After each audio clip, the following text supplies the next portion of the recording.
Blustery night for baseball or anything outdoors in Cleveland. It's game 2 between the Yankees and the Indians. Welcome to the 2020 Wild Card Series presented by Hankook Tire. It's an elimination game tonight in Cleveland. The Yankees came to town and whooped up a big number on the homestanding Indians yesterday. They're a win away from advancing to the division series. The weather is going to be a big part of the narrative tonight. Not only is there a 50% chance of some pretty significant rain, but it is windy, blustery, and blowing out to right field. Conditions taking center stage alongside the Yankees and the Indians with Alex Rodriguez, Matt Vasgersian. We watched the epic near 5-hour game that began the day. 8 playoff games today, a major league record. And the next to last order of business is this one between the Indians and the Yankees. Look, Cleveland's got to figure out a way to get to Masahiro Tanaka, and they've got to figure out a way to slow down the Yankee lineup led by Gleyber Torres a night ago. And Gleyber Torres is a new season. He ended this regular season 6 for 33, and he called a shot. He told me the day of the game is a new season with new opportunity, and Gleyber is back. And last night he had 4 big hits, including a long ball, and his best at bat, a 6-pitch walk, laying off 6 curveballs. Now he's got to get the other 2 Gs going, Gary Sanchez and Giancarlo Stanton, who also homered last night. I know you were advocating last night, hey, Aaron Boone, leave it alone. Don't move him out of that 7th spot, because he flourished there yesterday, 4 for 4 with the homer and 3 RBIs. A big night for Torres, keying the 12-run attack yesterday for the Yankees. And he bats number 7 again tonight. In fact, let's get you right to Aaron Boone's lineup for game 2 of this series. He hasn't done much tinkering, and why after a 4-homer attack a night ago. The only change for Aaron Boone and the Yankees in their order today is that Gary Sanchez catches for Kyle Higashioka, who received Garrett Cole yesterday, and Sanchez catching, batting number 9. Other than that, they haven't touched a thing. And why mess with success? So on the other side of the equation for Sandy Alomar and the Indians is Carlos Carrasco. After a 3-4 regular season, Carrasco's pitched well in the postseason in the past, but he's looking for his first postseason victory tonight. And it'll be up to their longest standing veteran to try to stave off elimination at home. Absolutely, Matty. He's got the 4 pitches, fastball, curveball, slider, and the changeup. And here's the deal with Carrasco. It's very simple. If the at-bat lasts three pitches or more, he's almost unhittable. Almost unhittable at 117. If you're the Yankees, you want to attack early. Pick one of the first 2 pitches, put it in play. The league hits over 460. So ambush Carrasco is the answer to win today's game. StatCast powered by Google Cloud. Lowest fastball rate usage in 2020. Only Kenta Maeda relied on the secondary stuff as often as Masahiro Tanaka, and not too far down from him is the man you're looking at, Carlos Carrasco. 2 secondary artists in this one here today. We say hello to the 3rd member of our broadcast crew, Buster Olney. And Matt, Carlos Carrasco, Masahiro Tanaka, 2 people who may be greatly affected by the conditions in Progressive Field. The wind is blowing hard, about 20 miles per hour out to right center field. So for left-handed hitters, right-handed hitters who get the ball in the air, there could be a lot of damage. Carlos Carrasco is someone who typically gets more ground balls. Tanaka more of a fly ball pitcher, but it could be difficult conditions for pitchers tonight, Matt. Boy, Yankee hitters like DJ LeMahieu and Aaron Judge, the 2 guys that open the ball game, who like to go to the opposite field and can hit there with power, probably looked at that wind at 3-4 o'clock today and said, hold on, keep going out there. Getting ready to start things about an hour later than what we expected on a day where very little went as expected. It's been a fascinating day 2 of the fall frenzy. And we're underway in Cleveland, 0-1 to DJ LeMahieu. First thing you do when you arrive in Progressive Field, much like Wrigley Field, it can play as one of the largest parks or one of the smallest, depending on what the flag is doing in right center field, the American flag.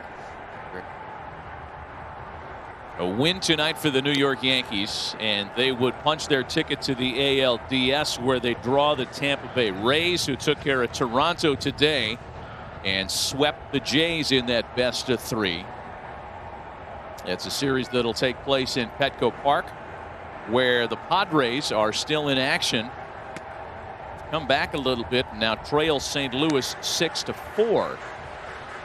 And there's one game left tonight, and that's the Brewers in Los Angeles to take on the National League favorite LA Dodgers, 10 Eastern on ESPN. 2-2 to DJ LeMahieu.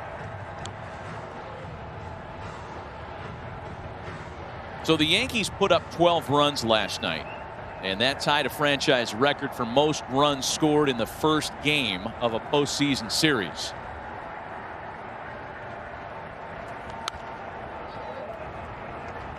Got to go back to 1932, game 1 of the World Series that year, when the Yankees beat the Cubs 12-6 at Yankee Stadium. Find a run scoring onslaught on par with what they did in last night's opener.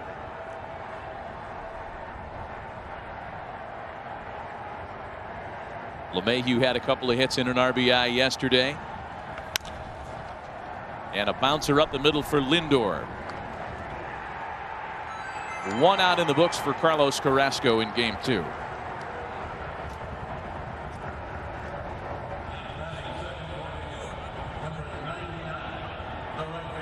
So now Aaron Judge, who didn't waste any time yesterday. First pitch he saw from Shane Bieber. Took a swing at an elevated fastball and hit it a long way. So he's paying attention last night. He's, the pitcher the night before is always scouting. What do you think he's going to throw Mr. Judge first pitch after seeing that yesterday? How about a slider off the plate? 1 for 1, Matty. Let's go to Vegas. It was a little, got more of the strike zone than I thought it would. Is Vegas even open? It's a good question. I don't know. It's open. Daily Wager live from Vegas tomorrow morning.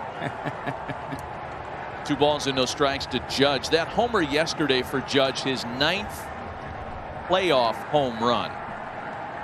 And this is a guy who is still, I guess, considered in the infancy of what could turn into a very long major league career. Already 9 playoff homers.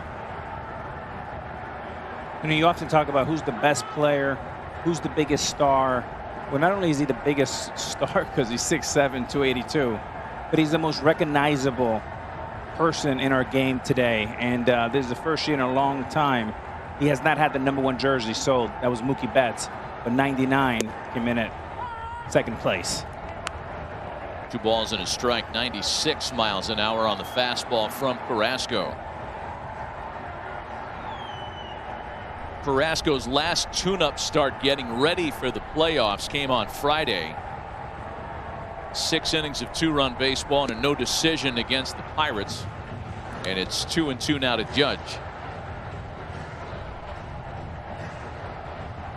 We mentioned Carrasco has pitched in the postseason without the benefit of a victory. He's only made 2 previous postseason starts. Threw the ball well in both of them. A 1.64 postseason ERA in those 2 assignments. And a full count now to Aaron Judge. And one of them a classic 3 years ago against Tanaka, in which the Yankees won that game 1-0. Look at the flags really running to right field tonight in Cleveland. 3-2. Locked him up with a fastball. Simple thought here. Judge looking slider.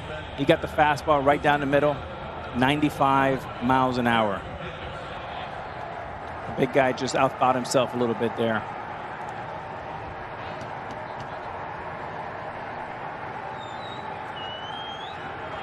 Two-gun base is empty now for the switch-hitting center fielder Aaron Hicks, who was hitless in the 12-run attack last night.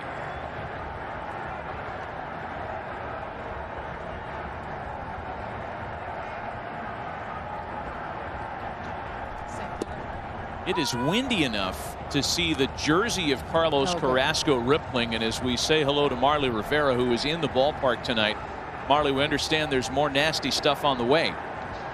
Not only that, Matt, it actually just started raining. I'm sitting very close, obviously far away from the Indians family section. As we've told you, every Indians player, not the coaches, some of the coaches only are allowed to bring 2 or 3 people to the ballpark today.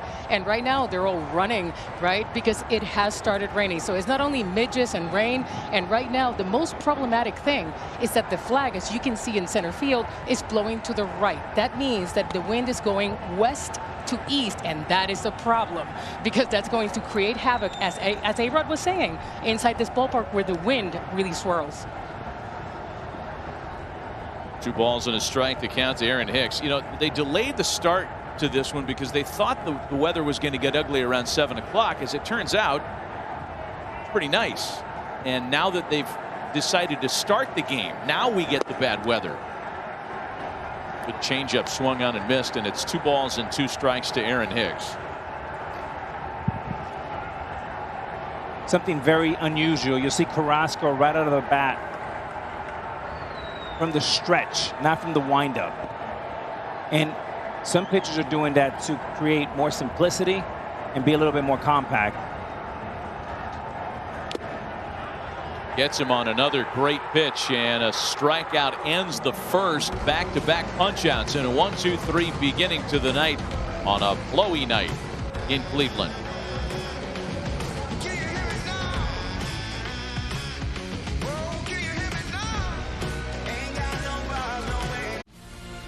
The Wildcard Series is presented by Hankook Tire, never halfway.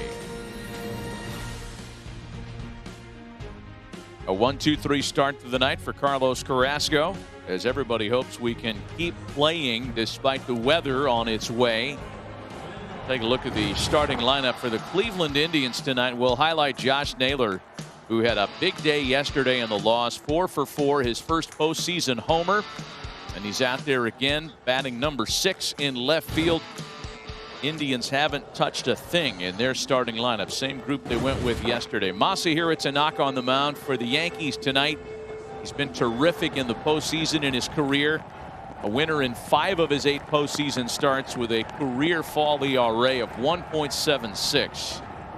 Lindor, Hernandez, and Ramirez here for the Indians.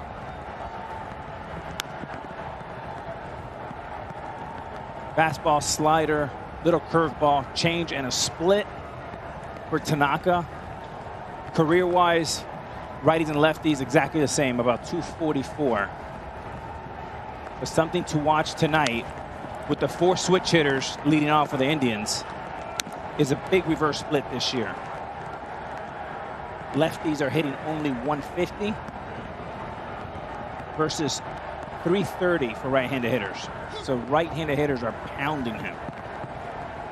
It's interesting. We know that Tanaka through the years has been able to kind of neutralize both sides of the plate with the great split. A bouncer that Torres knocks down and makes a play on, and there's one away.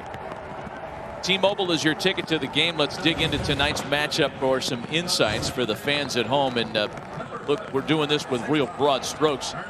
Easy enough for the Indians. Score 3 and you win most nights. 29-6 when scoring 3 or more this season. Didn't happen yesterday in a 12-3 loss. And Masahiro, somebody with our staff, is bucking for a headline writing job at the New York Post. Tanaka's been really good in the postseason in the past, as we documented. 1 gone now for Cesar Hernandez.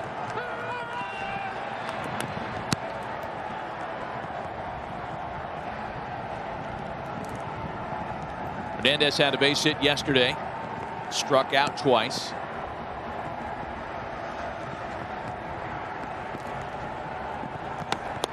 Ideal conditions a night ago, and just the opposite tonight.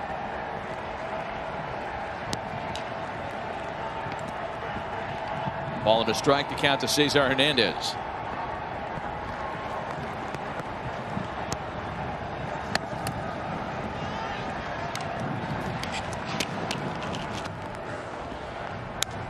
Masahiro Tanaka's last regular season start came on Wednesday the 23rd at Buffalo. Over 4 innings, allowed 5 runs, 3 of them earned on 8 hits. Not one of his better regular season starts.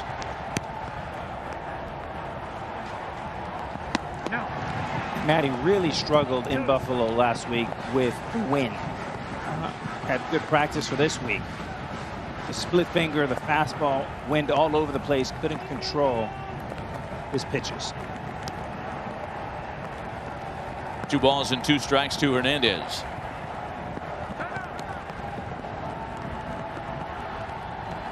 Only change in the Yankee lineup is Gary Sanchez. You mentioned how good Tanaka has been in the postseason. 7 of his 8 starts with Sanchez behind the plate. 1.54 ERA.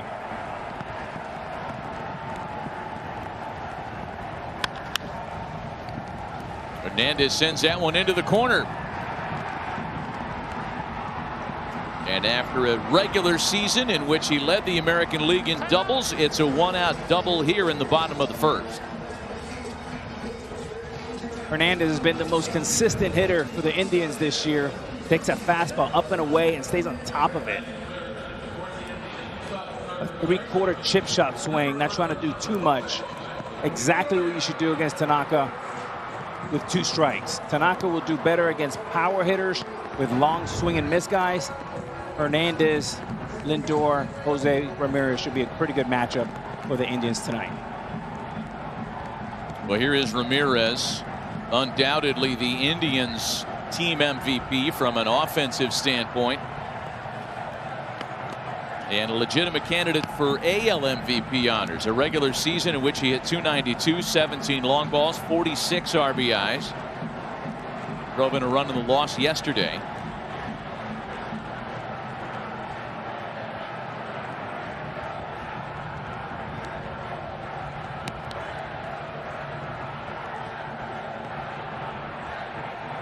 The wind in the ballpark even affecting some of our camera positions tonight. 0-2 the count to Ramirez. Fortunately, it ain't going to get much better in the short term. I am still a little baffled as to why the game was delayed until when the weather became at its worst.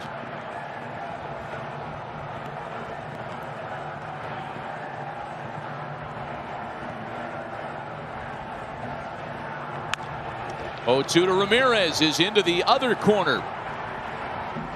Hernandez comes around to score. Jose Ramirez has driven in the game's first run, back-to-back doubles in the Indians' half of the first. Jose Ramirez was player of the month in September. We're still in September, so he's closing the month. Another extra base hit here, a little lazy split, 86 middle. A mistake by Tanaka. And for Ramirez, his last 13 hits, all extra base hits, including that one.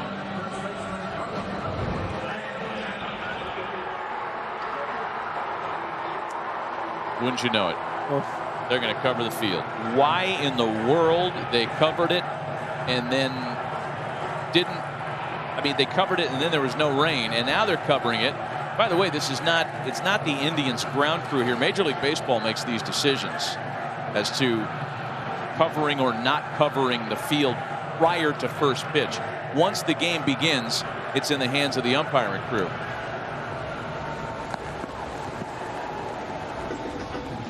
No, this throws a real wrench into the plans for both managers in terms of whether or not you can bring your starter back depending on the length of this delay. Usually when the tarp comes on, it's at least 30 to 40 minutes to get it off and then get the field playable again, and that's what they're waiting for that front to clear out.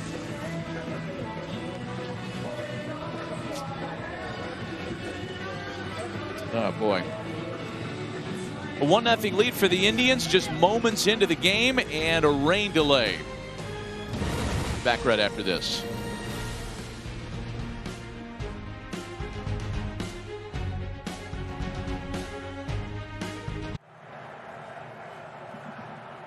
All right, John, thanks. Yeah, we're back after a delay, a second delay technically of roughly 30 minutes. And when we left off, Jose Ramirez was at second base after the RBI double.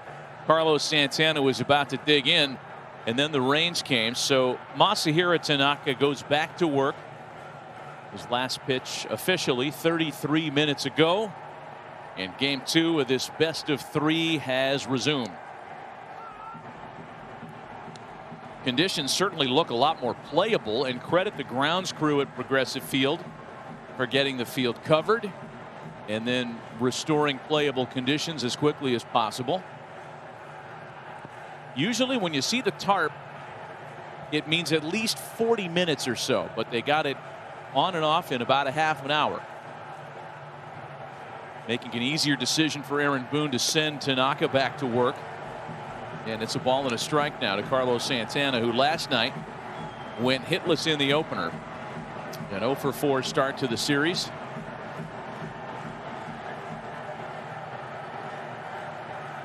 In our earlier game today, it took us 376 pitches to get 1 run. Tonight, it took us 25.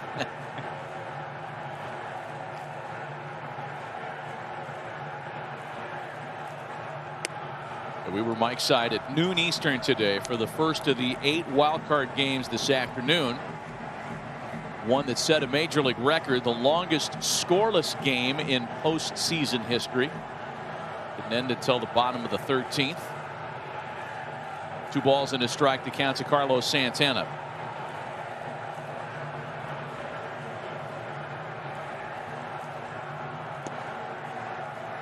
No Indians hitter has faced Masahiro Tanaka more than Santana. 5 for 18 in previous meetings.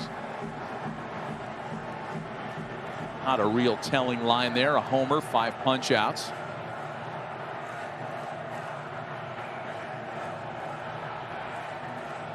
Tanaka will be very careful here on this pitch with Reyes, the right-hander, on deck.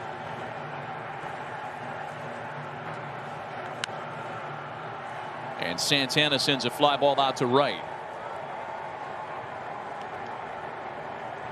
So does the rain delay, does it at all shorten the leash on a starter like Tanaka? Is his ability to go deeper into the night now hampered because he had to do a stop and start? During the regular season, yes. Tonight, no.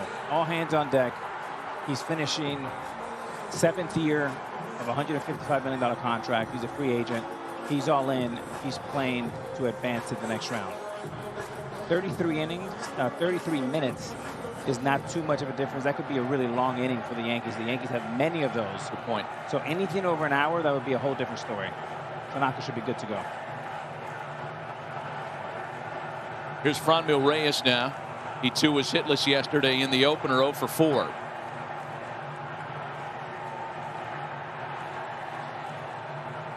This is such an important bat for the Cleveland Indians. He represents the right-handed power component for the Indians. Started, or rather ended the season in pretty bad shape. 13 for his final 77. Petered out to a 169 batting average over his last 23 games. When he's right, hits for power right up the middle of the field and can protect Santana and company.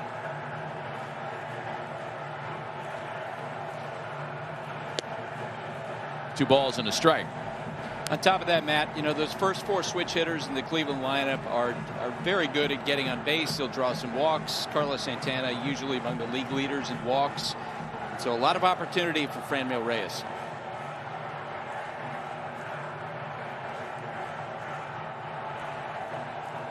Back-to-back doubles before the delay, giving the Indians the early lead in this one.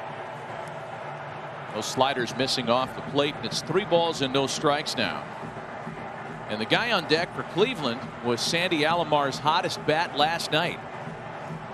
Josh Naylor making his major league debut. A perfect 4 for 4 a night ago.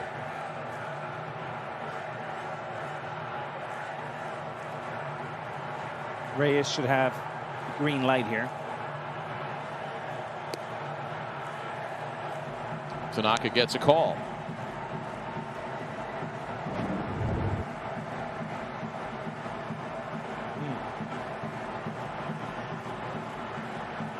Missed by a whole baseball. Yeah, Carrasco and Tanaka were both like that all night long. Keep going back out there a little further this time. 3 balls and a strike.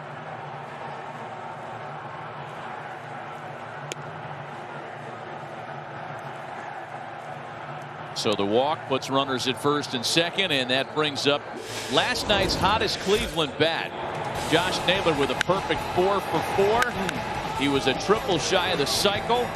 Leaned into his first career postseason home run yesterday.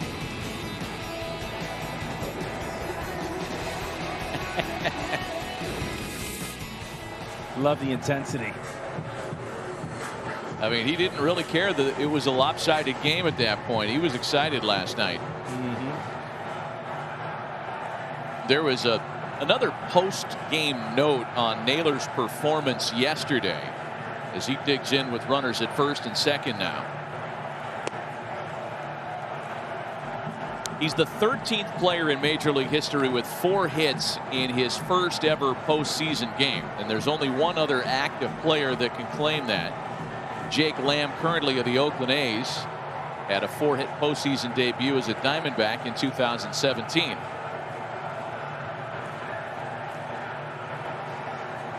Oakland able to hang on earlier today.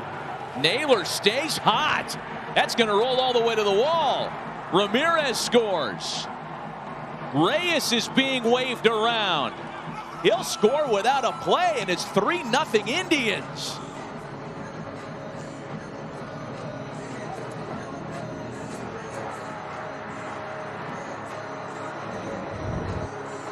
He continues to stay hot. Little flat fastball, 88 miles an hour, and just smoked into the right center gap. It's all the way to the wall,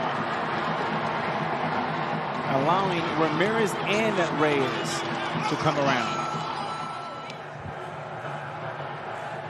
2-out walk costly as it gave Naylor the opportunity, and he cashed in. Dude is 5 for 5. He's on like a Billy Hatcher type run here. And now it's Roberto Perez.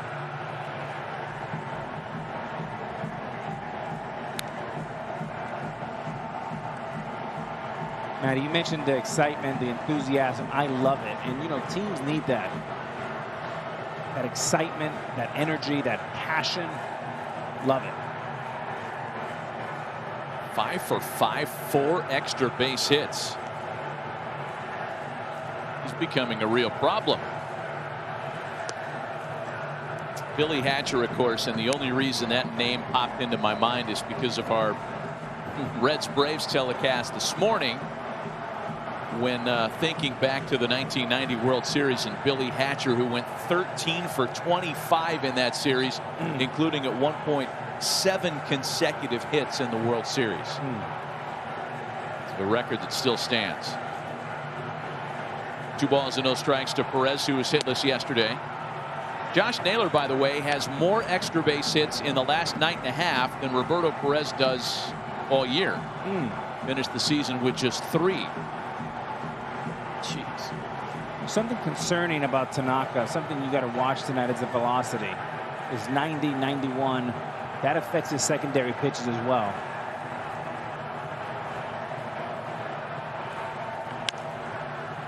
Perez with a base hit. That ball just ate up Gleyber Torres.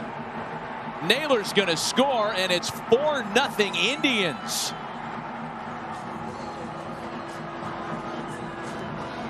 And that should go down as a base hit, an absolute rocket. The rain affected that for sure. Watch the ball, the way that skips off that dirt, and just ate up Torres. Self-defense. Boom.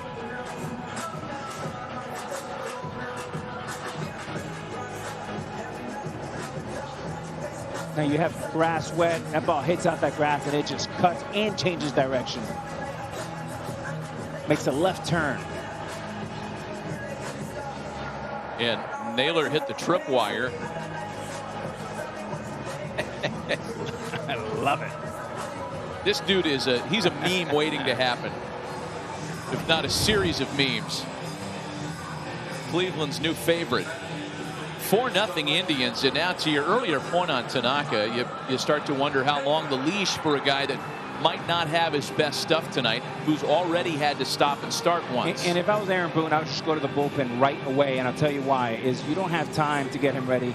With the offense the Yankees have, 4 runs, no big deal. The other thing is for the bullpen, you got to keep them fresh, get them started, get them moving. I would move on quickly here. That was Jordan Montgomery that we saw up. Certainly a guy capable of giving the Yankees length, the starter this year throughout his days. And now Tyler Naquin sends a fly ball out to Brett Gardner that'll wrap up a very long bottom of the first. 30-minute rain delay mixed in between, but it was worth the Indians' wait as they get on the board for 4 big first inning runs.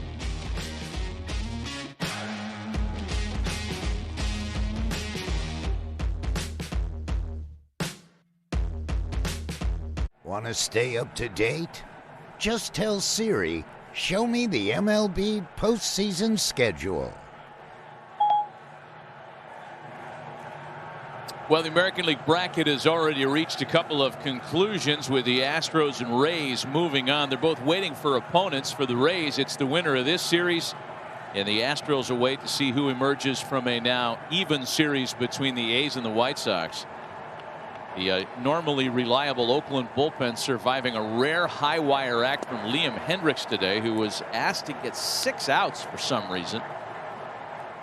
Jake Diekman had to finish the game for the A's, and they survived a late comeback by the White Sox. Heading to a decisive game 3 tomorrow. Luke Voit leads things off in the Yankee half of the second. Big inning here for Carrasco. Sometimes the most important inning is not the 8th or the 9th, is the shutdown inning. 4 runs up, get your team back in the dugout and keep building. Good breaking ball waved at and missed, and it's 1-2 now to Luke Voit, who yesterday had a couple of hits and an RBI. Voit, Stanton, and Urshela here in the New York half of the second.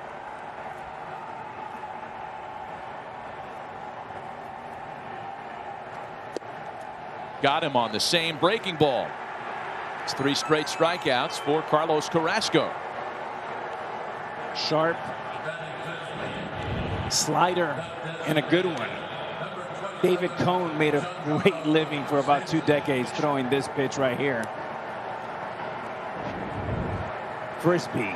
And Carrasco can throw that slider 3 or 4 different speeds, location. He can bend it, he can move it, and look like a cutter sometimes. 1 out, bases empty now for the DH Giancarlo Stanton, who polished up his night yesterday, and 0 for 4 with 2 strikeouts with a homer in his final plate appearance.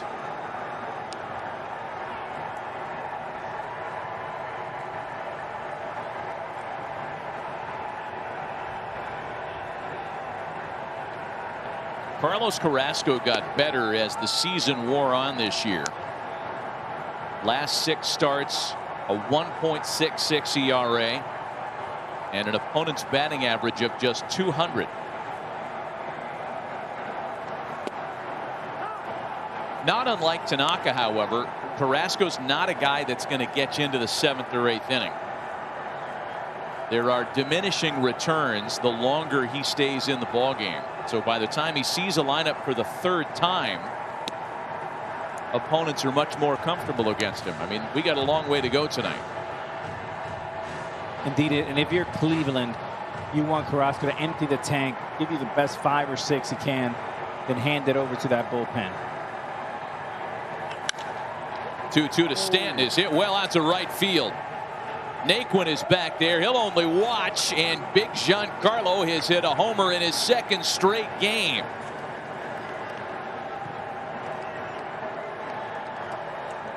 We talked about the importance of a shutdown inning.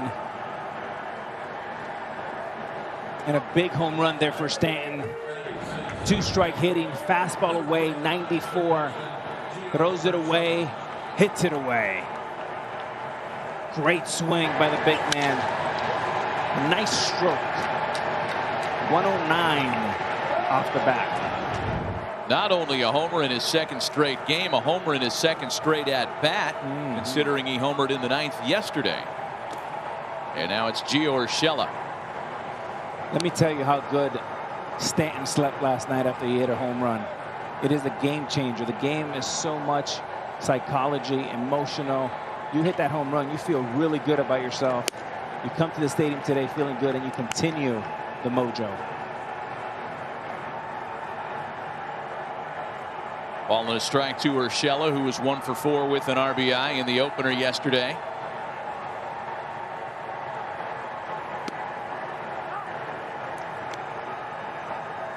The longtime Indian, who since becoming a Yankee has found another gear.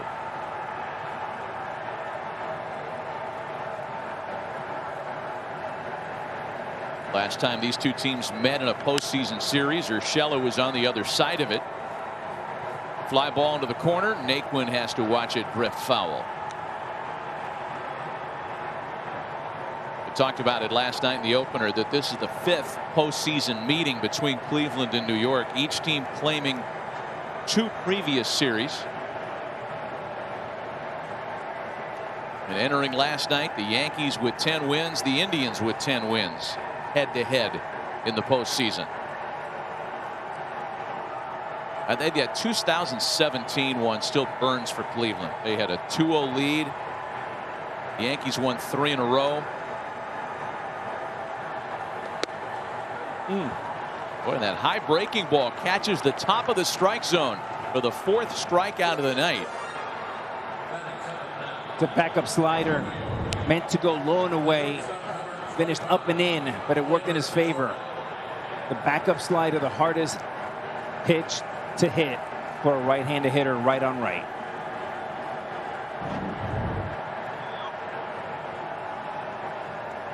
Two gone for the guy who was New York's hottest bat last night, Gleyber Torres. It was the Yankees' answer to Josh Naylor. 4 for 4, a homer and 3 RBIs. It's that same backup slider.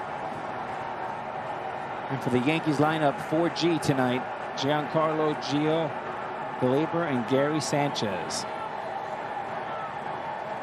You got your marketing people with you tonight. I got the G's.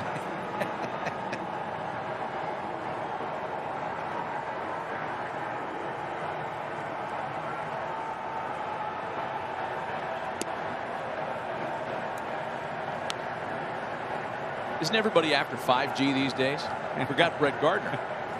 Well, the Yankees are trying to upgrade from 4G to 5G. Okay. Ball and 2 strikes to Torres. It was kind of an uneven regular season for Gleyber Torres. And that's why last night's performance was so encouraging for Yankees fans.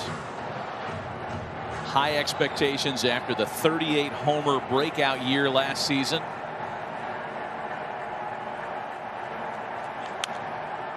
Only 3 home runs for Torres in the follow-up campaign. And the power department wasn't the only kind of place that suffered this year for Torres. Again, short sample size. Spent some time on the IL this year. OPS down, the slug down significantly. Good take. And man, we talked about it early in the year. I thought it was going to be a struggle to go from second to short. Even though shortstop is his original position, it's hard to assume that 38 home runs, you move 25 feet to your right, they're just going to travel with you. Easier said than done.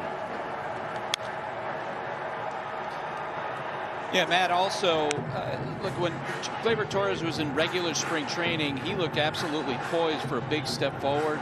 But when summer camp resumed after that long shutdown, the sense in the organization was he was not in optimal shape. He wasn't the only player in that situation because this was an unprecedented circumstance.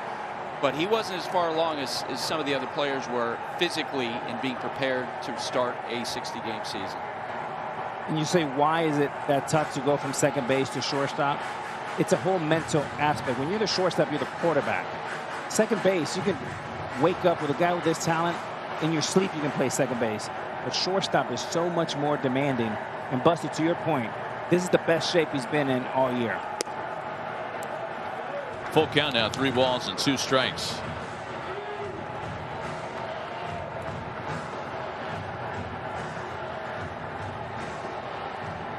It's now a final in San Diego. as the St. Louis Cardinals have taken game 1 of their wild card series with the Padres. Alex Reyes closing things out for the visitors.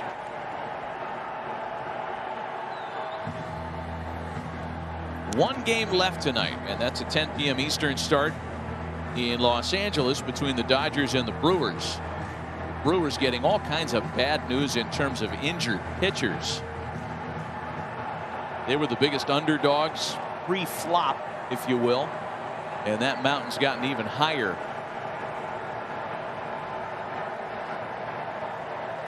The next 3-2, and Torres is aboard on ball 4.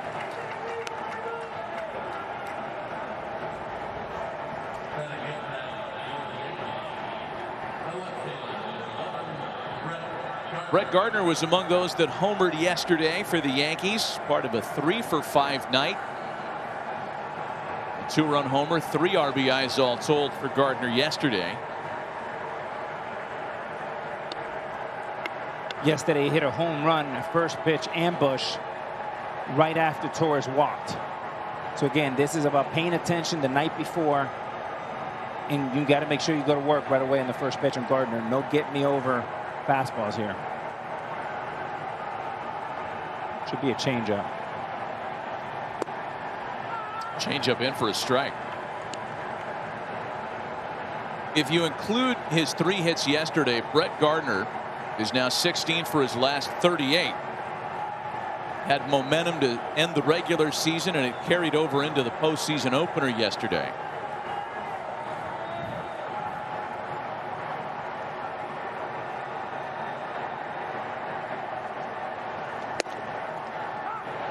Oh, 0-2. Back-to-back changeups. Obviously paying attention to last night's game. Gardner was all over the fastballs.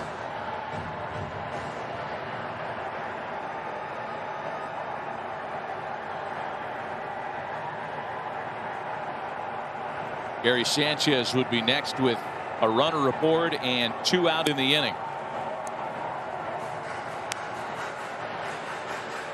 And that's just a show me pitch. Changeup, fastball up to set something. Secondary low and away.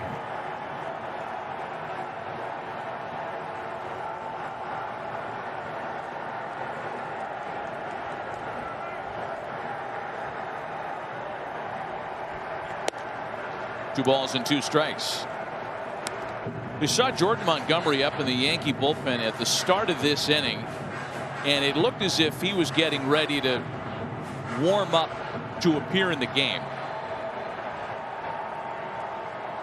He has since taken a seat, and that's a quiet group at this moment. So it looks like Tanaka is good to go at least for another inning after the rocky start that was interrupted by the 30-minute rain delay. Full count now, 3 balls and 2 strikes.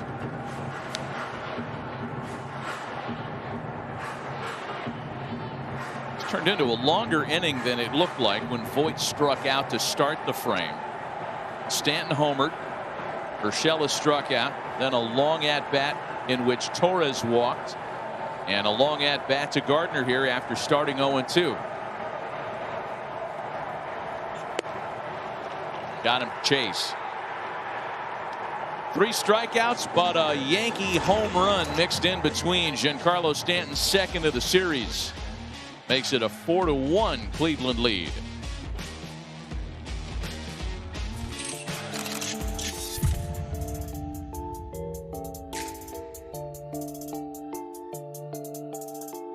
You're watching the 2020 Wild Card Series presented by Hankook Tire. And there is one more still to come. 10 Eastern on ESPN2 for the Brewers and Dodgers. Mookie Betts leading off for Dave Roberts. Featured in right field in a murderer's row of hitters. Facing Brent Suter and the Brewers. Brewers staff without some very important arms. Devin Williams, Corbin Burns, Brett Anderson, all unavailable due to injury. Meanwhile, here in Cleveland, that man Josh Naylor has taken over center stage as the offensive linchpin of an Indians team that has a 4-1 lead. Masahiro Tanaka back to work in the bottom half of the second. Delino DeShields leads things off for Cleveland, followed by the top of the order, Lindor and Hernandez.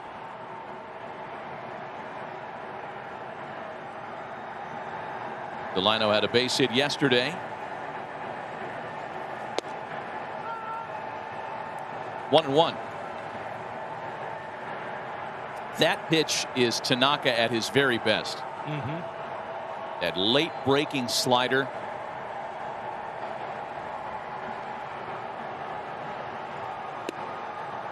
One and two. It's interesting. We talked about Tanaka's postseason history and the good numbers over 8 starts. 5 of those 8 postseason starts have come against the Astros, who, by the way, advanced today. Against teams that aren't the Astros, Tanaka's even better in the postseason. A perfect 3-0 with an ERA just over 1, having beaten the Indians in 2017, the Red Sox in 2018, and the Twins in last year's playoffs.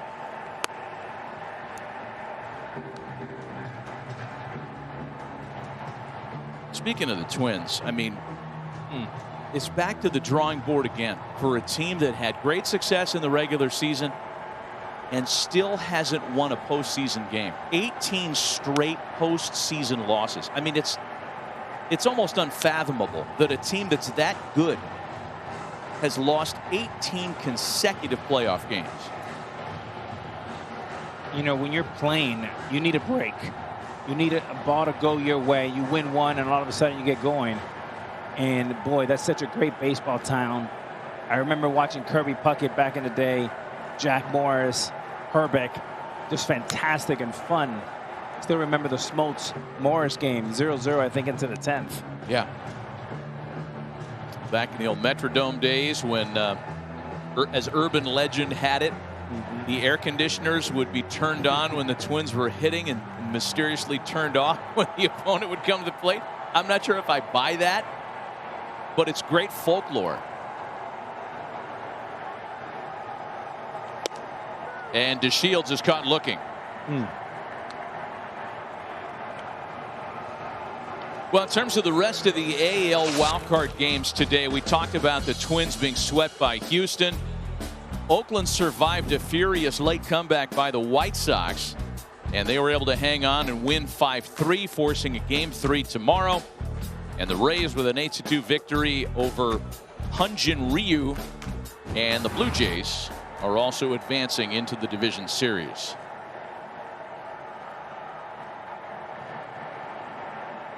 Here's Lindor now, 0 for 5 in the series. I would love to know what's going on with Lindor at the plate. He is now 3 for his last 26.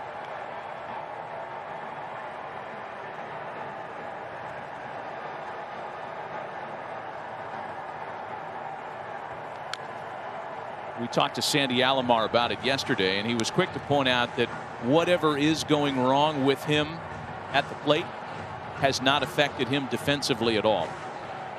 Still playing an elite defensive shortstop. And it can turn in a dime. You saw what happened with Torres yesterday. A little infield hit off Bieber's glove. And the struggles continue. Wow. I mean, and that's what happens when you struggle. Late on fastballs, early on breaking balls. But this is just a lazy, lethargic swing here underneath the ball. Almost like you're underwater. And what happens is when the tension comes, your bat slows down. And there's a little bit too much effort, not enough breathing. Here's Hernandez now. He doubled and scored in the first. That's when the rain really had intensified, and wouldn't you know it, it's starting to rain once again.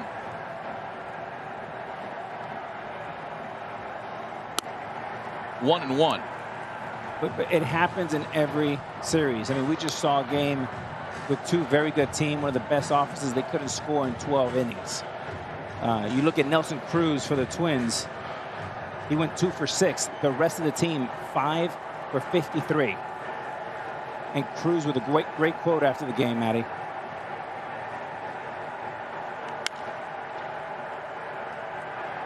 Lay it on me. What's the quote? Baseball, like life, is tough. Who said that? Nelson Cruz. Sure wasn't John Sterling? That's baseball, Matty. Nothing in the Indians' second.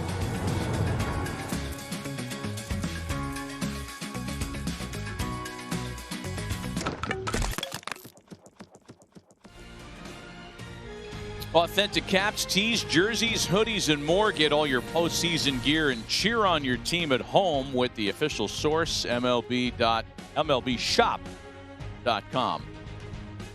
Was struck by the image of the Rock and Roll Hall of Fame. Worth the visit. You ever been there? No. Oh, it's good. It's good. If you're a rock and roll, classic rock geek such as I'll go with you next time. Get lost in there. I like Cleveland. Great town. And I'll tell you what, you watching them, this stadium is a tremendous advantage for the Yankees because those fans, they are truly the 10th man. Make a lot of noise, very intimidating, smart, great, energetic fans. One of the loudest baseball parks I've ever been in. Game 7 of the 2016 World Series when they came within a breath of beating the Cubs. When Rajay Davis hit the homer against Aroldis Chapman, I've never been in a louder space. Was it Lindor that hit the big postseason home run? 3-run homer? Lindor hit a big homer against the Yankees in that division series, yeah, in a rather notable moment where there was a challengeable play, and then Yankee manager Joe Girardi didn't get word to challenge it. Chopper to the left side, bounced on its way to first, and a nice play by Santana. In fact, let's flash you back. Ask and you shall receive, Alex. Oh, Lonnie Chisenhall was hit by that pitch. And Gary Sanchez immediately telling Joe, no, no, no. Right. And they couldn't get the challenge in time. So the next batter, Francisco Lindor, did that. And yeah, that look at the fans. Look at made it pretty loud. That was Lindor at the height of his powers in 2017. Tremendous baseball town. DJ LeMahieu now with one away. You know, Matt, the big hit that Lindor got that I'll never forget when they had that long 22-game winning streak, when he hit that double in win number 22, and how crazy the crowd was, and how that ballpark was filling up during that time. It was so cool. Oh, yeah.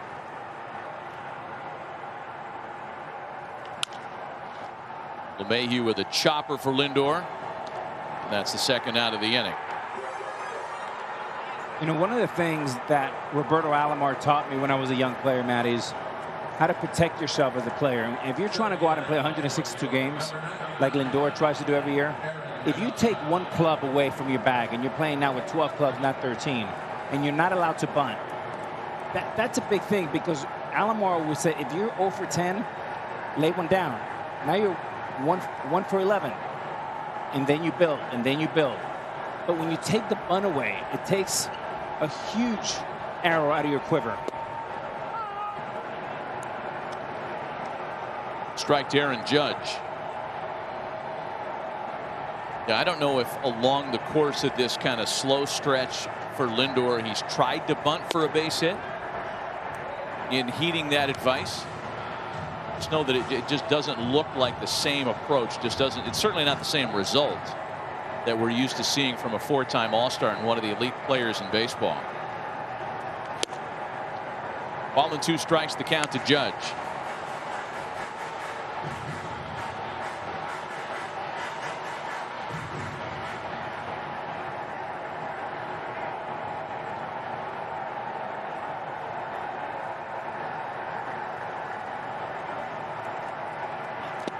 Six strikeouts for Carlos Carrasco through just 3 innings tonight.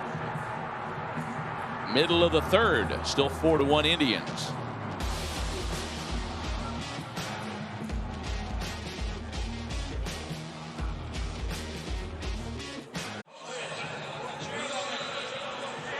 Heading to the bottom half of inning number 3, and a 4-1 lead for the Indians. Ramirez, Santana, and Reyes to go to work offensively. We switch gears and talk about the starting pitching so far today, which has been terrific by Carlos Carrasco. Carl Willis joins us, the Indians pitching coach.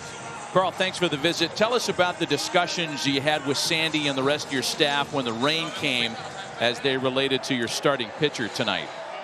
Yeah, you know, Matt, we started in a delay. You know, here in Cleveland with the lake effect, you know, you can follow the radar and things can turn around and come back on you, which is what happened. We thought we were going to be safe for the 750, but Carlos did a good job. You know, he got through the first inning and we were able to keep him moving and keeping him hot down underneath in the training room and the weight room. And, you know, so far so good. We'll see how long we can take him. Talking about Carlos, I know he's such a great competitor.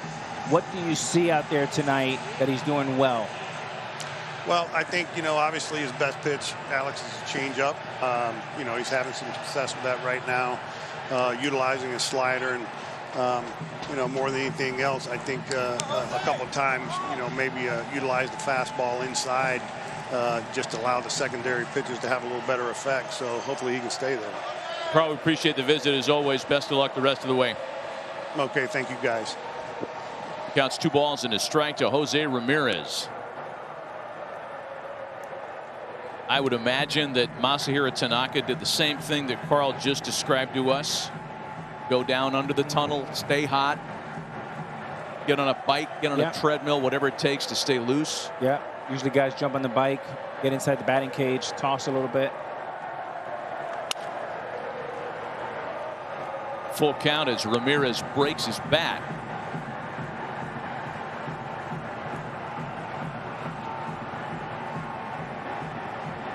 Chance to remind you, the MLB app is the one place to get everything for your favorite team's chase to the pennant, including video highlights, pitch tracking, and much more. Download the MLB app today and put the postseason in your pocket.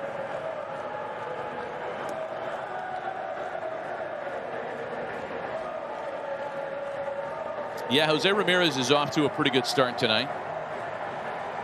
And he was the hottest Indians hitter at the start of the series. But that mantle has been passed to Josh Naylor.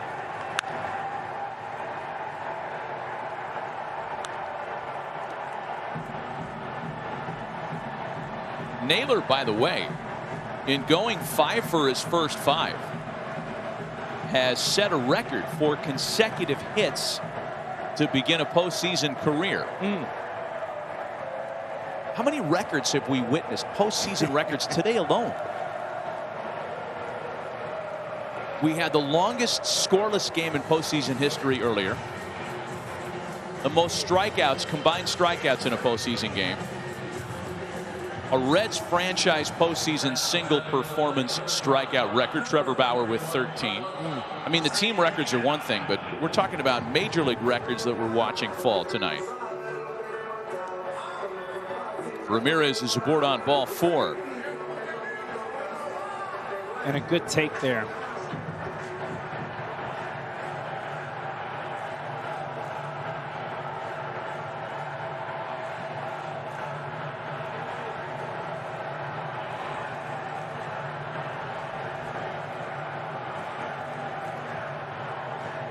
Carlos Santana flied to right in his first try tonight.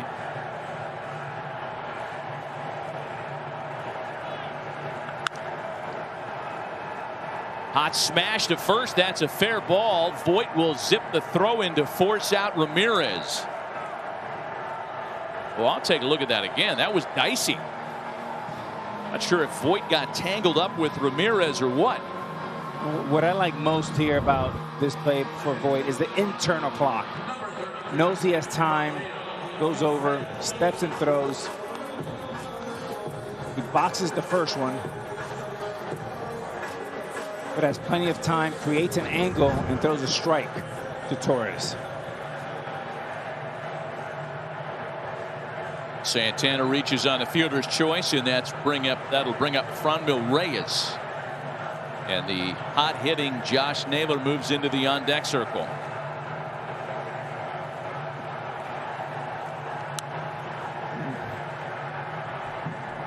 Sliders fouled away, and it's 0-1. Got away with one there. Little hanging slider. Reyes, known as a gentle giant during his days in San Diego. Extremely well liked by his Padres teammates, and I would imagine it's the same story in Cleveland now that he's been an Indian for a year or so.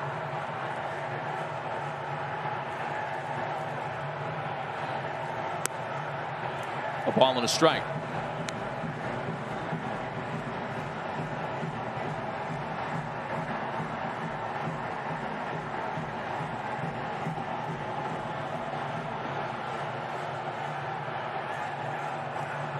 Ramirez walked to open the inning. Santana hit into the fielder's choice play. One out runner at first. A ball and a strike to count to Franmil Reyes. Tell you what, when you look at the Cleveland Indians history, they've done very well with trades with the Padres. Going back to Carlos Baerga, Roberto Alomar. Oh. And I know they weren't direct, but they ended up in Cleveland.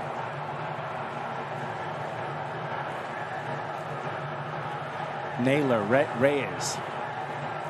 Brad Hand. Another one. Tanaka gets a call with the slider. It's 1-2.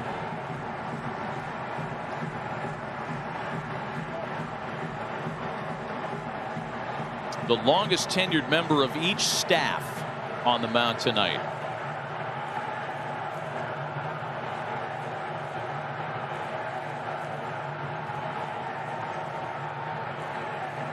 Try to come inside to the big fella, and he offered it a ball. Wow. Speaking of the tenure for Tanaka and for Carrasco for that matter, there's only 3 active American League pitchers who started 150 or more games for their current team. Carlos Carrasco, Masahiro Tanaka, and Kansas City's Danny Duffy.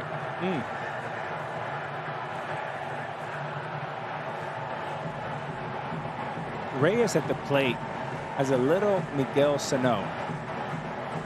A lot of swing and miss, but when he connects, they go a long way. Good call. Good call. Boy, Sano was really kept quiet in the 2-game sweep that the Twins suffered at the hands of the Astros. Whole lineup stayed quiet. Yeah, Matt, batting average for the Twins in that series, the 2 games, 119. Man, I mean, they can't blame the Yankees this year, right? It was that the Yankees were their kryptonite. Apparently, it's not just New York. 18 straight postseason losses.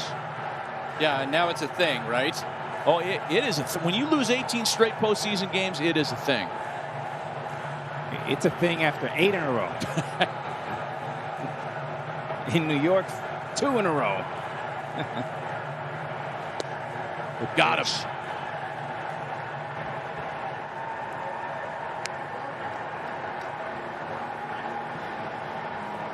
Number 3 for Tanaka tonight. So he's really bounced back after the uneven start to the game. 4 earned runs in 2 2/3 tonight. And that matches the total he's allowed in his previous 3 postseason starts. But again, he appears to have righted things in the 2nd and 3rd. Here's the problem for both Tanaka and the rest of the staff.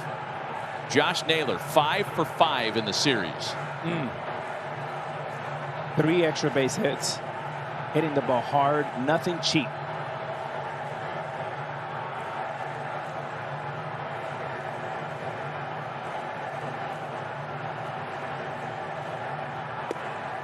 Matty, and if one Naylor isn't enough, there's another one in the pipeline. 20-year-old catcher, Bo Naylor.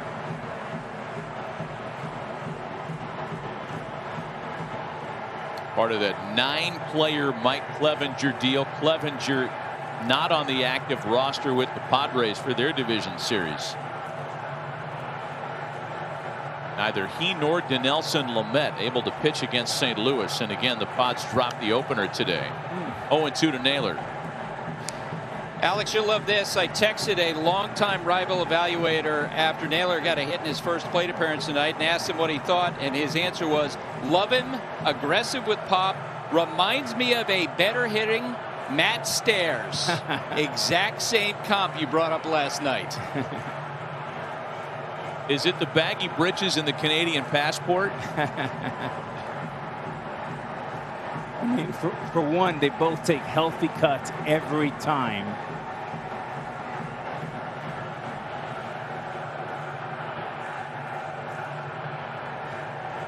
Batting with 2 out and a runner at first. Tanaka, as per usual, very deliberate between pitches. He's about 30 seconds between. And it looks like they're finally going to get Naylor out. Side is retired without incident. We played 3 complete in game 2. The Indians on top 4-1.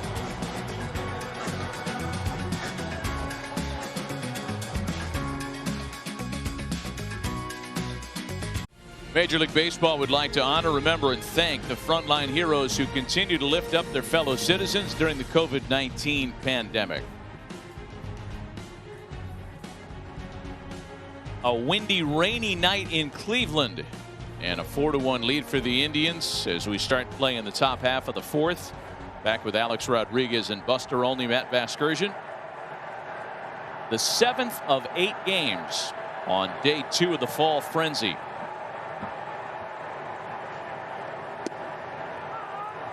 First pitch to Aaron Hicks is in for a strike. It's Hicks, Voit, and Stanton against Carlos Carrasco. With the exception of the Stanton homer in the second, has been in complete control tonight. He struck out 6 and walked 1 in his 3 innings of work.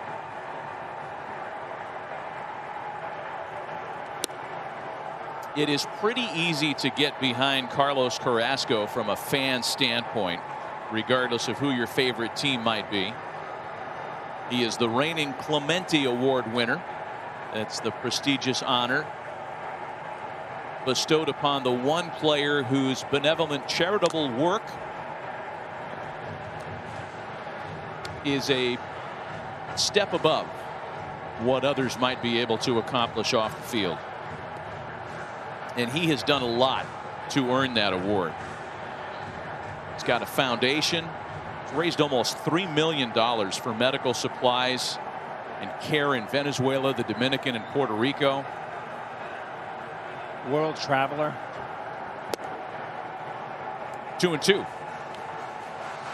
He's collected thousands of books to help promote literacy in campaigns not only here in the U.S. but throughout Latin America.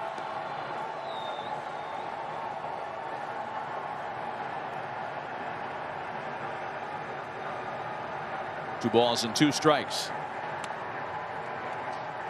Our Marly Rivera is in the ballpark, and she has more on Carlos Carrasco. Marly.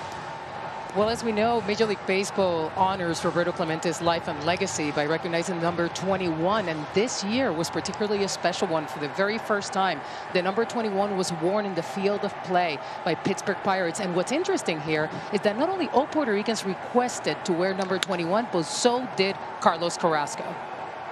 Oh, a stumble in center field. Delino DeShields had broken in on that ball, and then when he changed direction, it sailed past him. Hicks is going to sail into third. A leadoff out turns into a triple and just misplayed. Look at the misread. Came in, the wet ground, slips, and could never recover. It's a lonely feeling out there. And then Hicks uses the wheels for the stand-up triple.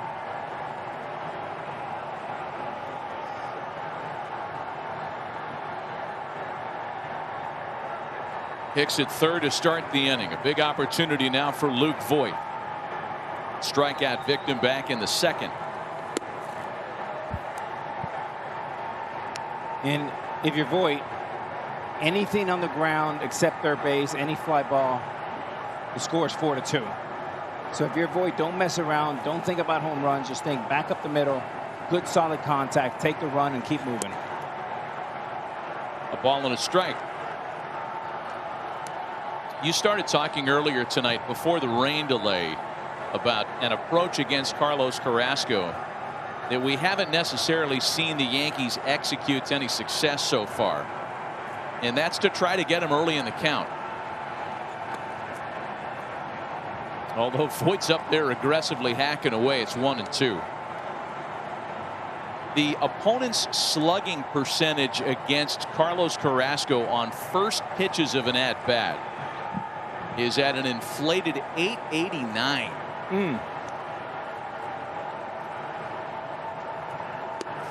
Hasn't always been like that. And not only is the slugging percentage big for opponents on the first pitch, the swing rate is high. 37% of his first pitches will generate a swing. It's a much higher number than in his previous seasons.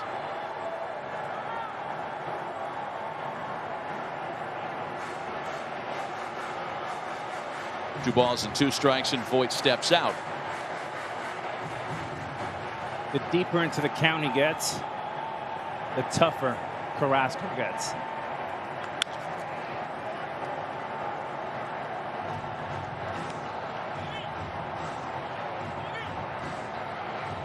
Yeah, and deep counts have not necessarily served Luke Voit very well.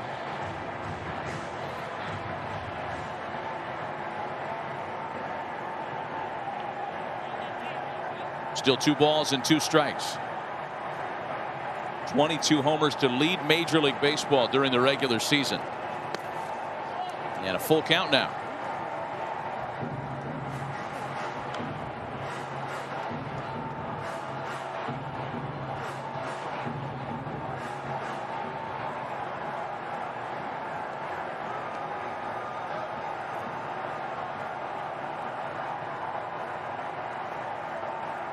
Three balls and 2 strikes to Luke Voit. Leadoff hitter at third base. And Carrasco loses him on ball 4. Base runners aboard for the hottest power bat in the series for New York. Giancarlo Stanton's homer in each of his last 2 plate appearances. Matty, both fastballs and gigantic home runs. One to left center and this one to right center.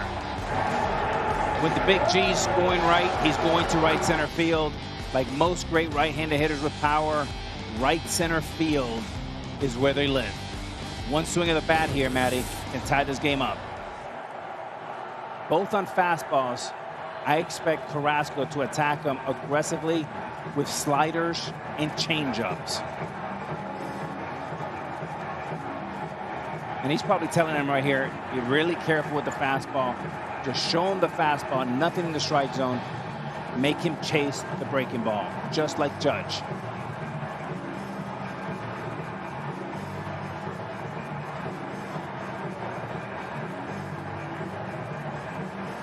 A misplay drive into center field that results in a triple. And then a walk to Luke Voit, who at one point was behind in the count. A nice plate appearance by Voit to get on board. And here's Stanton. Not biting at the first slider.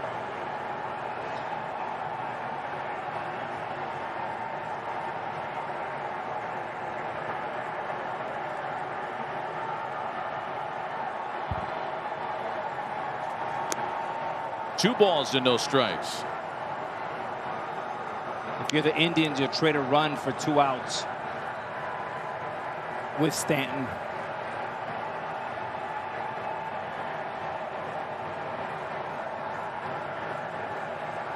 Sandy Alomar getting his bullpen hot. Checked it. Did he hold up in time? He did, and now it's 3 balls and no strikes. Green light.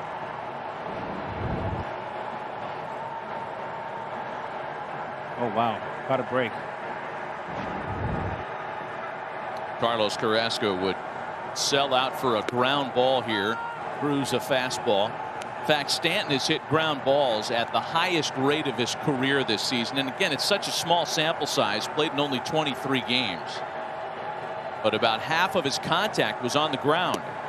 And there's ball 4. The bases are loaded with nobody out.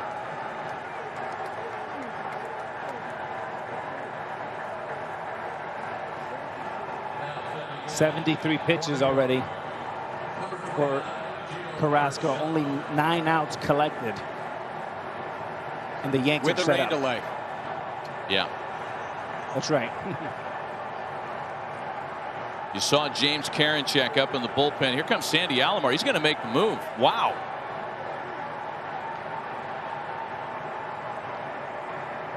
Carrasco was rolling early on, but he runs into difficulty here, and in an elimination scenario, the leash gets a little bit shorter. Factor in the rain delay, and Carrasco departs after 3+. He'll leave with the bases loaded. An early call to the bullpen for Cleveland. We'll be right back.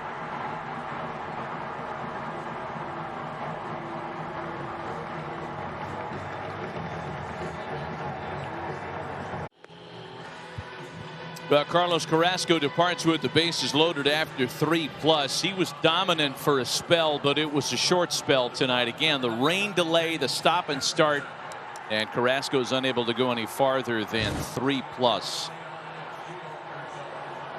He'll turn the ball over to the hard-throwing 25-year-old right-hander James Karinchak, who enters to the Wild Thing music, a Trogs song that's been re-recorded by everybody, and he has really embraced the whole Ricky Vaughn, Charlie Sheen character from Major League, to the point that he wears number 99.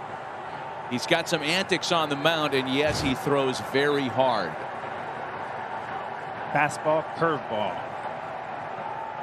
He's even got the Ricky Vaughn haircut going. He does.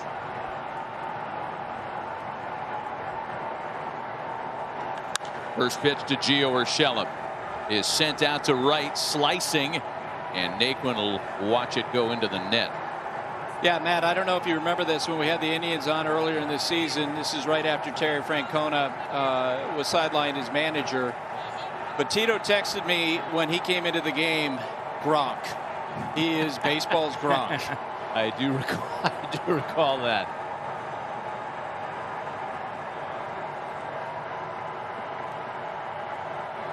During the regular season, Karinchak faced 106 batters and struck out 50 of them.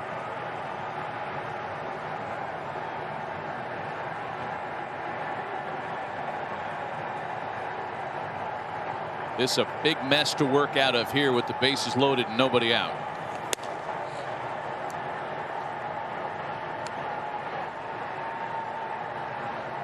Hicks tripled, Voit and Stanton walked. That spelled the end of the night for Carrasco. Karinchak, 25 years old, out of New York.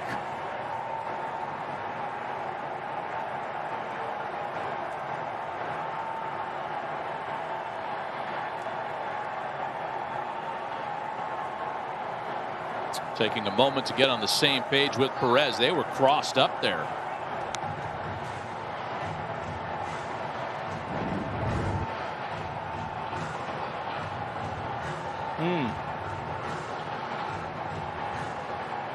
Boy, oh boy.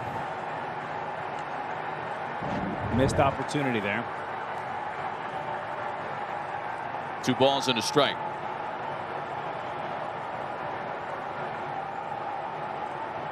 Torres next with nobody out. Did he check it? He did not. They don't even need to appeal that, and it's 2-2.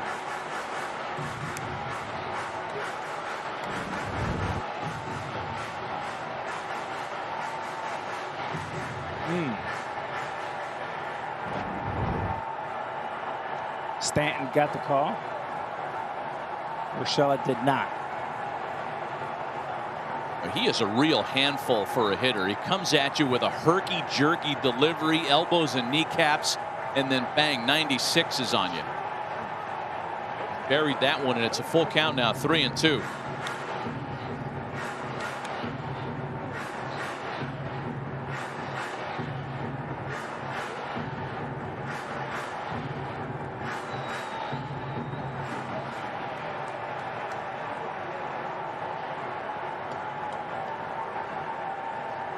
When he's right, there's a good 15-mile differential between his curveball and his 99-mile-an-hour heater.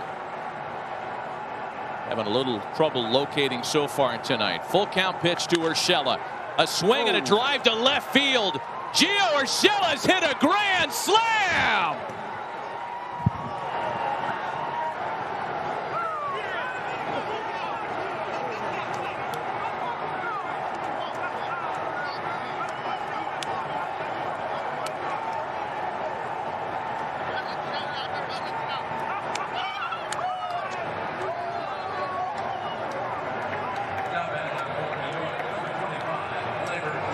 Misplayed ball in center field. Back-to-back walks. A 3-2 fastball. Bombs away.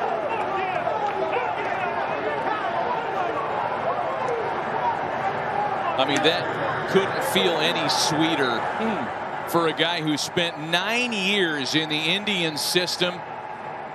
Never really had the opportunity to shine in his brief stay with the major league team.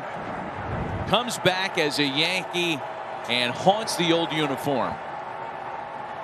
And that's where you want the fastball. You want it down. He threw it down. He hit it up. Long ways into left center field. Albert Bell territory. Manny Ramirez territory. And now Gleyber Torres. First lead of the night for New York. Oh, it had the sound.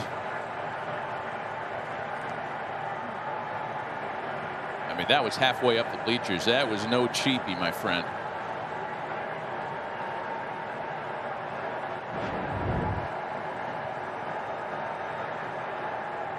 Two balls and no strikes to Torres.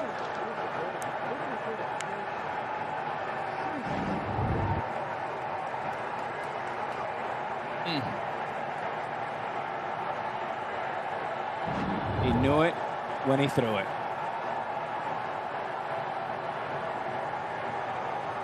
The 13th grand slam in Yankees postseason history. And there's ball 4, a 4-pitch walk after that. There's nobody up behind Karinchak in the Indians bullpen. 3 of those runs charged to Carrasco. Boy, how this one flipped.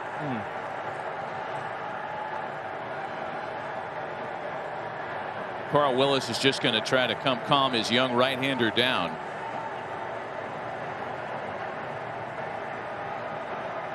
So for Gio Urshela, as we mentioned, a guy who began his professional baseball career as Indians property in 2009. 9 long years, up and down from the major league team to AAA. Comes back and hits the big grand slam in an elimination game with the Yankees. Man, he has unlocked a different gear, Marley, since becoming a New York Yankee. Absolutely, Matt. And one of the things that you may not know, and a lot of people don't know, is that one of his closest friends is Francisco Lindor. Alex was talking about that yesterday, how they used to race bikes during the quarantine. They also all live in the same complex in Orlando, in the same houses, so they were sort of quarantining together. And one of the most important things that Francisco Lindor told me about Urshela is that this is the kind of player he always knew he could be.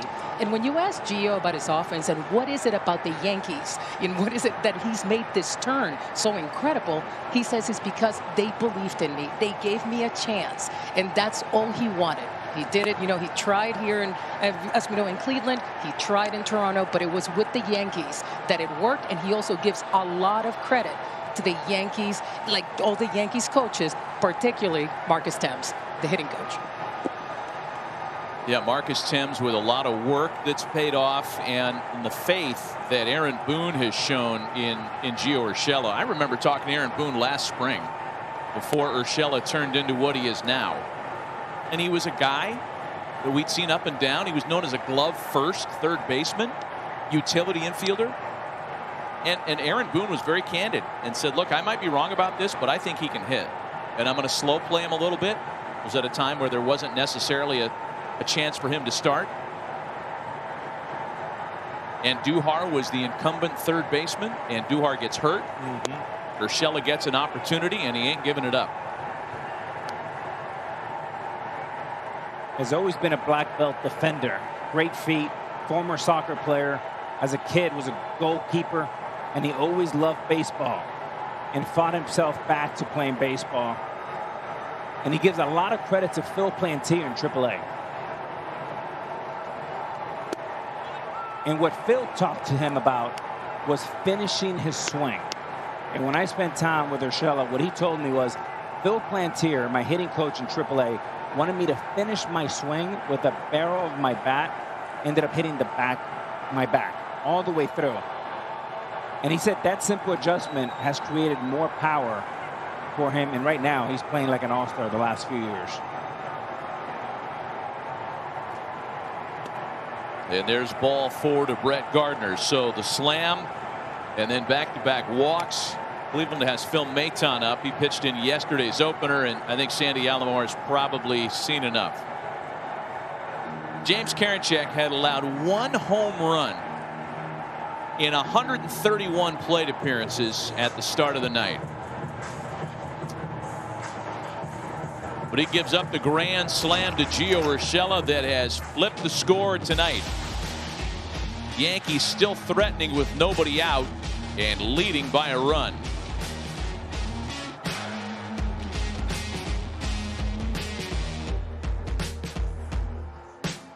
Starting over on ESPN2, the last of the 8 Fall Frenzy games on this day. A busy one indeed. Christian Yelich and the Milwaukee Brewers trying to overcome some big-time odds and slay Goliath, the LA Dodgers. Again, that one starting on ESPN2 in moments.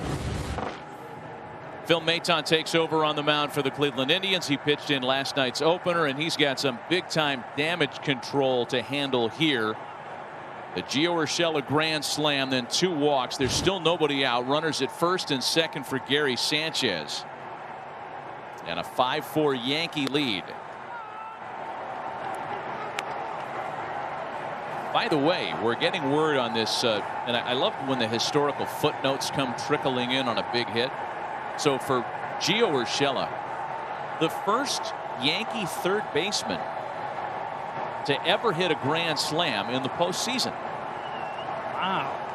Now, I don't mean to, kick you where you live, but you played that spot. You've been kicking me all day. Not Greg Nettles, not Scott Brocious. I mean, Brocious, who was so great in October. Boggs. I would have thought Brocious or Nettles. Great note. A piece of franchise history as Sanchez pops it up.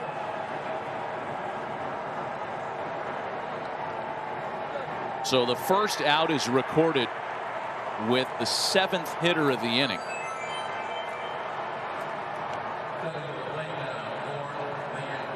There's another one.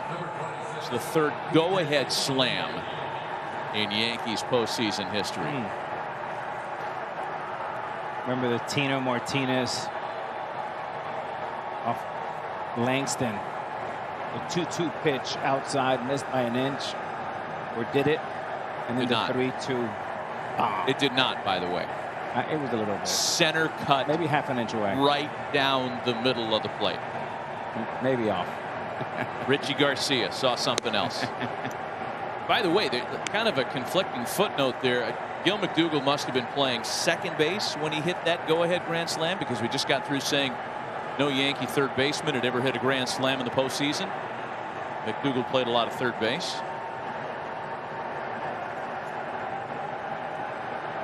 Must have been at second when he hit the salam. Good breaking ball. You mentioned Richie Garcia, the great veteran umpire, also involved in the Derek Jeter home run to right field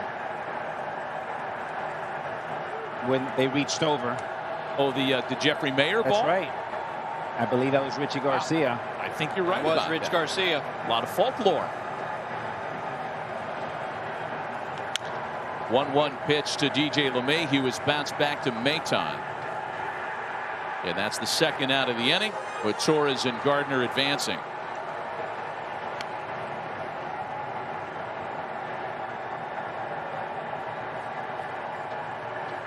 Aaron Judge will be the 9th Yankee to bat in the inning. And this is a huge spot for the Yankees. You're going to try to get 5 out of Tanaka. In an ideal world, Booney goes to Green, Britton, Chapman. Well, the long one yesterday by Garrett Cole gives Boone a lot of options tonight. Cole was so dominant yesterday. Judge sends a breaking ball into right. A 9 at-bat inning results in 4 runs, all of them coming on one mighty swing. The Urshela slam making it 5-4 New York.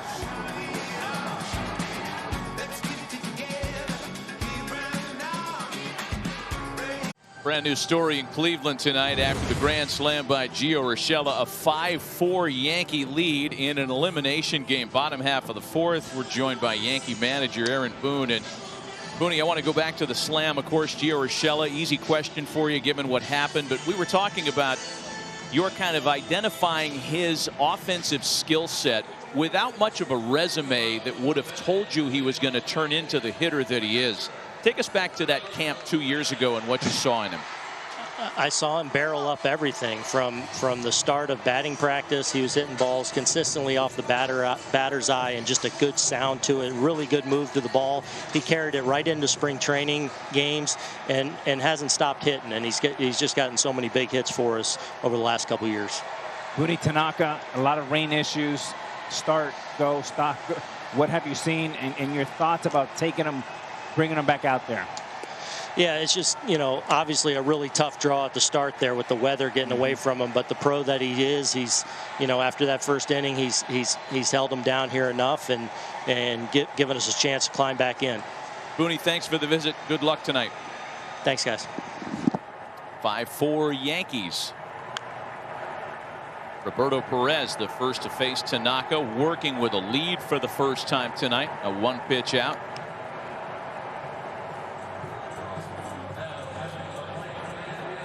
We went on the air talking about 3 or 4 runs usually being enough for the Indians this year. They get 3 or more, and they're 29-6 during the regular season. Wow. I mean, yesterday they needed double digits if they were going to try to match what the Yankees' firepower had. And tonight, 4's not going to be enough. This is going to be another boat race if they're going to come back.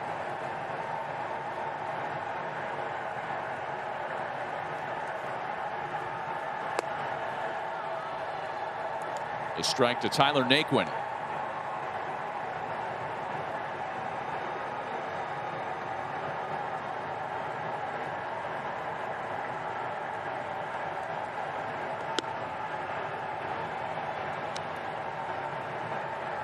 Oh, 0-2 the count to Tyler Naquin. It's Jonathan Loaizaga up in the bullpen for New York. Well, there was a time when it looked like Masahiro Tanaka might not stick around longer than an inning or two tonight. We got a lot of baseball left. We're only in the fourth, but the feel of this one has changed now that the Yankees have the lead. Yeah, and as bad as that inning was for the Indians, 9 Yankees coming up, the salami. They still had first and second, nobody out. Sanchez, LeMahieu, and Judge, and get out of it cleanly.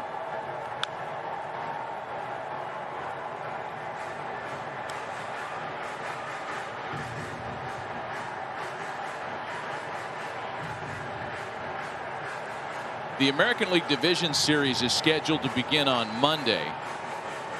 And that was another thing we were speculating about when it looked like the rain might intensify and, perish the thought force a cancellation tonight. Major League Baseball does have a little bit of flexibility. They decided to cancel one and push it. But it appears that what weather is in store for the rest of this night is nothing more than a light rain, so it should not get in the way the rest of the night.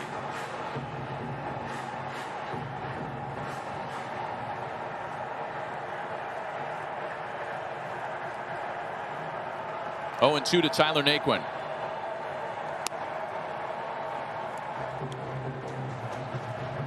Winner of this series gets the Tampa Bay Rays, the top seed in the American League. They defeated the Toronto Blue Jays in straight sets. Tyler Glasnow beating Hyun-Jin Ryu today. Chopper for Urshela. 2 gone.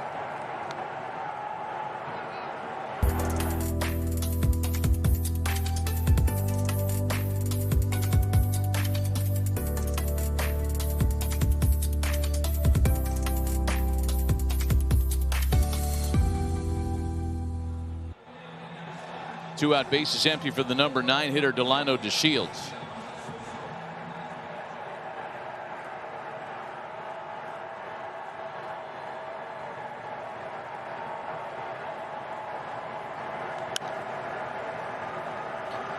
Alex, you heard Aaron Boone talk about how even after those first inning problems, Tanaka kept competing.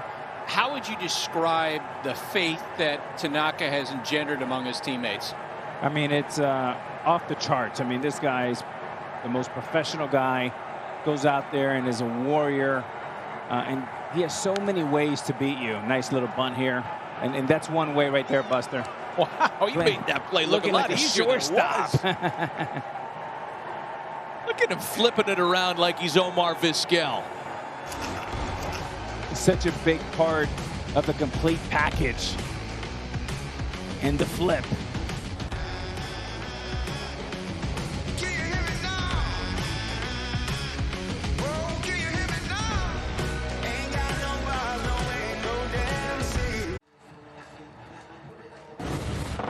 Earlier today, two teams advanced out of the wild card series and into the ALDS. The Rays, who were waiting for a winner between the Yankees and Indians, and the Astros, who took down the Twins on the road. They're waiting for a winner between the White Sox and A's.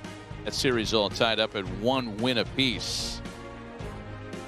AL Division Series starts in LA and San Diego next week. And for the Yankees, 6 home runs already in 13 innings. If they win this series and pack this to San Diego, look out Tampa Bay. I mean, this is how they go about it, right? We talked about it yesterday. The Yankees generate so much of their offense via the long ball. Here's Aaron Hicks, a man who started the rally in the 4th with the drive out to center that was misplayed and turned into a triple.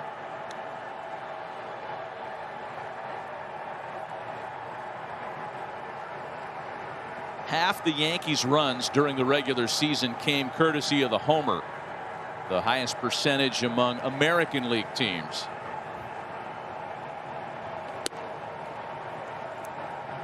And I guess, you know, revisiting our conversation from late last night, the long ball was not working for New York the last week and a half of the season. They hit only 6 homers in their final 10 games. But yesterday flipped the switch. 4 in the rout. Big homer tonight, the grand slam. It's a hot and cold team. Is the same team that hit 5 home runs in September, 6 at-bats, and then went 215 appearances without a home run. So far, it's been hot.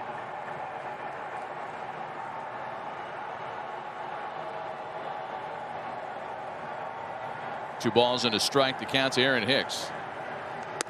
I mean, there's home run power on the bench, too. Clint Frazier would likely be starting in 28, 29 other major league cities. I mean, we could rattle off a list of teams that could use his pop. In fact, the Yankees are playing one of them now, ironically, because they got him in the trade from Cleveland a couple years ago. And there's ball 4 to Hicks.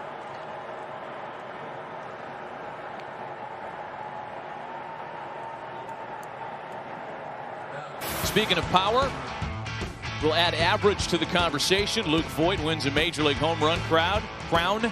And LeMahieu claims the Major League batting title. First set of teammates to do that since Hank Aaron and Eddie Matthews for the 1959 Milwaukee Braves.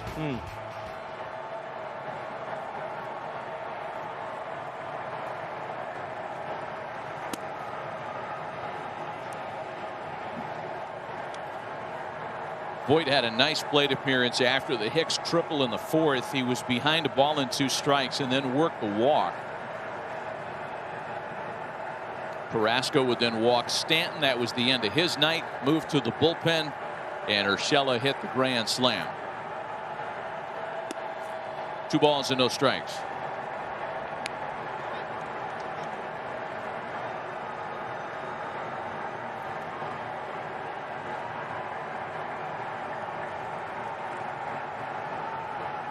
So we know there will be at least 1 elimination game tomorrow. If the Yankees can come back, or the Indians can come back here, there'll be 2. That's into the gap.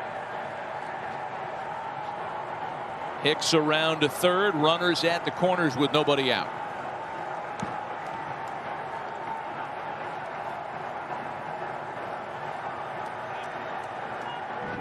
And Voit takes his little cement mixer, little bad slurve, and punishes it.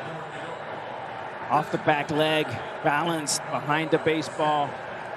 106 off the bat. And the Yankees are set up.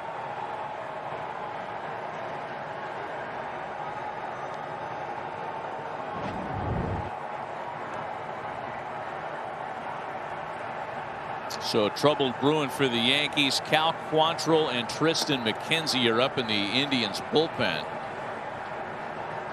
For Voit, 665th draft pick in 2013.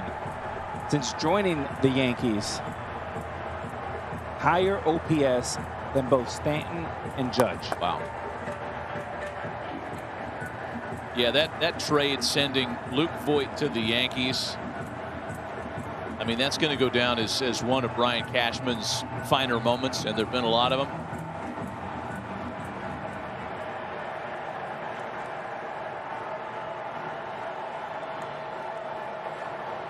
So here's Stanton now. Runners at second and third as Stanton takes one up and in. And nobody likes that. Big G really doesn't like that, considering what he's been through in his career, having been hit in the face.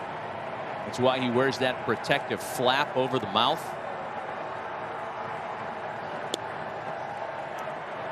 Hmm. 2-0. You guys see two fastballs here. I've been getting texts from scouts with other teams wondering why in the world they're throwing him any fastballs. They think that he's not reacting well to breaking balls in this series. Good question. Another fastball. Just missed that one. One that's hit out to right. It's going to be good enough to tag and score Hicks. Voit also advances, and it's 6-4 Yankees. Good base running there by Voit.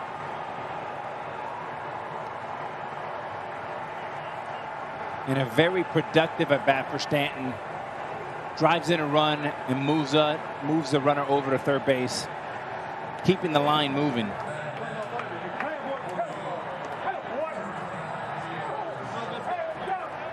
Third RBI of the series for Stanton. And now it's Urshela.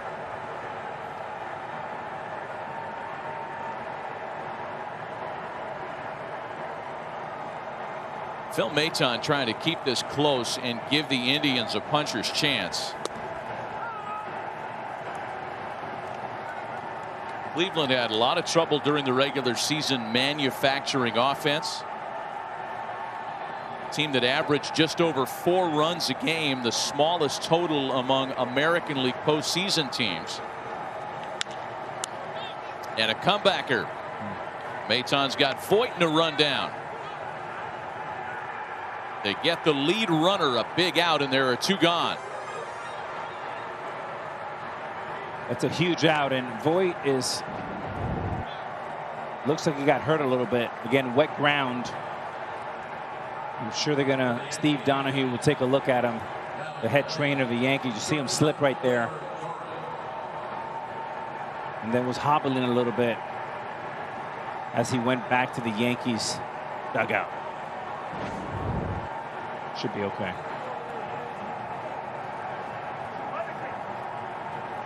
He's had some foot issues.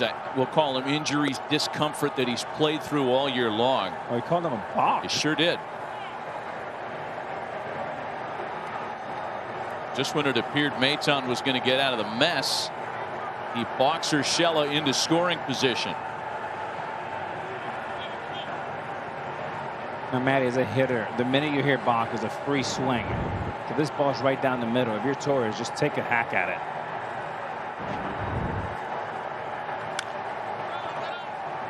On the ground for Santana, and that's going to get the Indians out of any further trouble. One more for New York, however. On the sac fly by Stanton, it's now a 6-4 New York lead.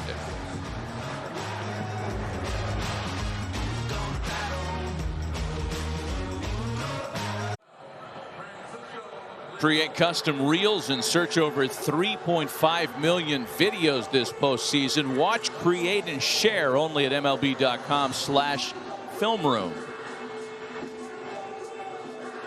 Masahiro Tanaka back to work, his lead increasing by a run. He'll get the top of the Cleveland order here in the 5th. And if ever Lindor is going to get something moving, it's got to be right here. Start a little something. Kenny Lofton style, Omar Vizquel.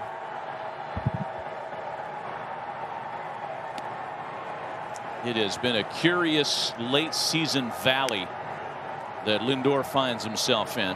Hitless in this series and dating back to the close of the regular season. 3 for his last 27. That's a fair ball, and maybe that's a start for him. An extra base hit to open the home 5th. And this is a huge hit, not only for Lindor, but for the spirits of the Indians. Little changeup split right here, stayed behind it, much more balanced. Bat head flies through the zone, much like the Lindor we've been used to watching.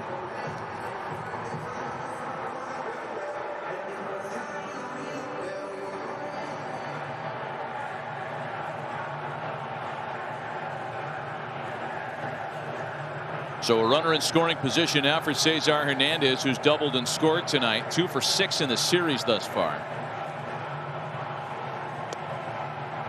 And if you're booning the Yankees, you got to have the bullpen.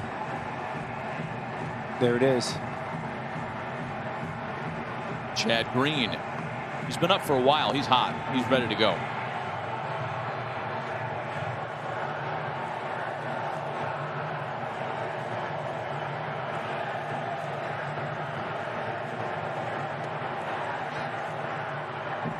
Did not go around. 2 balls and no strikes.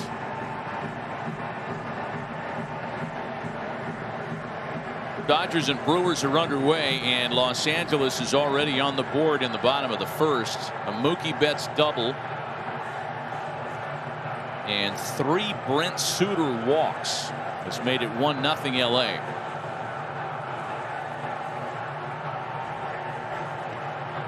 Three balls and no strikes.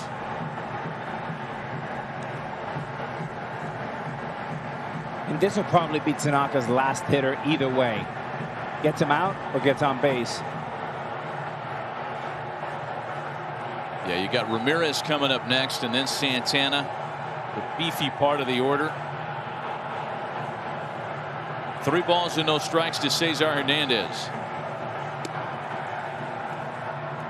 Tanaka's back in the count.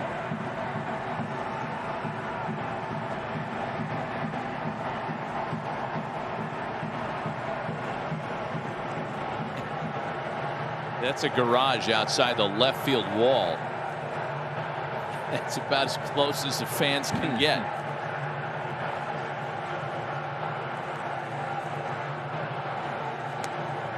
And there's ball 4. And Tanaka with several delays, rain, wind, the total package. I mean, shows you even when he doesn't have his best stuff, just fastball for show there. And then the kitchen sink, sliders, curveballs, splits, soft contact, and strikeouts.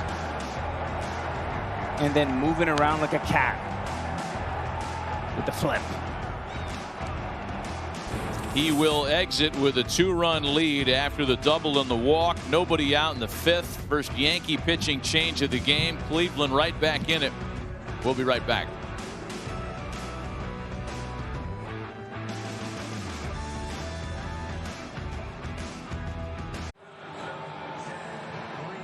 Masahiro Tanaka lifted after 4+, and before you go thinking that's a short start, there was a time when it looked like it was going to be even shorter. He gave up 4 runs in the 1st, an inning that was delayed by rain by 30 minutes. Ended up with another 3 innings of work under his belt tonight, but he does depart with traffic, and he leaves the inherited runners to Chad Green here in the 5th. Fastball, curveball, and hard to make contact of this guy. Comes right after you. Green appearing in the postseason for the 4th time in his career.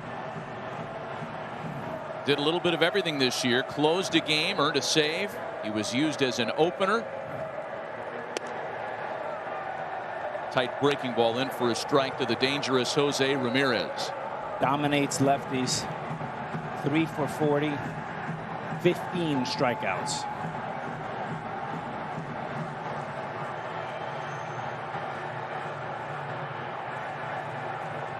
Oh, and 1 to the AL MVP candidate.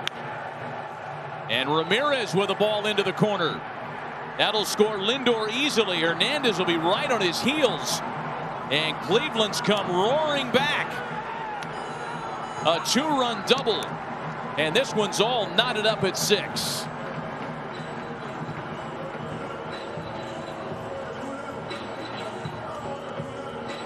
And Ramirez continues. Breaking ball here. Waits on it. Great hand-eye coordination. And a one-man wrecking crew here. Another extra base hit. 14 in a row now for Ramirez. And a big play here where Ramirez in the backside goes all the way to third base instead of stopping at second.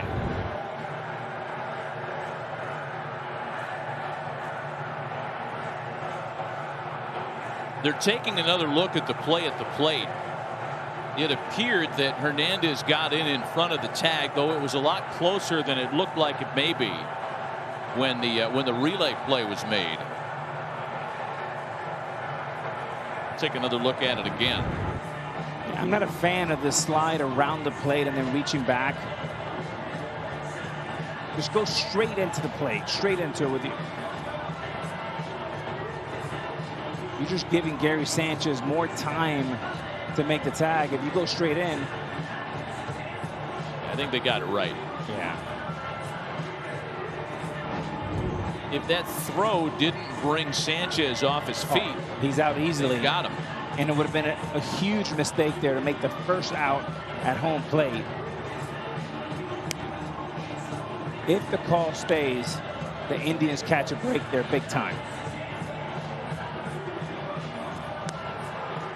Yeah, I don't see this being overturned, but they're taking a good long look. And the call is upheld. So for Jose Ramirez, it's his second 2-run or his second RBI double of the game. First one netted a score. This one 2 runs, so 3 RBIs on the night. He has turned into a one-man wrecking crew indeed. Back to a 6-6 score. Ramirez represents the go-ahead run. And with nobody out, here's Carlos Santana.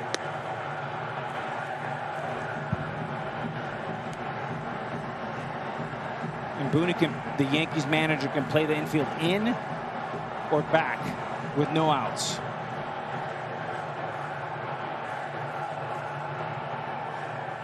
He's got him in.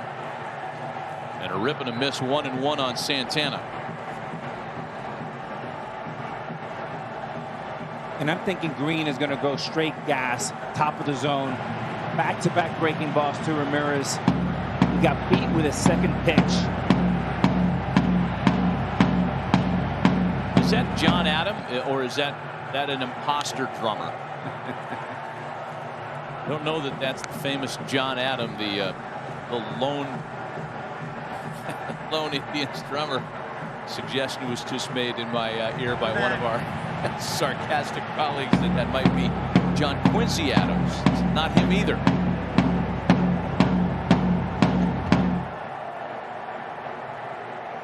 Here, Santana, you need to put the ball in play here. Got him. Elevated 96-mile-an-hour fastball, and Santana, a guy with great plate discipline, couldn't lay off it. And again, back-to-back curveballs to Ramirez, all gas to Santana. 98, top of the zone, unhittable up there. You got to leave that alone. Cheddar.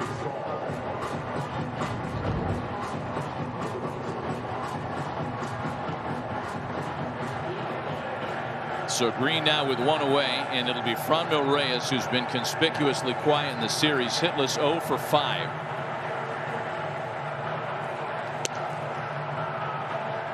Green gets a call. Infield in for the Yankees. Green is looking for another punch out. And look for him to start going up the ladder, up top to Reyes.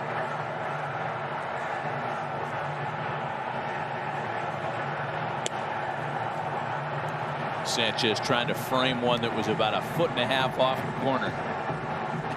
Alex, let's play a little chess. Couple moves ahead. If he somehow gets Reyes here, has a runner at third base and 2 outs, are you intentionally walking Naylor? Because small sample size actually might mean something in this situation. Yes, I would, and I'll pitch to Perez.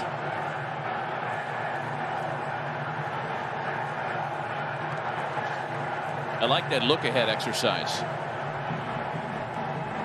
And you know that's exactly what Aaron Boone is doing in his dugout. And a fantastic block here by Gary Sanchez. Makes it tougher because he's starting with one knee in the ground, so that tightens you up, eliminates flexibility. Nice block. 2 balls and a strike. Yes. That's it. That's an easy 97. This looks effortless. Naylor has been a force if you're just tuning into this series. 5 for his first 5 to begin his postseason career. A new major league record. And if I was Green, I would not throw any more curveballs. Right there.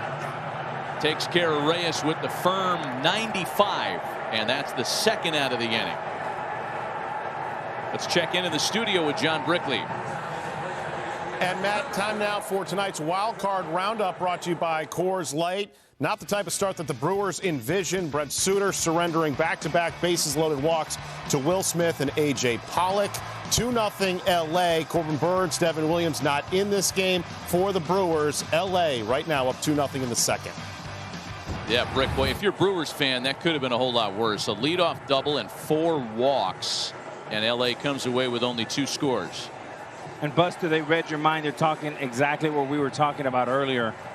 Do you pitch to Naylor or do you go attack Perez? The challenge here is when you pitch around someone, you want to bounce the ball. You got a man on third. There's ramifications there. Gary Sanchez has issues blocking balls. So if you're going to attack him top of the zone. If not, just get him on first base and eliminate the thinking. I don't think there's much thinking here. I think this is an automatic. Got a guy on deck that's got 3 extra base hits all year. Naylor had 3 extra base hits in about an hour and a half yesterday. Oh, he's swinging with bad intentions. This guy's feeling himself. And why not? He is red hot.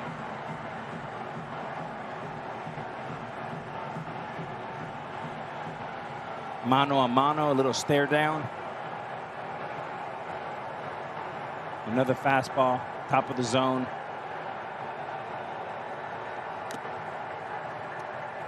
Fouled away, and it's 0-2. And those 2 curveballs he threw to Ramirez, Gary Sanchez shouldn't even put a sign down. Just put the glove up like Little League. That's where we're going. 4 in a row. Right at his mask and a little higher each time.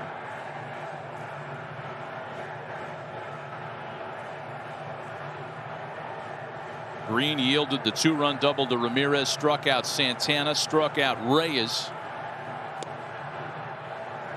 A ball and 2 strikes to Naylor.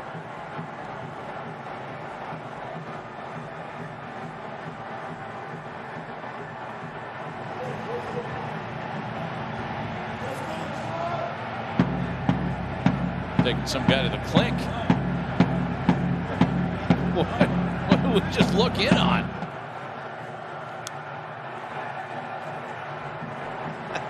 Tell you what, it feels like Chad Green is stepping around a rattlesnake right now.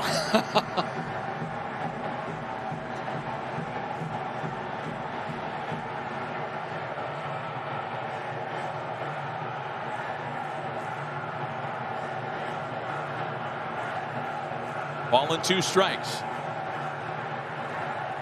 Go ahead run at third, and Naylor takes time.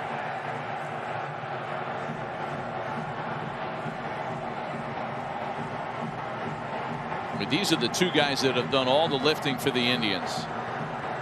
Ramirez and Naylor. And if you're Green, everybody knows the fastball's coming. You got to make sure you just got to get it above the belt. right at Gary Sanchez's mask right there and stay there.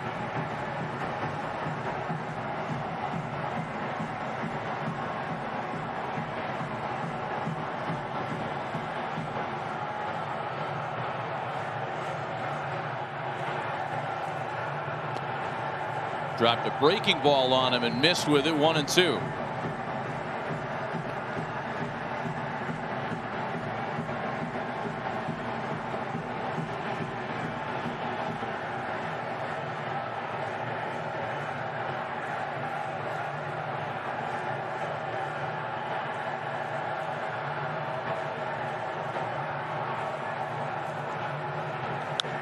There's that elevated fastball. And Naylor, who's tied up with it, sends a fly ball to right to retire the side.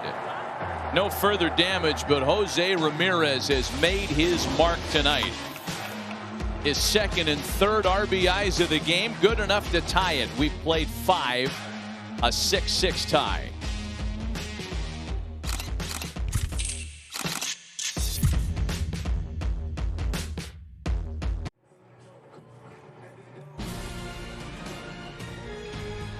From the birthplace of rock and roll, so says the sign, home of the Rock and Roll Hall of Fame back in Cleveland. The Yankees and the Indians are tied at 6. We've played 5 complete back with Alex Rodriguez and Buster Olney. A very long, very interesting night on day 2 of the Fall Frenzy. There's 2 games still in progress as all 8 postseason games were in action today. Indians have made another pitching change. The rookie right-hander, the hard thrower Tristan McKenzie. Got a fastball, slider, curve. Fastball, top of the zone, and holds his line very well. A little bit like Green, tough to hit up there. McKenzie made 6 starts for the Indians down the stretch. He was pressed into duty when the rotation hit some uncertain times. When Mike Clevenger and Zach Plesac were sent out to the alternate training site for not complying with the COVID-19 policy, they brought in McKenzie, and he responded. He won 2 of his 6 starts, worked to the tune of a 3.68 ERA, hard thrower, big strikeout totals. Oh, look out.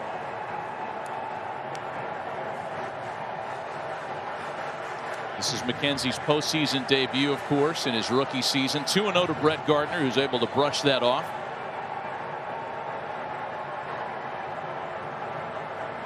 Gardner, Sanchez, and LeMahieu here for New York. 2 balls and a strike. Alex, you mentioned Chad Green is kind of a comp for him. When I look at his body and how he throws, I think back to Ramon Martinez of the Dodgers. That's a good one. He just looks like he's coming at you. Great comp, 6'5", 165 pounds. You know, went to high school in Florida. For a minute, I was thinking a little bit of Doc Gooden.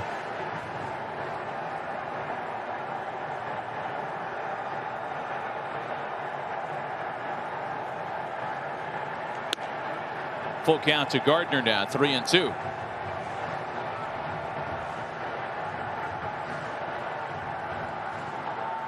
McKenzie, a former first-round draft choice, taken 42nd overall in 2015 at a high school in Florida. And his 3-2 pitch.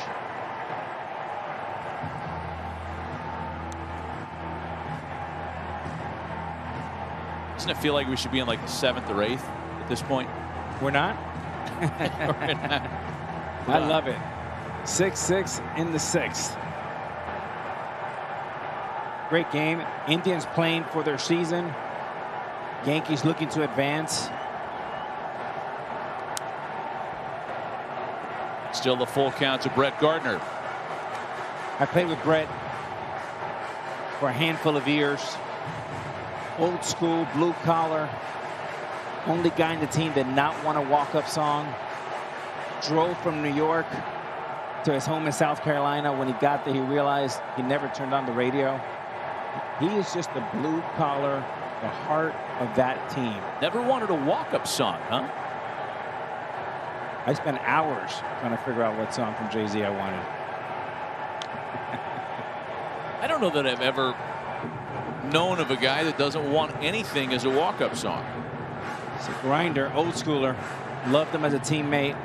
Always challenged, always talking, always challenged the big guys, right? CC and AJ, always talking trash to me, and a guy that just got a little bit like Nails did for the Mets back. And a great at-bat there.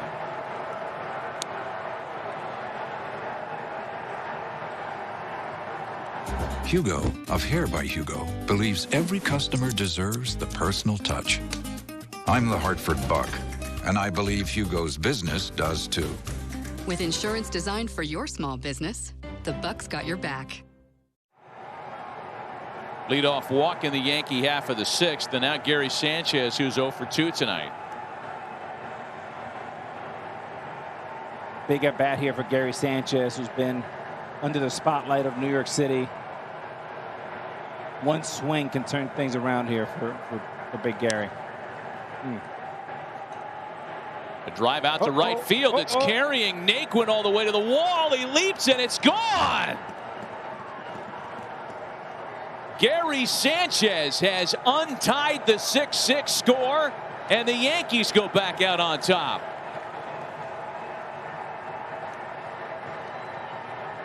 Did you think off the bat that that was a home run swing? No, that was wind. That was a lot of wind.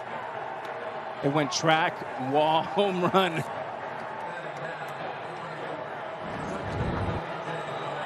I mean, Gary did not think it was a home run. Thought he missed it. You see his reaction. And then you see it going back, and just runs out of room. Big home run for Gary Sanchez. Oh, that's a great, that's a very telling shot. You see Old Glory blowing almost completely stiff out to right field. Yeah, it's still really windy out there tonight. And Sanchez got it up into that jet stream. 9-pitch walk. Great at bat by Gardner. First pitch fastball. Home run Gary Sanchez. 2-0 to DJ LeMahieu as he rolls over a ground ball for Lindor. And that's the first out of the inning for McKenzie. And if you're Cleveland, the previous inning you had Ramirez at third base with no outs and the battery. Santana, Reyes, Naylor, they could not push Ramirez through.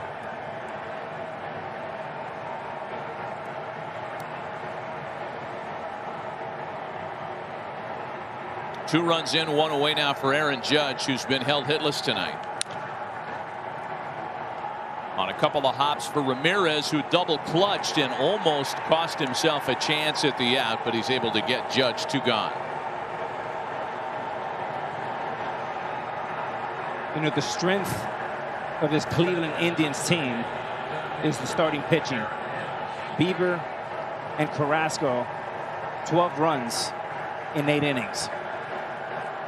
And you don't want McKenzie making his playoff debut, but that's a ramification, a residual negative effect of the 2 poor starts. That's a good point. Though the Bieber results yesterday were really surprising. And again, credit the Yankees. I mean, their approach against him was solid. Home run, the weapon du jour, as it usually is for New York. 6 of the 9 Yankees in tonight's lineup have homered in the series.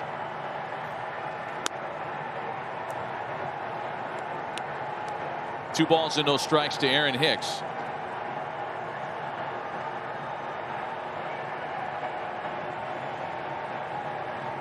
The 2 biggest weapons in the Yankee bullpen, by the way, are yet to be deployed. Zach Britton and Aroldis Chapman. And you know, Aaron Boone is counting outs until he can get to that stage of the game. They prefer using Chapman for only 1. Same for Britton in an ideal circumstance. So how do you get through the 6th and 7th before you can lock it down with your 2 big left-handed studs? That's right. And you're thinking 12 more outs, and you have 3 pitchers to work with. Those are the 3 he wants to stick with. Green, Britton, Chapman. Can he get 2 more out of Green? I think so. He's a horse. You know, playing with him, he's as strong as any player, very athletic, works hard. He's just like a machine, very quiet.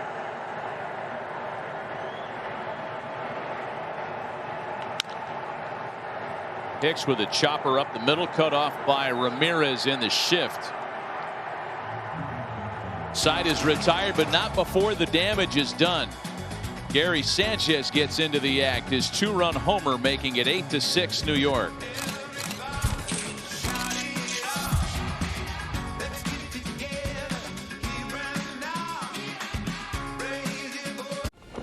You're watching the 2020 Wildcard Series presented by Hankook Tire. The last game in the National League bracket is underway with the Dodgers already out in front of the Brewers 3-0. That game's in the second. Earlier today, the Cardinals took a 1-0 lead on the Padres. The Marlins take a 1-0 lead on the Cubs at Wrigley. And it was a wild one between the Reds and Braves. I mean, I don't know if wild is the perfect term. It was wild in terms of length. 13 innings, almost 5 hours with 1 run. As the Braves finally walked off Cincinnati, they'll try to bump them out of the playoff picture in earnest tomorrow behind rookie Ian Anderson. Perez, Naquin, and DeShields, bottom of the Cleveland order against Chad Green, who continues. He yielded the 2-run double to Jose Ramirez and then came back to strike out Santana and Reyes, fly out Naylor to mitigate the damage.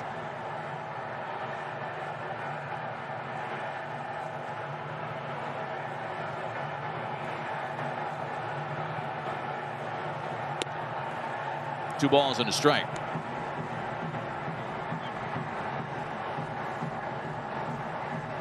Chad Green's longest as a reliever, by the way, came back in 2016. He went 3 2/3 in a game against the Rays. This year, his longest was 2 1/3, a relief stint in August against the Phillies. 2 balls and 2 strikes. His high pitch count is 33. And for those reasons, we see Zach Britton up in the bullpen for the Yanks.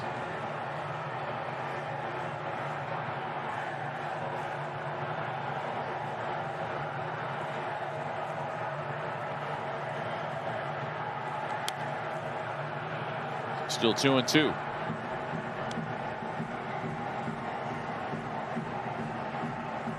You know, don't sleep on Davy Garcia. He might be a little bit of a wild card here for the Yankees.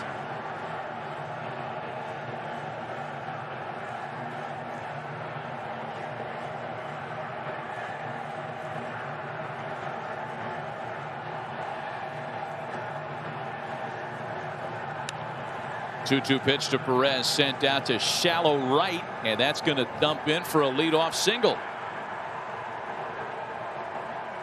Let's get an update from John Brickley.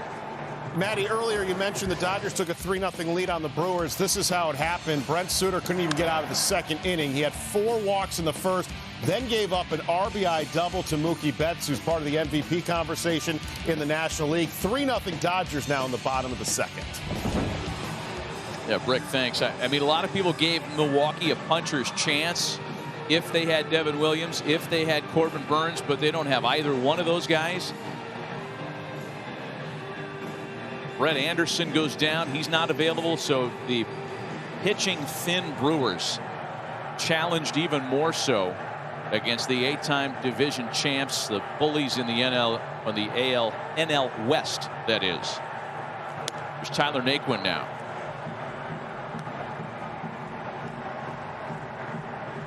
In terms of the Vegas series odds, the Brewers were the biggest underdog on the board in all the divisions, all the wild card series, that is.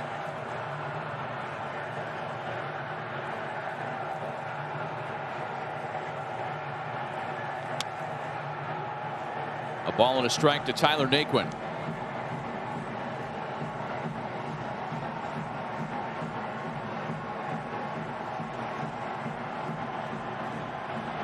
$12 runs last night for the Yankees. They've hung 8 tonight. And for Green, 25 pitches, 19 fastballs, 6 curveballs, triple and a single, both on breaking balls.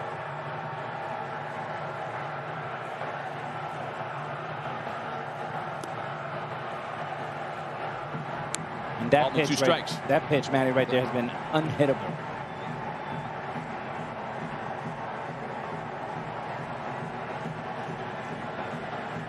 Masahiro Tanaka started for New York. As you can see, the Yankees shift with 2 strikes now.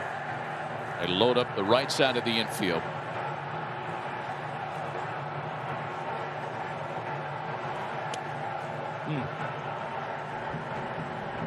Tanaka ended up going 4+.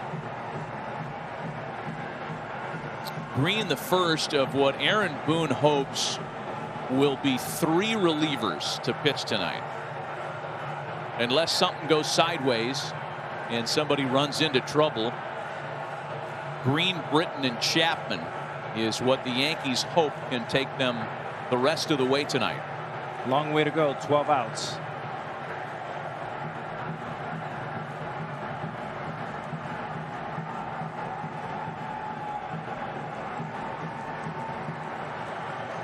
Naquin taking considerable time stepping out. Now he's ready to go. 2 balls and 2 strikes. Got him looking. That is paint on the outside corner. Picasso-like 96 black. No chance. Nice frame by Gary Sanchez and has the corner. Sanchez has been really active tonight behind the plate. Much said and written early in the season about his refined catching stance. It was something that actually began last year. He's down on one knee. The Yankees' hope is that that can frame more strikes. There are risks to that, however, and we've documented them this year. Some of his athleticism is removed in terms of scrambling for pass balls and wild pitches. So far, so good tonight.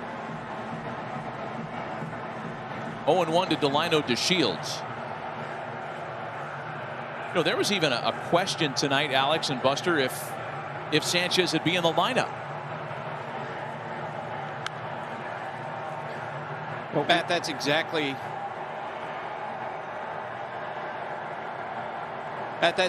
right. Aaron Boone was asked questions about it before today's game. Did he think about playing Higgy, Kyle Higashioka, who of course has become the personal catcher for Garrett Cole? Based on the game one win, did he think about playing him in game 2? I think if I was sitting in Aaron Boone's shoes, I would have thought seriously about that. But Aaron Boone told reporters, no, I made up my mind. This is the way that I was going to go. He was going to keep Gary Sanchez in the rotation, keep him playing because they believe in his talent. And Buster, so do I. I love Gary Sanchez. I always have. He's been in this system ever since he was 16 years old. He's only 27. It feels like he's been around forever. But let me unpack a little bit in fairness to Gary Sanchez. What I liked about it, he wasn't in the lineup yesterday, came in early, worked hard, batting cage, great attitude. And here's the other part, Buster.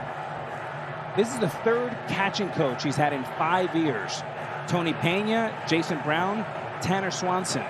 It is very difficult. DeShields hits the hole on the right side. So Perez advances to second. And it's difficult when you have 3 coaches in 5 years. You work so hard on your defense, and you become frozen. And all of a sudden, it starts affecting your strength, which is your offense. But that hit tonight has to feel sweet. It was a huge, huge home run for the Yankees.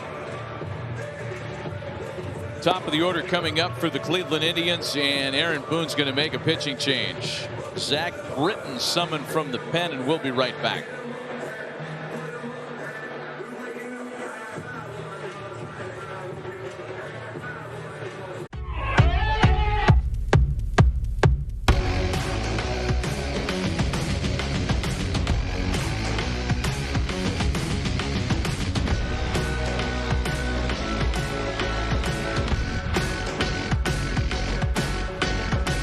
Time going to take a look at our Geico game track in a 2-run game with 2 runners aboard in the Cleveland half of the 6th. For the Yankees, they came back after falling behind early, courtesy of a grand slam from Gio Urshela. A lot of the damage on the Cleveland side being contributed by Jose Ramirez, a pair of doubles, each of them scoring runs, 3 RBIs for the AL MVP candidate. And the Yankees have made their second move to the bullpen. It'll be Zach Britton to try to navigate the damage here.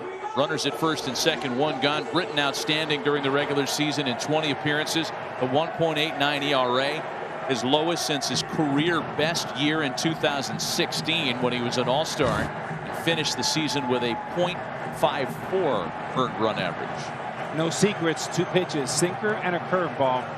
If you get 10 pitches, 9 of them will be that cement brick.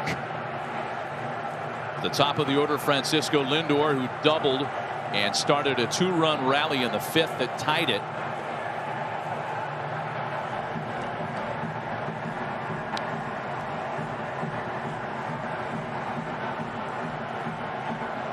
Your approach against Britton as a hitter. If it's high, let it fly. If it's low, let it go. Exactly the way you hit knuckleball. So much movement down.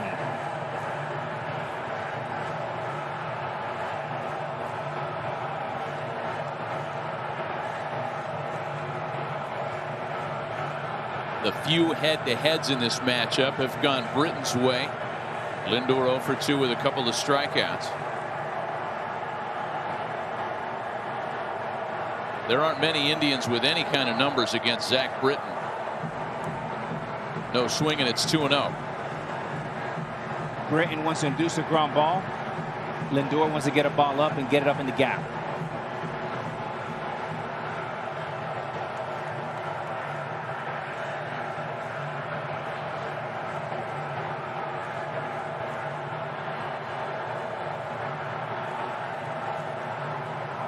Two balls and no strikes with Hernandez waiting on deck.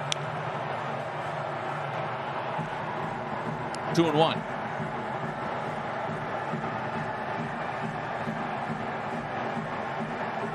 If the Yankees can hold on to their lead and finish off the Indians, they get the Tampa Bay Rays in a best-of-5 ALDS that starts next week.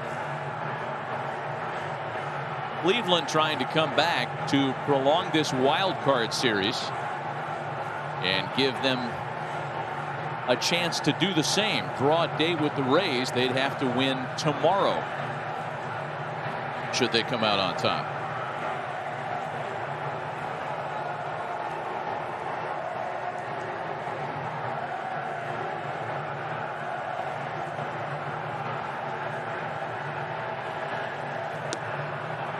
Three balls and a strike. Matty, I mentioned Davy Garcia earlier as a wild card. I think there's a lot to ask for the Yankee bullpen with Green, Britton, and Chapman to get all 12 out. So there's got to be one more bullpen person to step up and get some outs.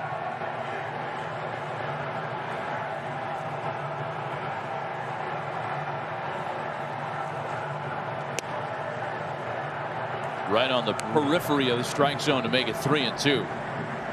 For Zach Britton, he's pitched only once in the last week. He threw 16 pitches back on the 25th. Britton has described himself as a guy that doesn't like to go too long between appearances. Yes, he's a power pitcher, but that sink also requires feel. And it's something that can leave you when you're not out there frequently. It's a great point. The more they pitch, the better they are. So a full count.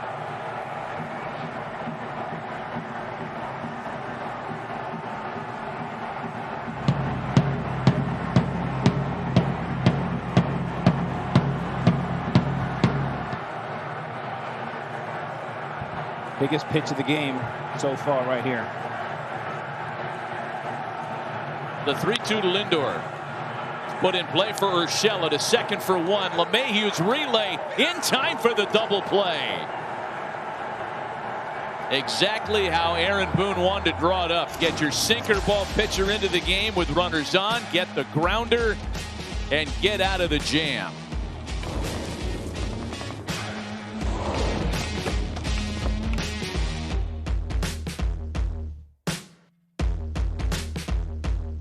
Well, give the Yankees a lead late, even as late, if you will, as after 6 innings. And they're usually pretty good. Man, only 2 given up at that point of the game. 24-2 when leading after 6. And they'll have the middle of their order here in the 7th against Tristan McKenzie, Luke Voit, Giancarlo Stanton, and Gio Urshela. 8-6 New York. McKenzie came on in the 6th in relief of Phil Maton. Walked Brett Gardner, gave up the 2-run homer to Sanchez, and then retired LeMahieu, Judge, and Hicks on ground balls. That's the underrated at bat of the game for me is Brett Gardner, leadoff, 9-pitch walk to set up the first pitch, wind-blown home run by Gary Sanchez. 2 balls and a strike to Major League Baseball's home run leader Luke Voit. 3-1 now.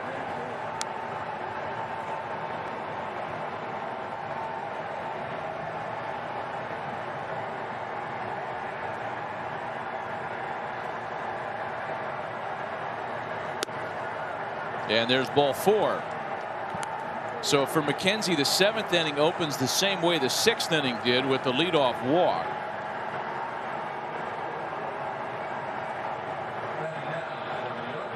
And now he's got to deal with Stanton, who's homered in back-to-back games.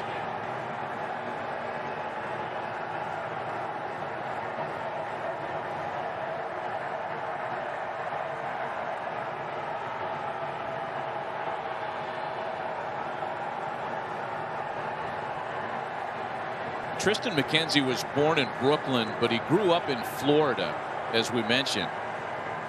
And I recall him talking about facing Miguel Cabrera in one of his first big league outings. Talking about how that moment kind of got to him, because growing up as a Marlins fan as a kid, Miguel Cabrera was a big star back then. Sure. Same can be said of Stanton. And the stakes are much higher here. He's facing a former MVP and a guy who's homered in back-to-back games. Take you back to the 4th. And hit that like a left-handed pull hitter with power.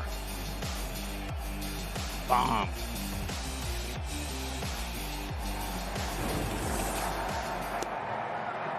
Two balls and a strike.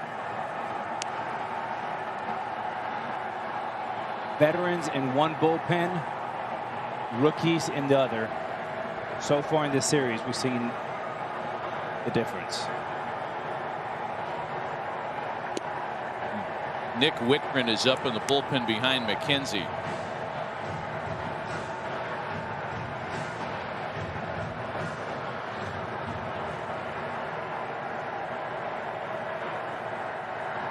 Two balls and two strikes. And Stanton strikes out swinging. That moment not too big for McKenzie. Yeah, for McKenzie, his best 2 pitches, back-to-back sliders. Nice and tight, good location, conviction right over the top.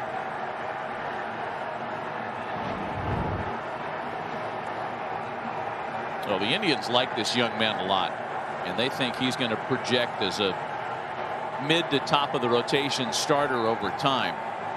Here's Urshela now. One of Cleveland's big problems tonight. His grand slam in the 4th flipped the score and turned a 4-1 deficit into a 5-4 lead.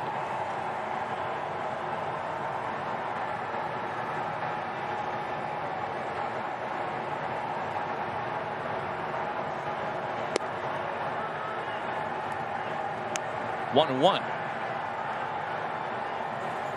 Aaron Boone's trying to take time. Pinch runner.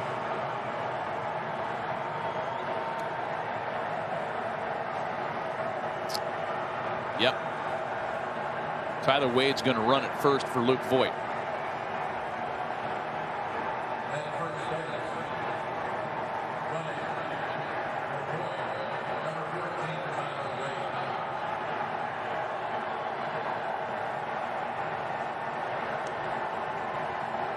The Yankees did this late last night, and they slid LeMahieu over to first base late to accommodate Wade at second.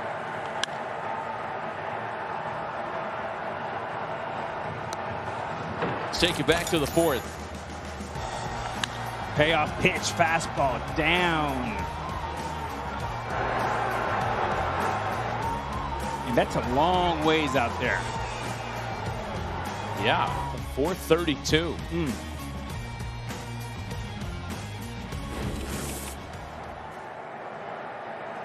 Ball and 2 strikes to Urshela here.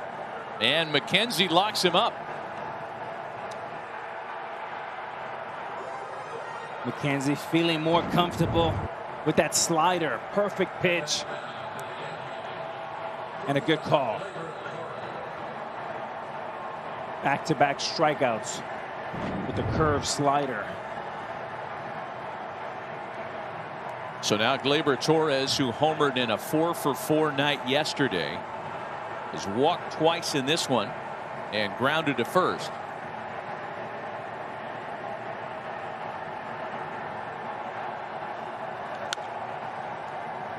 Oh, and 1 to Torres. When the Indians bat in the bottom of the 7th inning, they'll have Hernandez, Ramirez, and Santana, the 2, 3, 4 batters, all 3 switch hitters. And it's late in a ball game like this, in a close ball game, when you really appreciate the extra intrigue, the extra value that 4 straight switch hitters can provide in a lineup. I mean, it's obvious at the surface, but then you get into the late stages of a game when you start thinking about matching up. And that really stands out. Man, the Indians, they're better against left-handed pitching. Those switch hitters.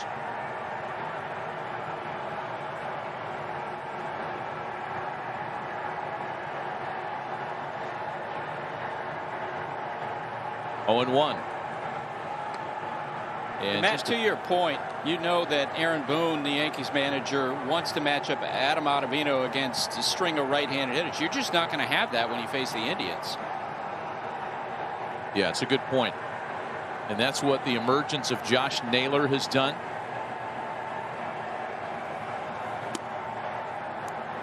You know, even if you're trying to kind of poker play the other lineup and you bring a left-hander in to try to see if the Indians would remove Naylor, you know, pinch hit for him, and then you could get Ottavino in later in the game. Naylor's so hot, there's no way they're going to remove him from this lineup. Not for a left-hander or anybody for that matter.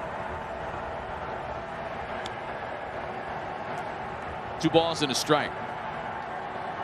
We talked about that little fact that 4 switch hitters at the top of a postseason lineup. Last time we saw that in baseball, game 2 of the '87 NLCS, Vince Coleman, Ozzie Smith, Tommy Hurd, Terry Pendleton. Oh, I like it. Those late '80s cards. You missed the cleanup hitter, Jack Clark.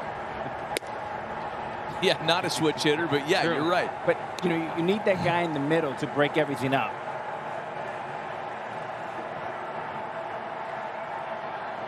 Those were some fun teams to watch.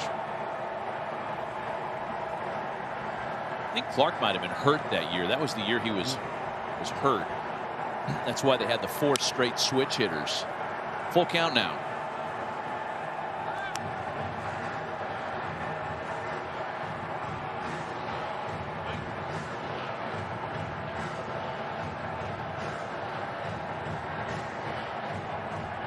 Dodgers continue to lead at home 3-0 over the Brewers. All that damage coming against the starter Brent Suter, who was unable to finish 2 innings tonight.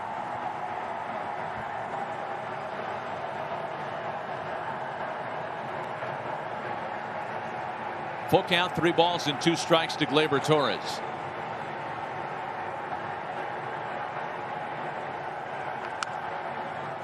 Little excuse me half swing and a roller for Ramirez that he can't field cleanly.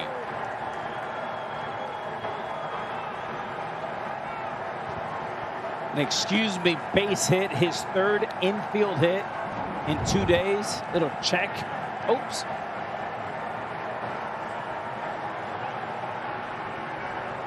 Do or die for Ramirez.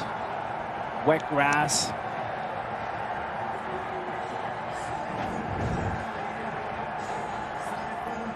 Going to have a pitching change. Nick Whitgren will try to record the final out of the inning and strand a pair in the 7th. We'll be right back.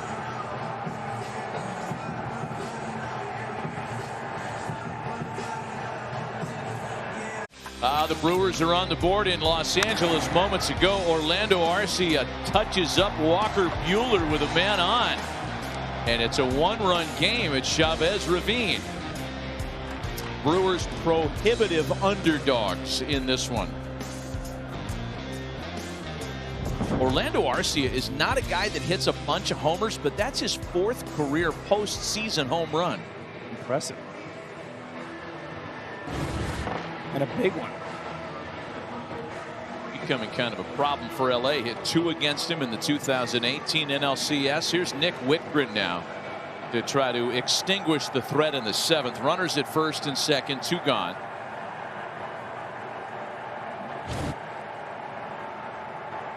A walk and what was scored as an error on the ball Gleyber Torres hit that put runners aboard.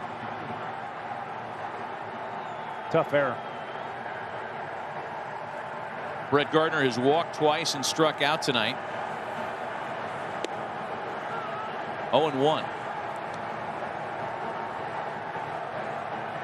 Fastball, curveball, and the change right there.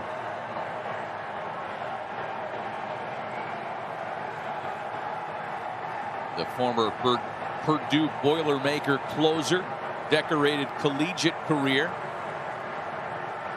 Bounced around with a couple of major league clubs, including the Marlins, who drafted him back in 2012. Whitman's been with the Indians for 2 seasons. A ball and a strike.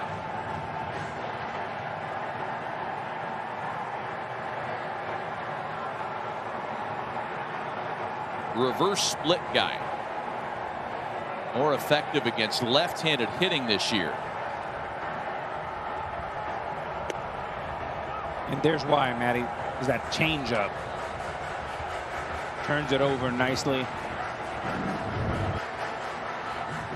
Good pitch, good ball.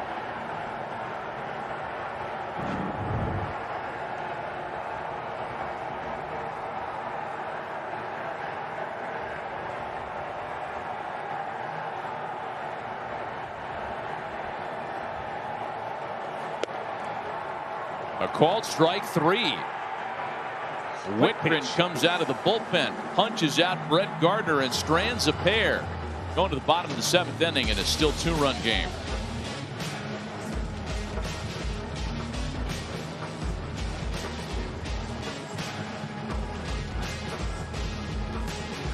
Strikeout. 7th inning stretch is come and gone. What, so quickly? This one is just plodding along, as postseason baseball tends to do. Take you back to the way that previous half inning ended. And Gardner not ready. Watch the quick pitch here. Slide step. Boom. Quick pitch. Quick pitch, and Gardner was not ready for it. Fastball right down the middle. Gardner checking in with home plate umpire Johnson Payne to see if it was a balk move. Is that what the conversation was? I believe it was the balk move, and also the pitch before. I think he had a question about it as well. Some defensive changes for the Yankees. DJ LeMahieu does in fact slide over to first, and Tyler Wade stays in the game playing second base. 2 balls and a strike is the count to leadoff hitter Cesar Hernandez. Hernandez, Ramirez, and Santana. Pretty straight switch hitters here in the Cleveland half of the 7th.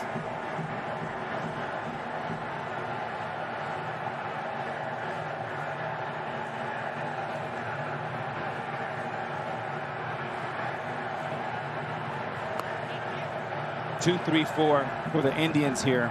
Pre-Chapman, this would be the best opportunity for the Indians offense.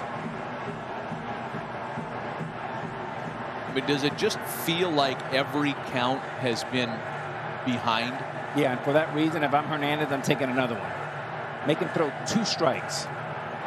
Leave base runners, and you get the hottest hitter on the field coming up next. Ramirez with a pair of RBI doubles tonight. 3 balls and a strike to the ex-Philly, Cesar Hernandez. Full count. Good take.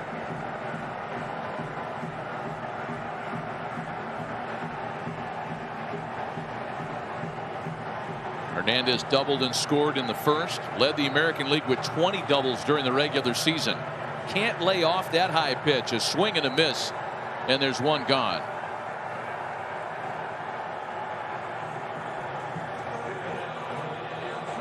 Give us the fall frenzy.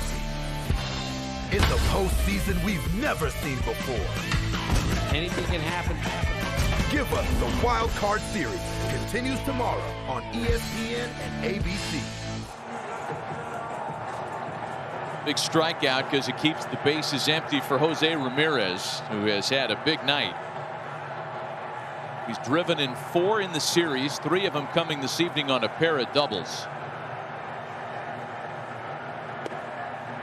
0-1.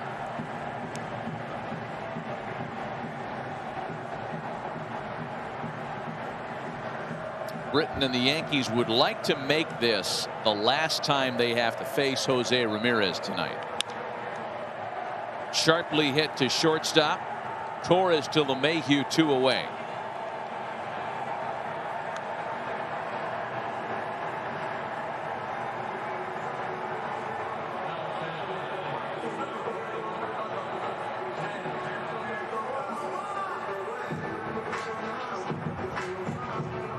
Carlos Santana's been quiet in the series, 0 for 7.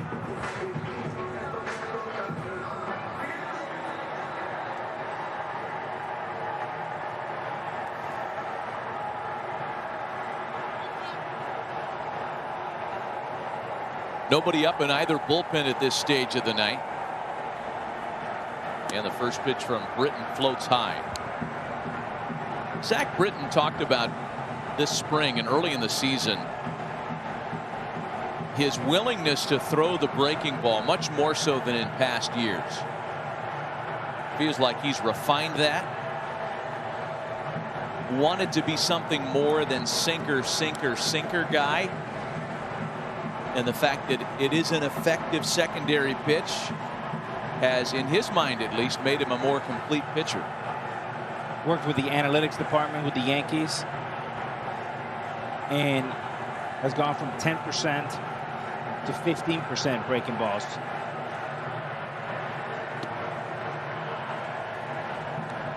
Balls behind, 3 balls and no strikes. Carlos Santana led the American League with 49 walks during the regular season.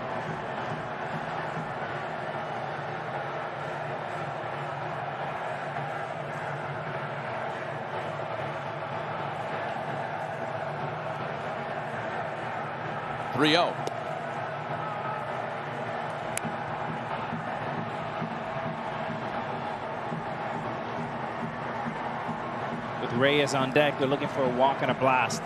And a good matchup, Britton against Reyes.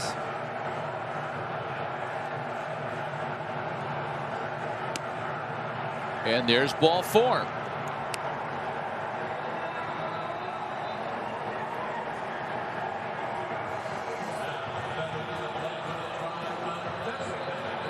Jonathan Loaizaga up for a second time in the Yankee bullpen.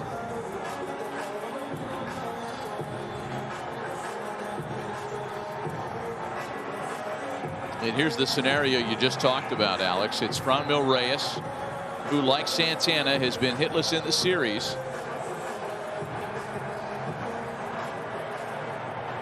One of Cleveland's leading run producers during the years, 9 homers, 34 RBIs.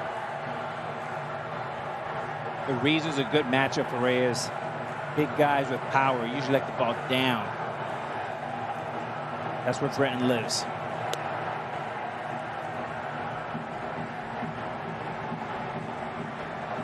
Ball with no strikes to Reyes. So after the rain delay, and by the way, there were technically 2 rain delays in this one tonight, one that prevented the game from starting at its scheduled 7 p.m. time. So there was a 50-minute rain delay to begin the night, then another 30-minute rain delay in the middle of the first.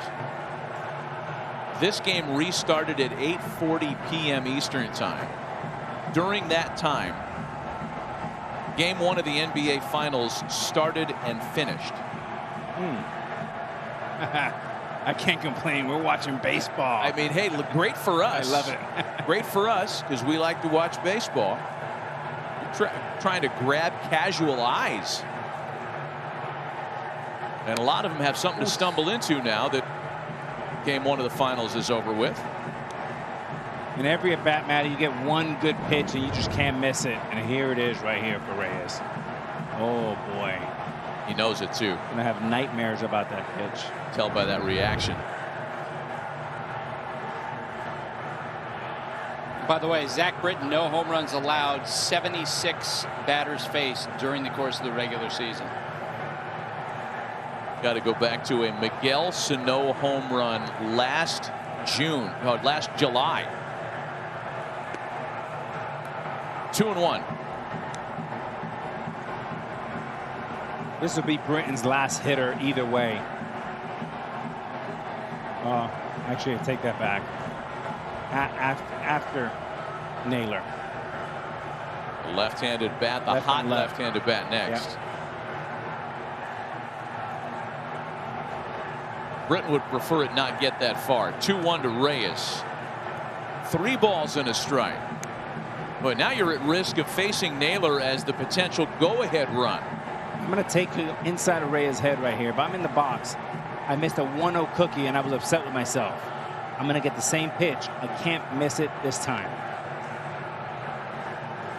Put the driver away. 7-iron thought. The 3-1. Back-to-back 2-out walks. And the go-ahead run does have a chance to swing the bat this inning. And it happens to be the hottest Cleveland hitter. Oh, what to do if you're Aaron Boone. Jordan Luplow is going to pinch run.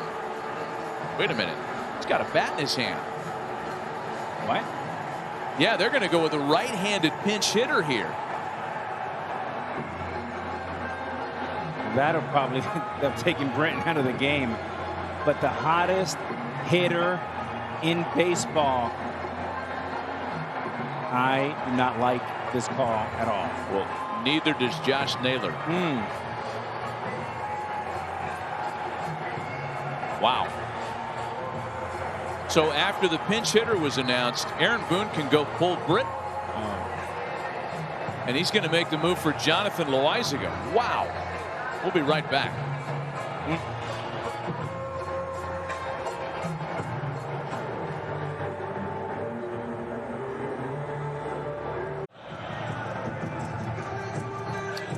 Really surprising set of decisions initiated by Sandy Alomar's call to pinch hit for Josh Naylor, who's been his hottest bat this series. So once that move was made, it allowed for Aaron Boone to make a move on his own and replace Zach Britton with Jonathan Loaizaga. Britton was on the ropes, and I'm not sure, you know, if they let Naylor swing the bat there. I get it, it's a lefty-lefty matchup. It's the Phil Jackson. When the game is going, let the river flow. It's flowing in your direction. You got a struggling offense. You got your hottest hitter besides Ramirez at the plate. Make that guy go to the plate. Really surprising move. Let's see what happens now with Jordan Luplow pinch hitting. Loaizaga on in relief. He'll try to be the bridge to Chapman in this one and get the next 4 outs if he can. 0-1 to Luplow, who began the season, by the way, 0 for his first 21.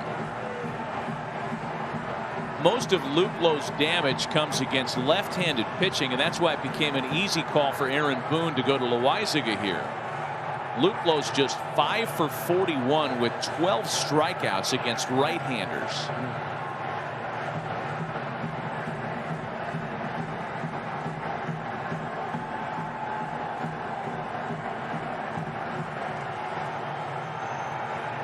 Central California native who grew up playing as a kid with Aaron Judge. And he's behind 0-2.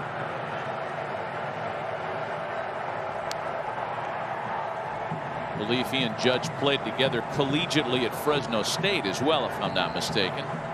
Buster, you want to fact check that real quick for me? I will fact check for you.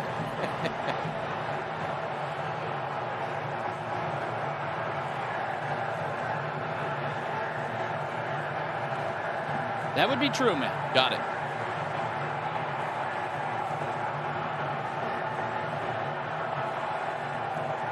Oh, 2 to Jordan Luplow. Laid off the breaking ball.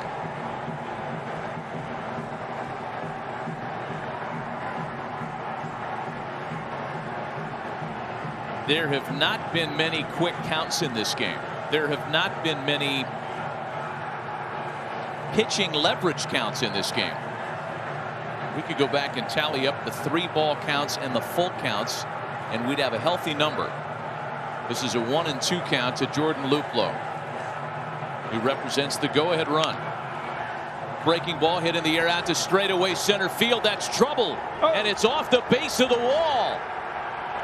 Santana scores. Reyes scores, and the Indians have tied it up. The move works.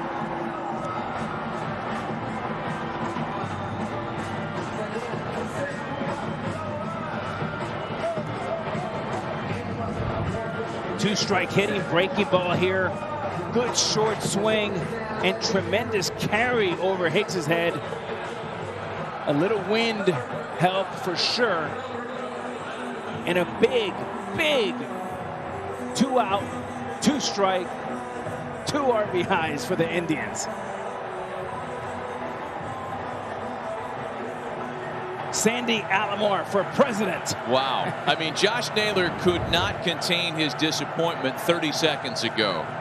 But he was among those on the top step rooting for the guy that pinch hit for him that got the job done. We are even at 8-8. Wow. And now it's Roberto Perez. I mean, we had a game earlier today that lasted 5 hours that struggled for 1 run. Didn't come till the bottom of the 13th. Here we are with the exact opposite tonight.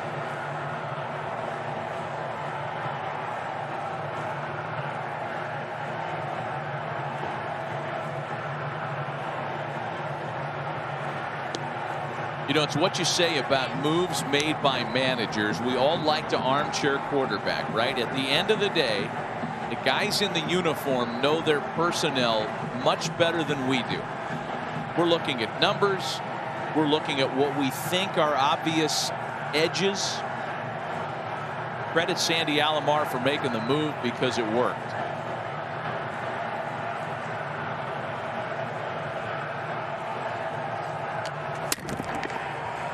Somebody broke a parab. A foul ball broke a microphone. A parabolic microphone.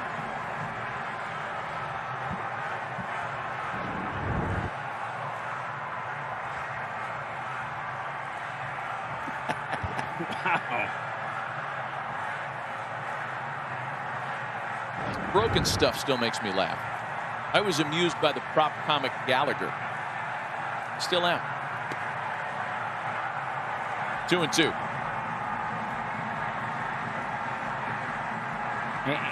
And who would have thought that it wouldn't be Ottavino in the game pitching? But his struggles, lost a little confidence. And here we are, 8-8. Well, the walks left behind by Britton were the problem, and Luplow cleaned him up with a double. Ouch, and that one comes inside and catches Roberto Perez. He's hit on the hand. Oh, no.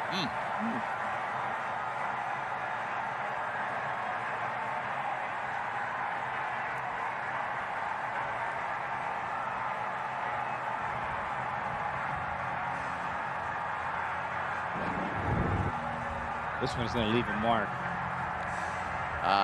Hit on the wrist. The right wrist. just couldn't get out of the way. 97 miles an hour.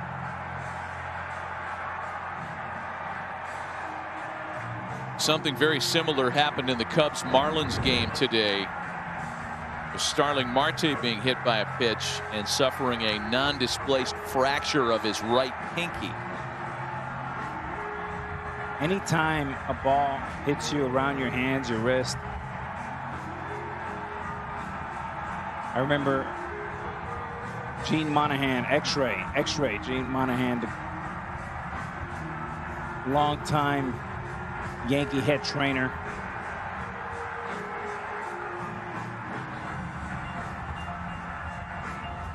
I would imagine that Sandy León is warming up in the Cleveland bullpen at this moment.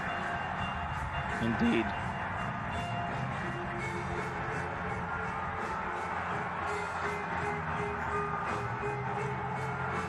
Question as to whether or not Roberto Perez will be able to continue.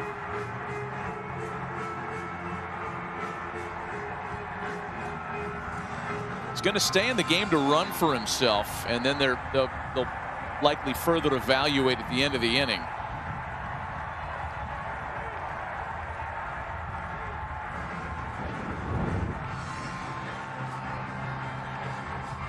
Oh.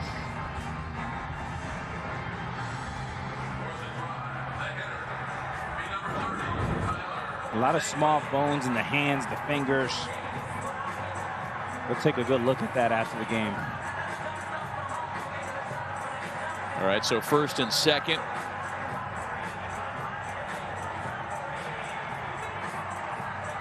And now the matchup advantage swings to the Indians because they've got the left-handed hitting Tyler Naquin.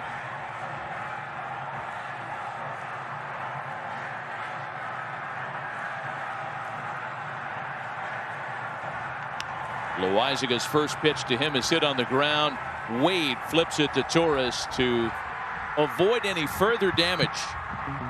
But Jordan Luplow with a big two-run pinch hit double has brought the Indians even once again to the 8th in an 8-8 tie.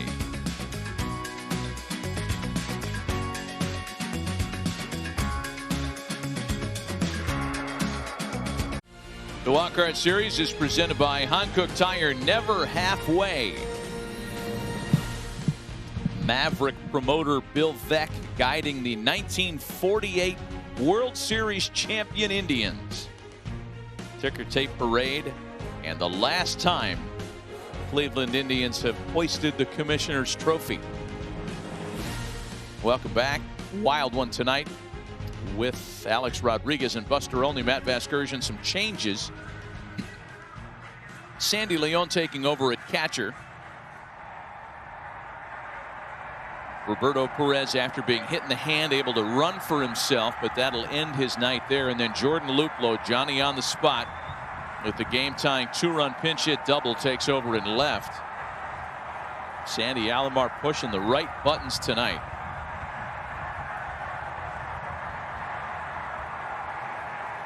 Gary Sanchez untied a 6-6 score with a two-run homer in the 6th. He'll lead off here in the 8th against Nick Whitgren.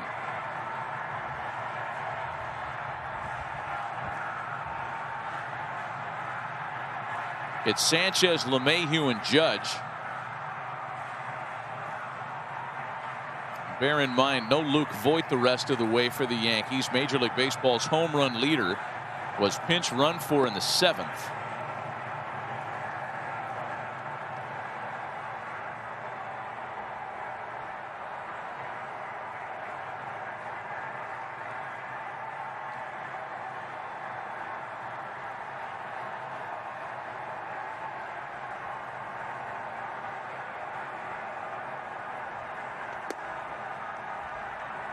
Ball and 2 strikes to Sanchez.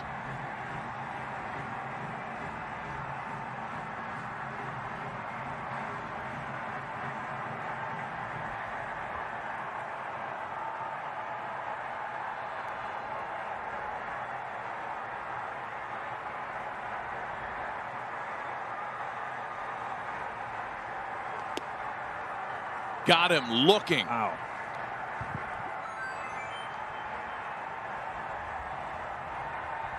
Tough call on Sanchez. Ball's up and away.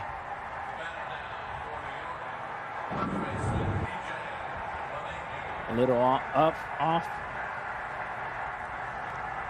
Not much you can do with that pitch right there. You know, we asked the question, can you get 11 outs from Green, Britton, and Chapman? And the confidence lost on Ottavino is a result here. You could not bridge Britton to Chapman. Ball with no strikes to count to DJ LeMahieu. And when Tanaka only goes 4 and he battles for 4, that's a lot to ask from any bullpen.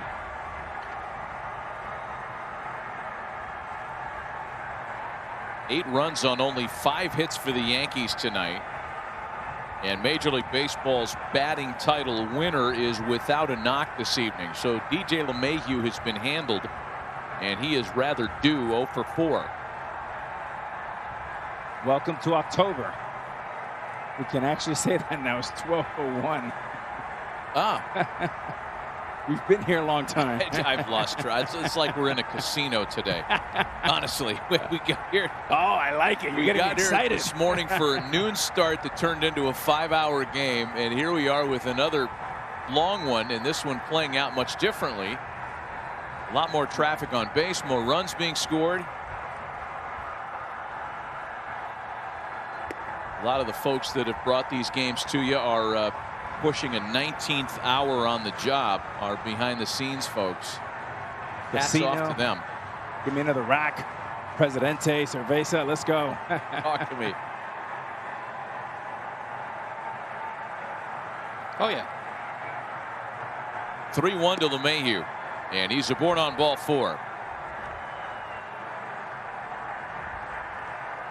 It was a better pitch. The strikeout to Sanchez. LeMahieu gets the call there on 3-1.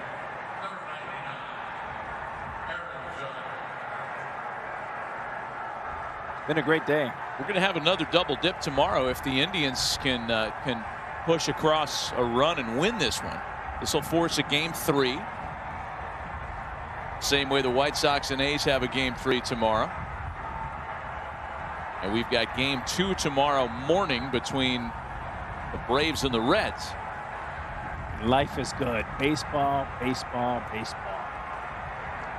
Aaron Judge has been quiet tonight as well. I mean, this is a night for the Yankees where they played at 8 runs, and LeMahieu and Judge have combined to go 0 for 8 atop their lineup.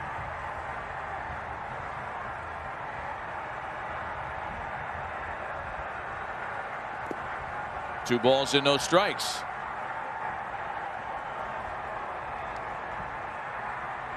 I thought maybe if we'd hit midnight, we'd get, you know, like a fruit bowl in here or something. Snacks.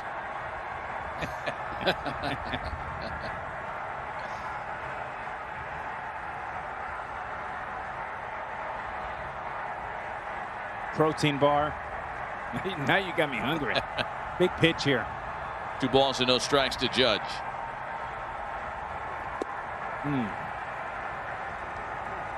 He's been waving at sliders all night long. A little mini slider there. I mean, that's the kryptonite, right?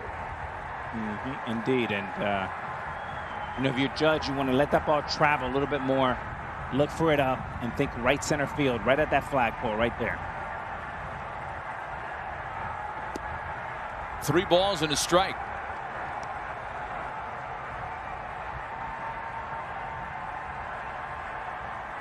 Judge's home run yesterday, his 9th career postseason homer.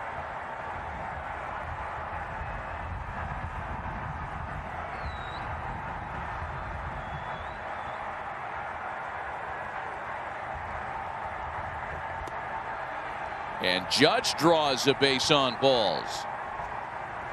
So strikeout and then back-to-back walks have thickened the plot here in the 8th. And now the opportunity has fallen to Aaron Hicks.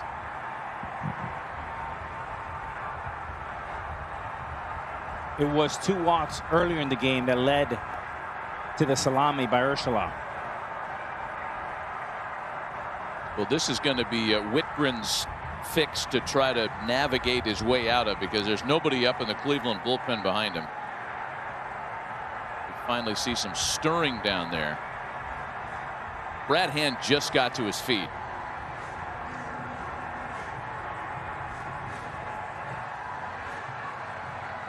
By the way, I just thought of who Nick Whitgren looks like. Give it to me. Ethan Hawke. Great call. That's a great call. Anybody got me on the Ethan Hawke lookalike? I love it. I think it's perfect. Training Day, among many other terrific movies. Aaron Hicks tonight has tripled, scored a couple of runs. He's walked. 10 walks for the Yankees tonight.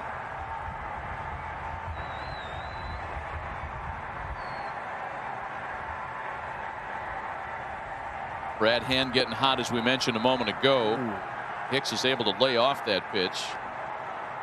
We've talked about Aaron with more walks than strikeouts this year. One of 5 qualified hitters to be able to claim that in 2020. Pretty good group. Bryce Harper, Carlos Santana, Freddie Freeman. I counted them up wrong. There's more than 5. Juan Soto, Anthony Rendon, and Tommy La Stella. The only qualified hitters this year, that is with minimum plate appearances, who walked more than they struck out. 2 balls and no strikes. It's a good list. Tyler Wade on deck. Again, he's batting in Luke Voigt's spot in the lineup.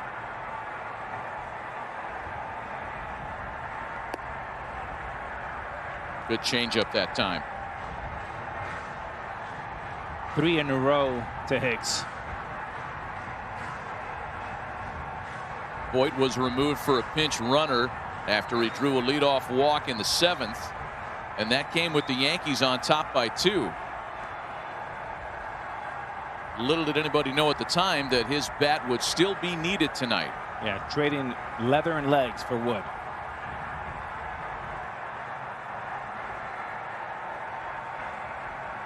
Two-1 to Hicks. On the ground to second base. Muffed. It cost the Indians a chance at the double play. Hernandez had a little trouble picking up with the glove, and there are runners at the corners now with 2 gone. Off the bat, routine double play. We fielded cleanly, but it cost him.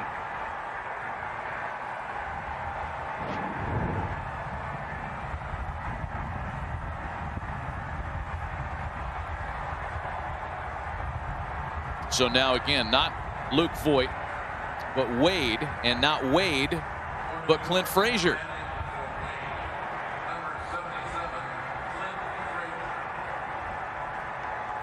We talked about Frazier being a former Indian acquired in that trade a couple of years ago. The big Andrew Miller swap, the one that helped rebuild the Yankees seemingly on the fly.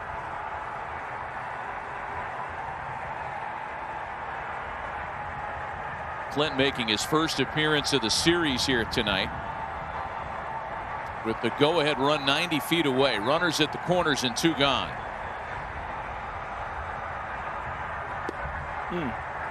Frazier takes a look at a strike. Good fastball there.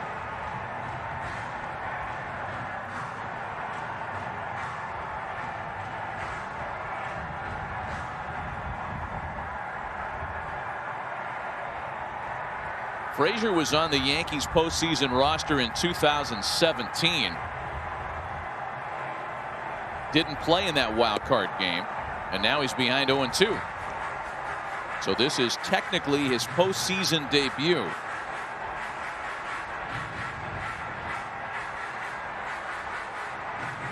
Frazier selected 5th, the same draft pick where Judge was his 27th pick by the Yankees.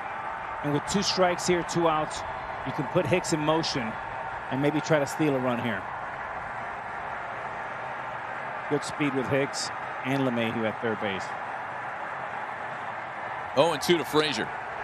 And Whitkin strikes him out to get out of the jam.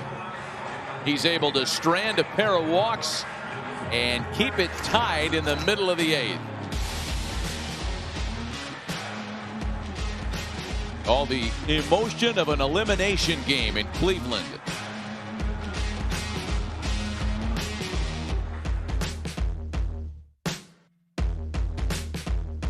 You talk about excitement in those first days of the playoffs.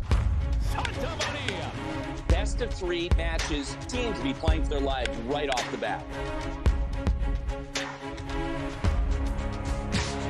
Day 2 of the Wild Card Series. Day 3 coming up tomorrow as the American League bracket continues. The Rays and Astros punching their ticket earlier today to the Division Series.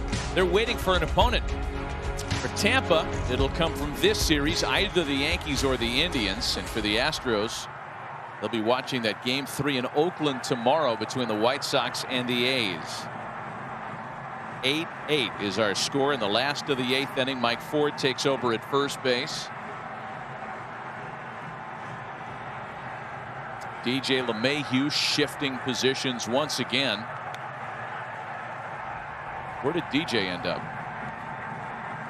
He's at second base. He moves back to where he began the night.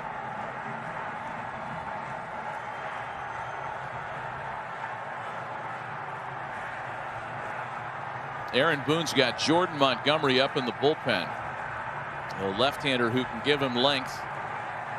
Tapping into his starting pitching reserves, and if that's any indication as to what Booney thinks is coming up, then it'll turn into a long night. Already has.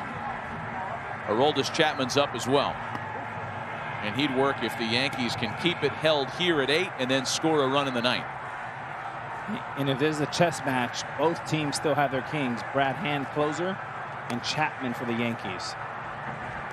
Both left-handed closers. They're both cranking now.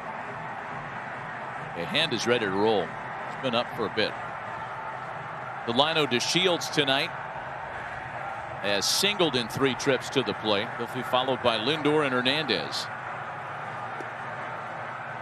Remember how we said an inning or so ago when Jose Ramirez was at the plate that the Yankees would like to make that the last time they face him tonight? Well, that's not going to happen.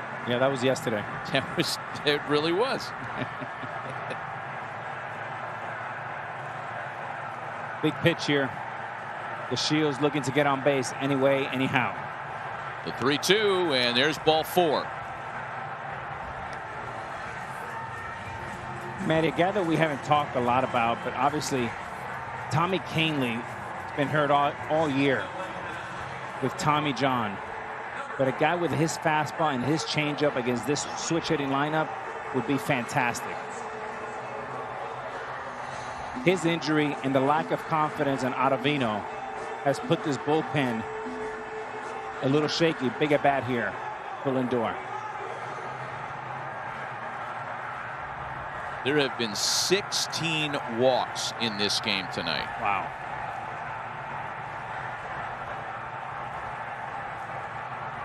Lindor 1 for 4, doubled and scored in the 5th. And DeShields is a threat to run. Now here's the situation. DeShields can run at first base, can steal a base. Sandy Alomar has an action guy.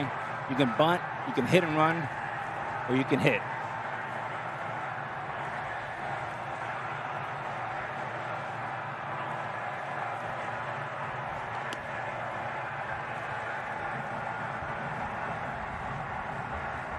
I mean, the 16 walks tonight, by the way, it's not a function of John Tumpain's strike zone. I think he's been pretty good back there tonight, the home plate umpire. Very good, yeah. The misses have been pretty obvious.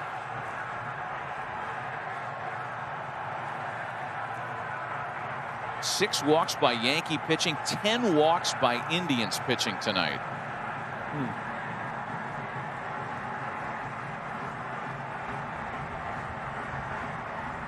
Here's a number. You ready for this one, Matty? 376 pitches. First game, 326. We're somewhere around 700. Wow. Love it.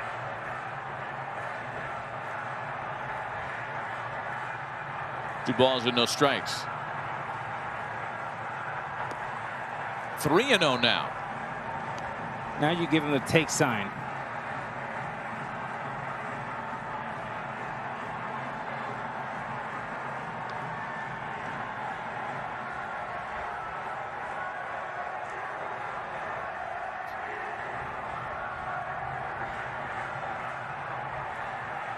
Loaizaga is facing his 5th batter. He's recorded just 1 out.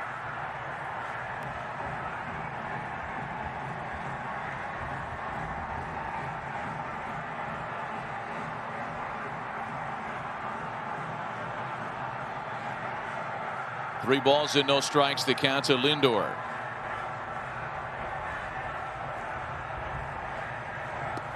Ball 4. 17 walks tonight. Back-to-back walks open the last of the 8th in a tie game. Phil Nevin Alex, alerting the infield to be heads up for the bunt. Yeah, Buster? I was going to say, Alex, you know what this means? You know, I'm going to go the other way here, Buster, and I'll tell you why. I have my hottest hitter hitting 3rd. And if the bunt is successful, Hernandez is a good bunter. You're going to walk Ramirez. And Santana has been swinging and missing a lot. So Vegas odds, I can go 50-50 here just to make Matt happy. Be careful. They'll book you for daily wager tomorrow at 8 a.m. I'm on that show tomorrow morning. Thank you for reminding me. They already booked Buster. We're safe. I already booked hot yoga at 7:30 in the morning. I love daily wager, man. Those guys have got it made. And Aaron Boone's not going to mess around. Tie game, nobody out. Go ahead runs aboard in the last of the 8th, and the Yankees are selecting their closer. We'll be right back.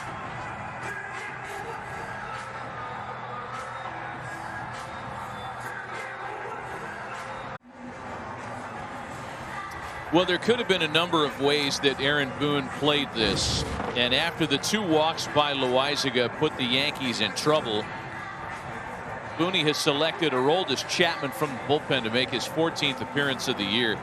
It's an interesting choice. Yeah, and he had Montgomery ready. I thought he was going to go to Montgomery, but if you're going to pitch Chapman with 1st and 2nd with no out, why not have him start the inning? And if you're going to put him in, why not have him face Lindor after the walk? The other part, you're going to have Gary Sanchez behind the plate, 1 knee's on the ground, and DeShields can walk to 3rd in a stolen base because Chapman does not hold runners on well. And one more thing, not to confuse it, he's also not throwing a split finger, which is a new pitch he has in September, which he can bounce. So you actually think there's a chance that DeShields is running here? I get advancing on something in the dirt. Yes. But Hernandez switch hitter in from the right side. Think there's a chance he's going? Well, Hernandez can bunt. But I would give him the green light, absolutely. All right, let's see if they do something here. First pitch to Hernandez is sent into left field, and it's a base hit as it drops in. Wow. DeShields being waved around, no play at the plate. Cleveland goes on top 9-8. Unbelievable read off the bat for DeShields. Fantastic, especially with no outs. Knowing exactly where the outfielders are playing. Off the contact, look at the break here. Boom, he's gone.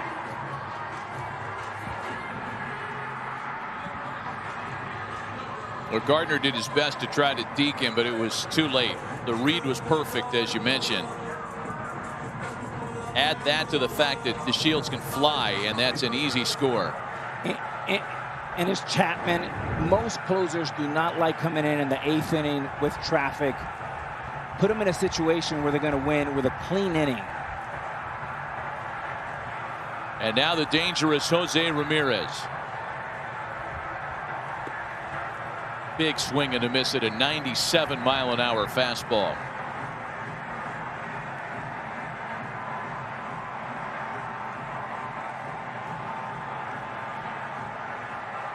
Jordan Montgomery is sat down in the Yankee bullpen, and Jonathan Holder's now up.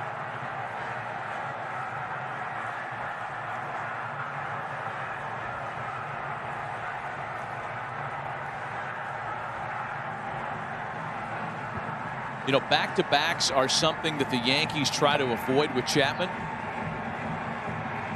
So if this gets away from New York here in the 8th, wouldn't be surprised to see a short hook on Chapman.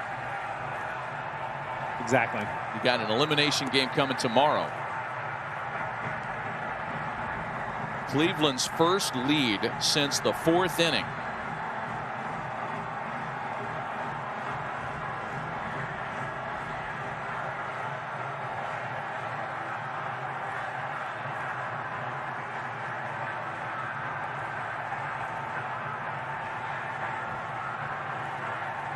A ball and a strike to Jose Ramirez.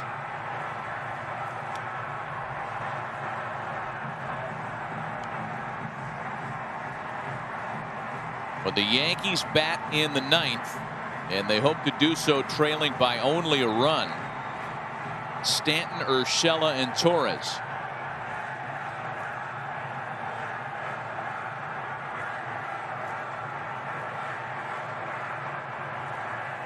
Two of those guys have homered tonight, but there's a little matter of runners aboard with still nobody out here in the last of the 8th. We still haven't seen the split.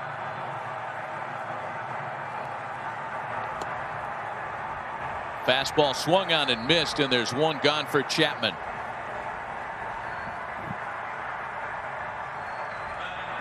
.98 miles an hour cheddar, top of the zone. And an ugly swing by Ramirez. He knew he was late when he started that swing. So now it's Santana, who has walked and reached on a fielder's choice tonight. If you're in the Yankee dugout, you make sure you get the middle infielder's attention, because Lindor has the green light. And in the first 2 pitches, he should be going to third base. Got to time Chapman, pick up a pattern. Maybe he's not paying attention as he should. Try to prevent that by attempting at least to keep Lindor close. Smart.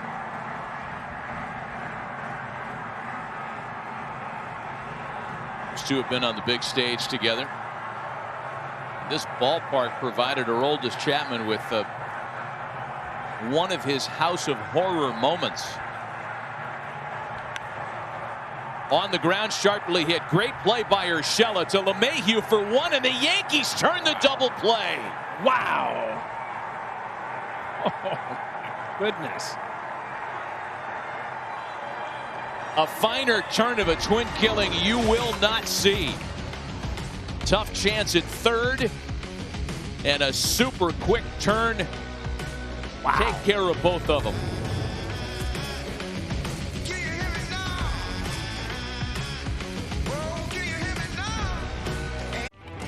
Indians, with their backs up against the wall, facing an elimination game, have had to come back from multiple deficits tonight.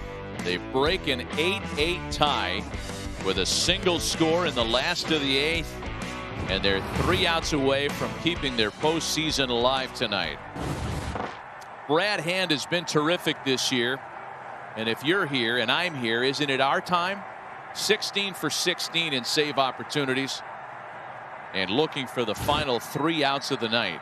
Stanton, Urshela, and Torres, the last chance for the Yankees. Ball and no strikes to Stanton, who's homered in back-to-back games.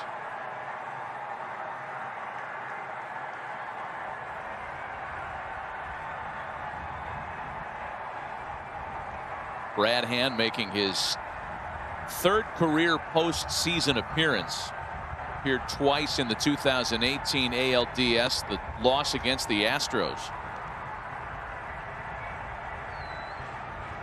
2 balls and no strikes.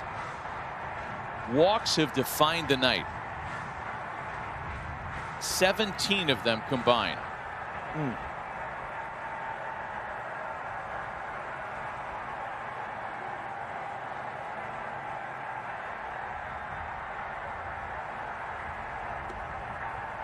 2-1. So, Matt, I just want to get this straight. The first game we did today, There were 37 strikeouts, right? That's correct. And in this game, 17 walks. That is correct. That is baseball circa 2020. And a bunch of homers tonight, too. That's baseball, Buster. The 3 true outcomes. 2-1 to Stanton. Ooh. Boy, what a great take. 3-1 now. Brad Hand's last outing, by the way, his final regular season tune-up, if you will, came on Sunday. A scoreless inning and a third in an 8-6 win against the Pirates.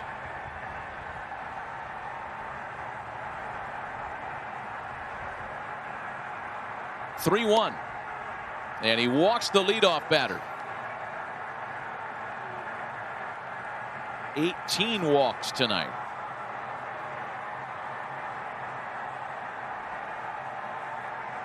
Hand has not given up a home run this year.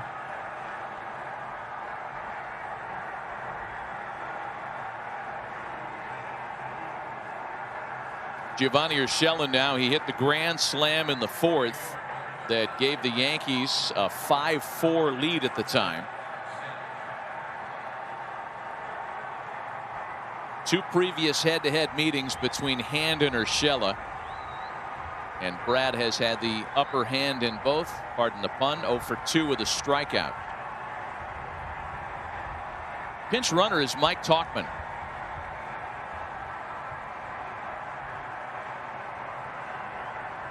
So Voit and now Stanton removed from this game at various stages for pinch runners, and there's a strike on the corner to Urshela.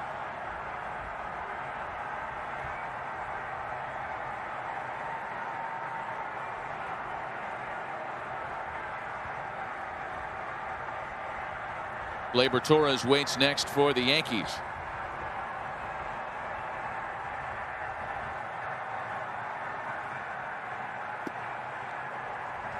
Took something off that pitch, a slower version of the breaking ball. This game is 9-8 only because of the magical play, the double play to end the inning by Urshela. Fantastic Gold Glove caliber play.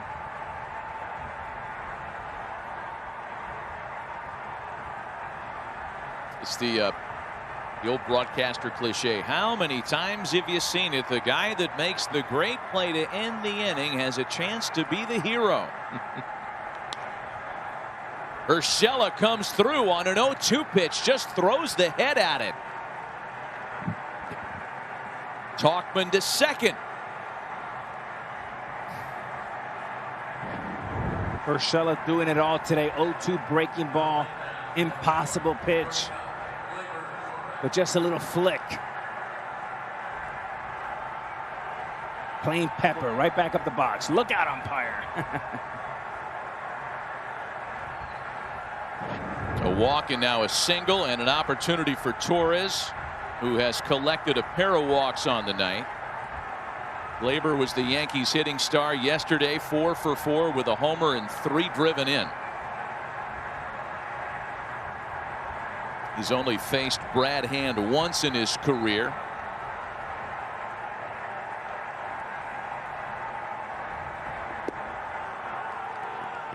At the knees for a strike. It's 0-1. Here's some of the hooting from the Yankee dugout. I had that as a strike. I did too. Good call.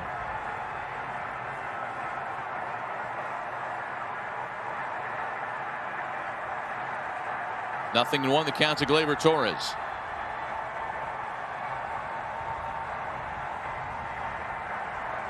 Ooh.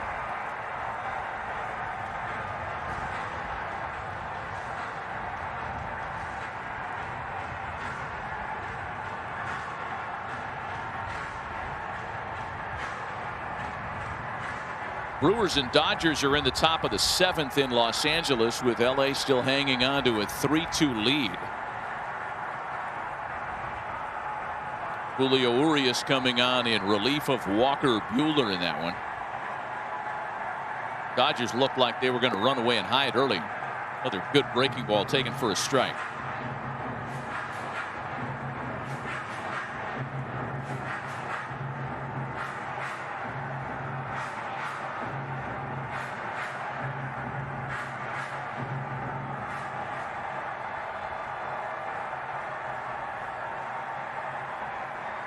Hand looking for the punch out of Chase.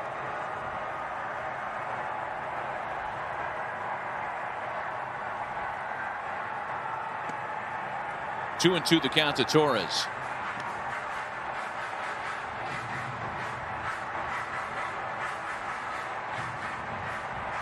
He throws one of those big breaking balls that you always think it looks like a curveball. It's technically his slider, and he throws it about half the time.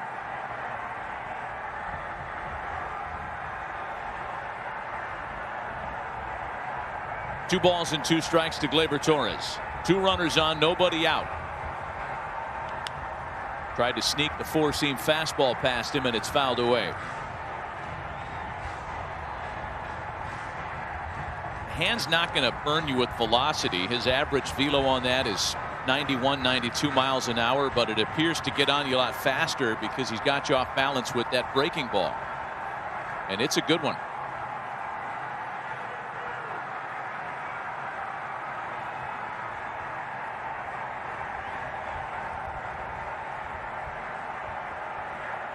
Some Yankee families, not Yankee fans. Well, they're fans too, but only immediate families of the players allowed in the ballpark tonight. Two balls and two strikes, the count to Gleyber Torres. Torres had a similar bat yesterday and finished it with a home run to left center field on a fastball. 2-2 pitch. So doubling up with that fastball, and Torres stays alive. Brett Gardner's next for New York, and then it's Sanchez. Again, two of the big Yankee bats have been removed at various stages tonight for pinch runners. Voit in the 7th, Stanton here in the 9th after drawing the leadoff walk.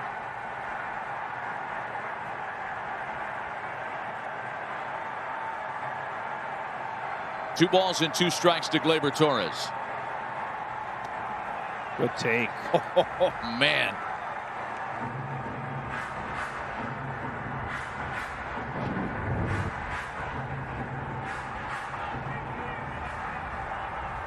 Oh, it got the corner according to Strike Zone, K-Zone 3D, that is. You know, man, when I see a pitch like that, two fastballs, and then a perfect curveball and a take like that, I almost feel like they have something from Hand. Too good of a take in that situation. The next 3-2, another breaking ball. Tough play for Hand, and he won't have a play. The Yankees have loaded the bases with nobody out on yet another infield hit in this series for Gleyber Torres.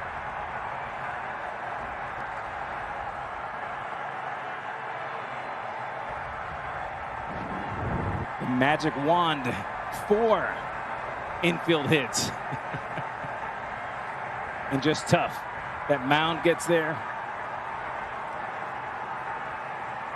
On the very back of the mound, the slope got him. A much tougher play than it looks. And now Hand is in some kind of mess. Right man, right spot here. Gardner for the Yankees, a contact guy. Still waiting on an official scorer's decision on that high chopper back to the mound. Here's Gardner now. Big bases loaded numbers in his career.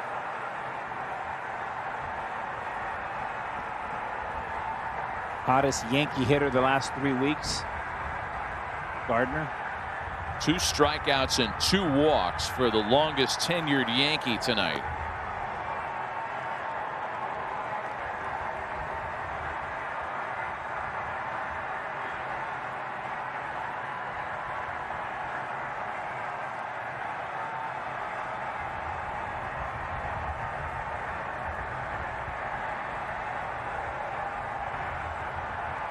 Sandy Alomar didn't think he'd need to think about anybody behind Hand tonight, but Cal Quantrill has gotten up in the Indians bullpen for the 2nd time this evening.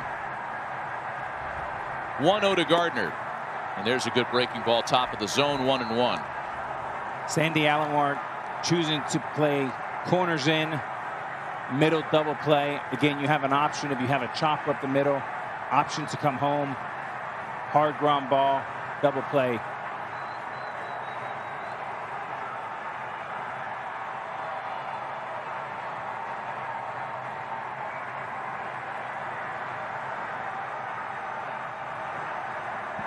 A ball and a strike with the bases loaded and nobody out. To 2-1 now.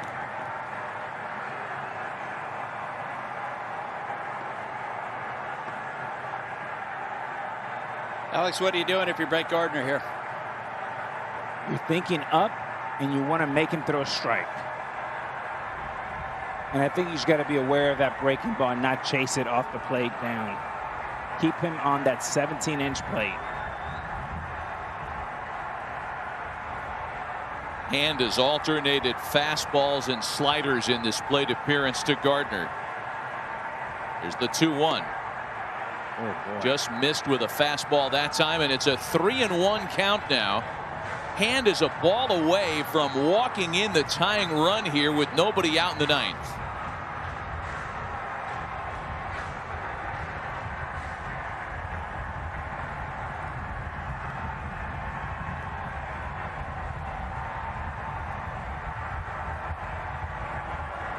Gary Sanchez is homered tonight. He waits on deck.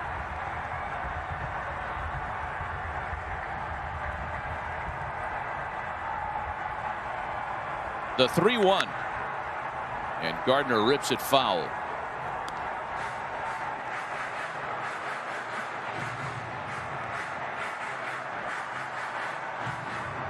I was just getting ready to ask you if Gardner'd be in take mode there, and No. he answered my question with an aggressive swing on a fat 3-1 fastball.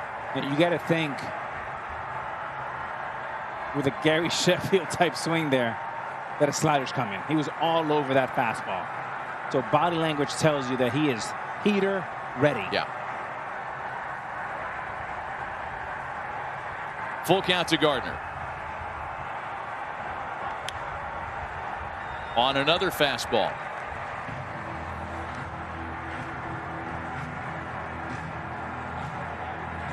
And Gardner a little late on that fastball. A little bit more defense mode. 3-1 predator, 3-2 more of the prey, just playing a little defense.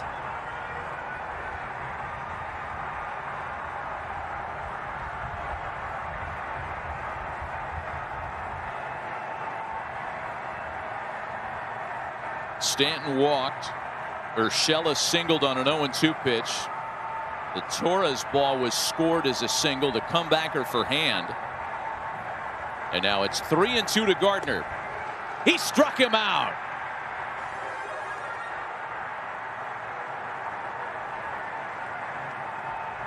And on the 23rd pitch by Hand, the best fastball of the night.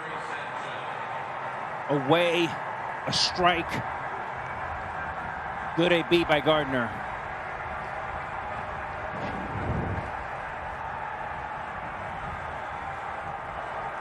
Boy, 3 straight fastballs from a guy who specializes in that slider, and now it's going to be up to Gary Sanchez with one gone. Right man, right spot right here. I know he's had a tough year. Perfect mentality for this situation.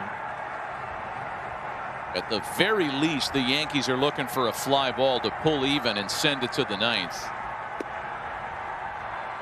To the bottom half, that is, and a slider's taken for a strike.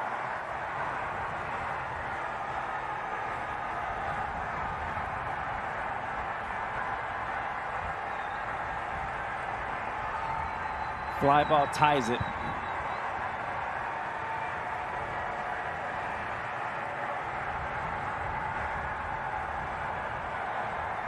Oh, 0-1 to Gary Sanchez. Able to hold up.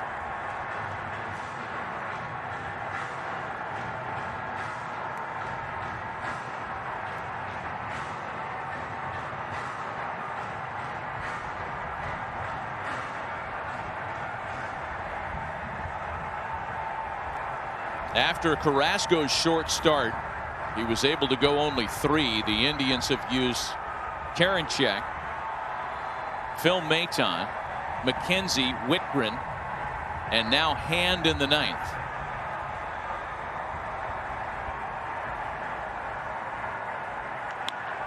Two to Sanchez is sent out to center field. That'll do the job to tie the score. Tauchman able to come in from third, and it's 9-9. Great at bat by Gary Sanchez. Right man, right spot. Gary Sanchez can hit 50, 150, 250. It doesn't matter. He's a great hitter, and that's a professional at bat. And for the Yankees this inning, it has been the ability to put the ball in play. Walk, chopper by Torres, 0-2 hit by Urshela. Contact matters, and the Yankees rewarded 9-9. First blown save all year. Well, and if Aaron Boone could hand select a guy he'd want in this situation here with the go-ahead run at second and 2 out, it would be DJ LeMahieu. LeMahieu again has been conspicuously quiet tonight. Major League Baseball's batting winner this year. Won a batting title with a .364 average. First player in the modern era to claim that in both leagues. And a couple of hits yesterday.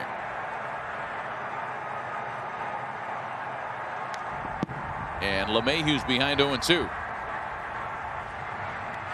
Would you believe that with runners in scoring position this year, DJ LeMahieu had the same exact batting average as his overall batting average, .364. That's why he's called, as Gary Sanchez calls him, the machine. He is a machine.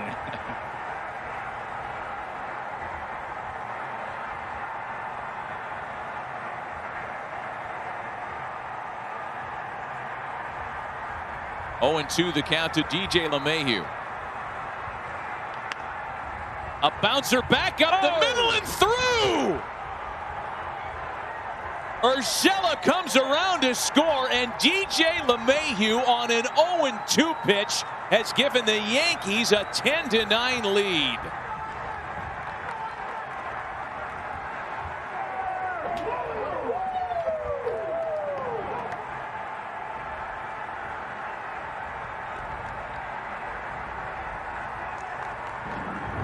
Again, hitting, small ball, thinking up the middle. And Matty, when I look at that base hit, it reminds me of the World Series with Luis Sojo, where everybody dove. I mean, unbelievable. And DeShields slides again. That'll be it for Brad Hand. Another pitching change. A wild night in Cleveland. We'll be right back.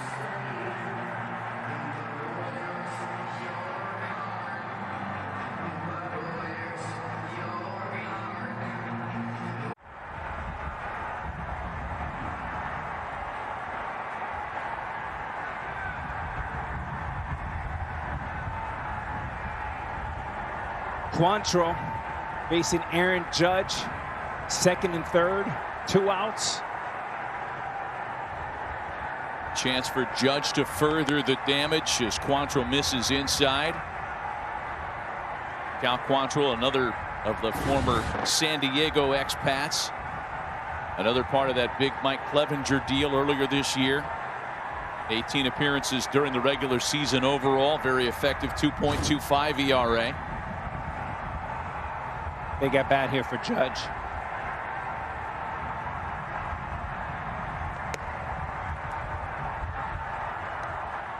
Alex, you compared LeMahieu's hit to Luis Sojo's bouncer through the middle in the World Series. That was in the 2000 World Series off Al Leiter. I think it bounced like 42 times going out in center field. That's right. Classic moment in Yankee history. Torres and LeMahieu aboard, and Judge wants time. 2 of the hits in this 2-run 9th inning rally have come with 0-2 counts. Urshela's single, and then the RBI knock by LeMahieu. 3 balls and no strikes to Judge.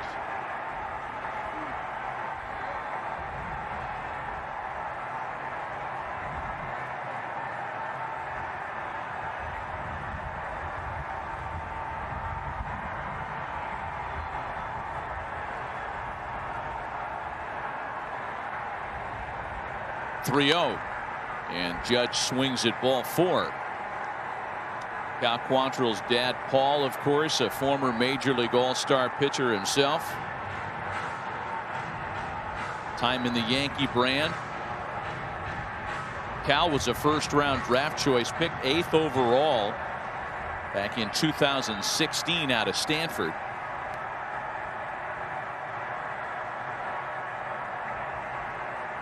Trying to prevent any further damage and give the Indians a chance in the last of the 9th, and Judge swinging at another pitch off the plate. 2 good sinkers chasing Judge. Good movement, late action.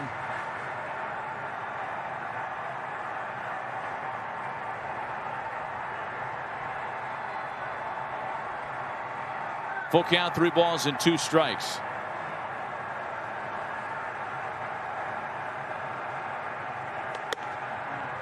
And Judge lays off ball 4. It reloads the bags.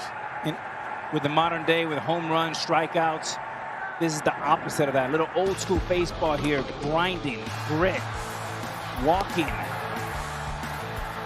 contact. Not hard contact, just contact. Softer contact. And then Gary Sanchez with 2 huge at-bats.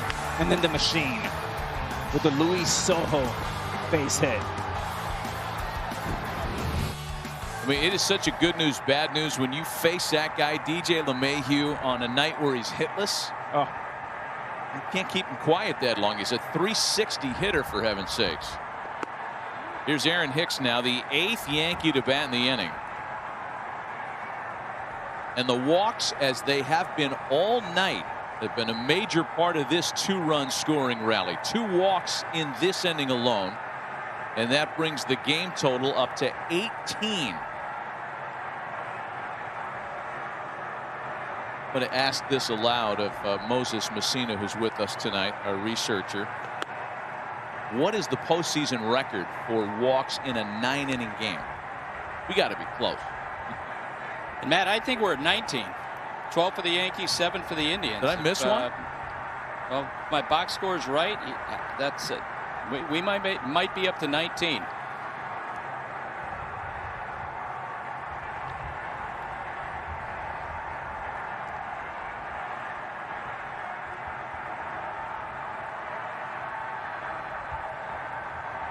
Oh, and 2 to Aaron Hicks.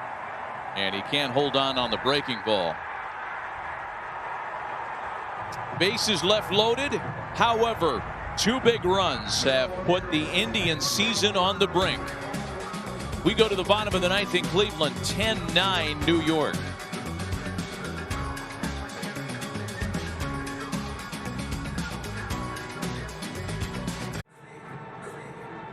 Are you? Come on. I'm kidding. I just went to see.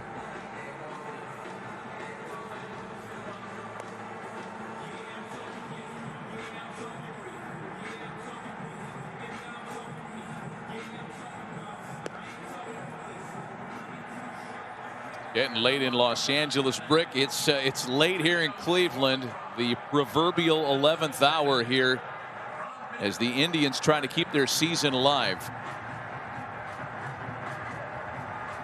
Gary Sanchez contributing into the 2-run rally in the 9th with the game-tying sac fly.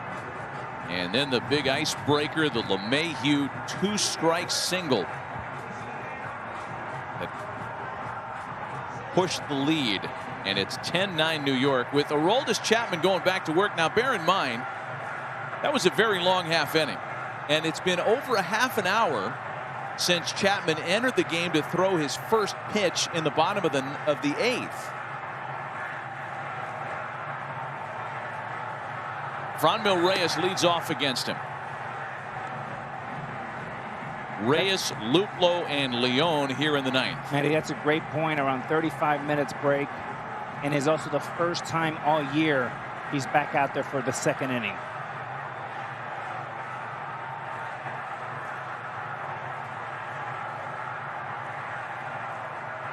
Chapman came on in the 8th after back-to-back walks by Jonathan Loaizaga. He yielded a first pitch RBI single to Cesar Hernandez. Gave the Indians a 9-8 lead. Then he struck out Ramirez. And how much bigger does that double play loom now? The amazing 5-4-3 turn that the Yankees pulled off to end the threat with only one run coming across to score. And Reyes can't hold up. One gone in the last of the 9th. For Urshela, the grand slam, the sensational play for the double play, and then the 0-2 base hit. I mean, there's almost too much for like a standard highlight reel on this game. And you usually don't have a hard time identifying the one, maybe two turning points of a game. There have been multiple turning points tonight. A number of clutch performances. So the Luplow pinch hit double. And here is Luplow with one out. Chapman looks fantastic this inning. Throwing bullets, 4 strikes, all heaters.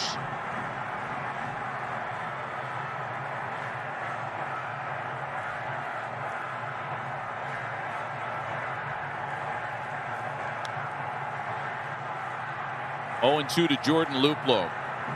And thinking back to that bottom of the 7th inning, Indians trailing, and we were all talking about how Josh Naylor, the hottest batter in the lineup, was going to be a matchup problem. Zach Britton had just walked 2. We were surprised that Sandy Alomar made the move to pinch hit Luplow and made it easier for Aaron Boone to remove his left-hander Britton. He went with Loaizaga and it all worked out. For the Indians, that is. Big 2-run double. Now here's the split that Chapman found playing catch in the middle of September. You see the wide grip there and he just spikes it. And the problem with Sanchez being on one knee, if he swings, Luplow gets to first base. So with 2 strikes, if you're going to throw the split finger, I like to see Sanchez get ready to go, ready to block. 1-2 to Luplow. Popped him up. Ford in foul territory, running out of room, and it's still a ball and 2 strikes.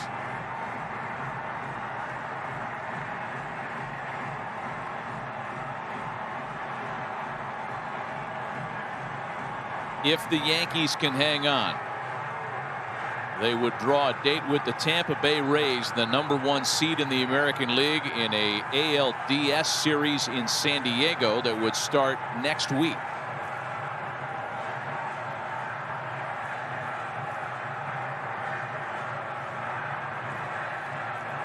Cleveland trying to stave off elimination with 2 out in the 9th. Infield chopper for Torres. 2 gone, last of the 9th.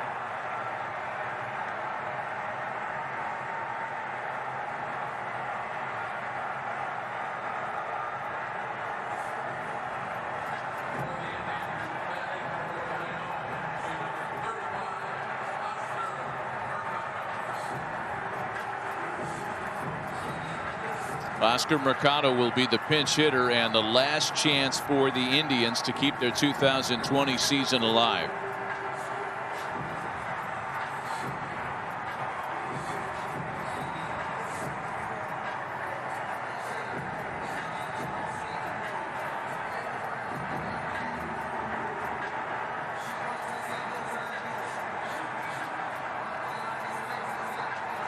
A wild finish down the stretch for Cleveland during the regular season. An Indians team that won 9 of its last 11. Claimed the #4 seed in the American League. And when the Indians drafted Urshela in 2008, they envisioned great things for this young man. They just never thought it would be in a playoff game against them. That's a good point. First pitch to Mercado is fouled away. Now, the Indians went through so much this year just to get to this wild card matchup. Capping off their 8th consecutive winning season. Terry Francona yielding the managerial reins to Sandy Alomar just 2 weeks into the season because of health issues.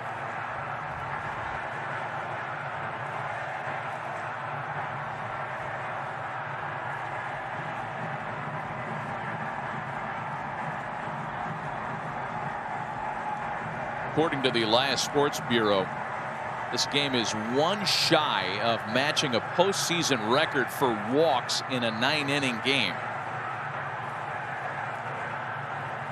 Oh, check that. We do have 19. It's been tied as Mercado swings and misses. Game 3 of the 1957 World Series between the Yankees and Milwaukee Braves. 19 walks. And that mark has been tied tonight. Indians down to their final strike.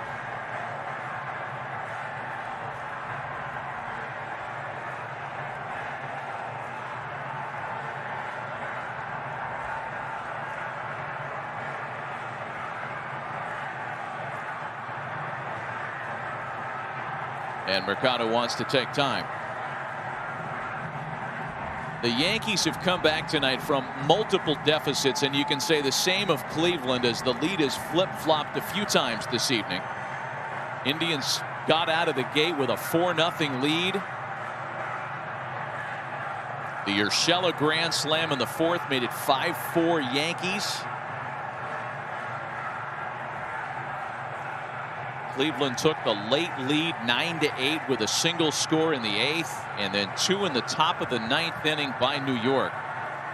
And now our oldest Chapman is a strike away from sending the Yanks to the division series. The 0-2 to Mercado.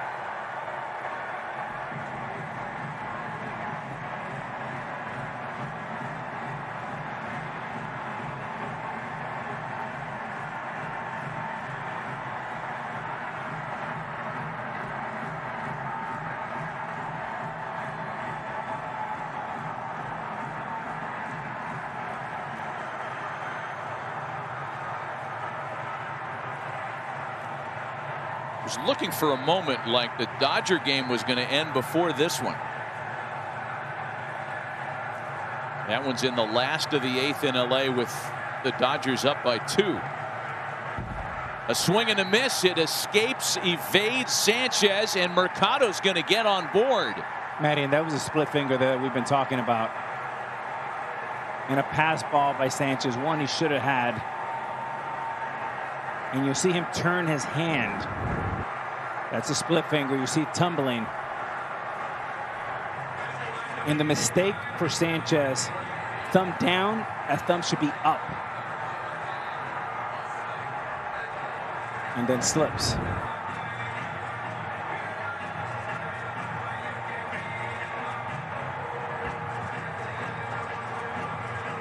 And the issue when you have one knee down, you lock yourself up.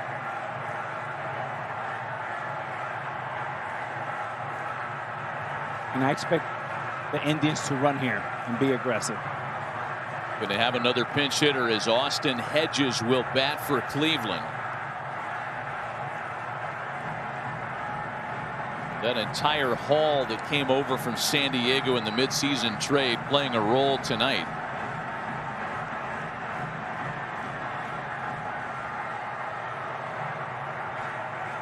Hedges has pop. Only 3 homers this year. First ever meeting between Hedges and Chapman. Coming in a 1-run game last of the 9th. A ball and no strikes.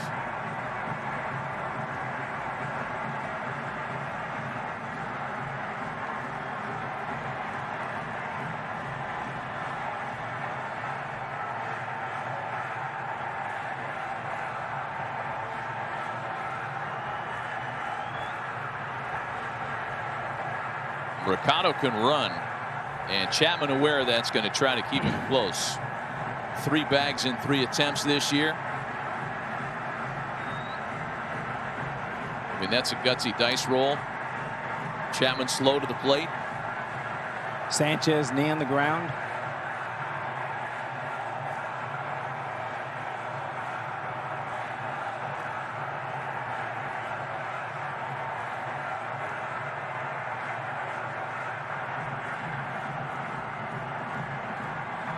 As a catcher, you want to be very athletic, maximum flexibility.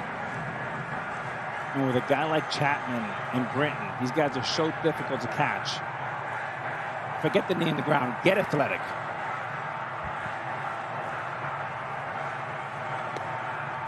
One to Hedges is in for a strike.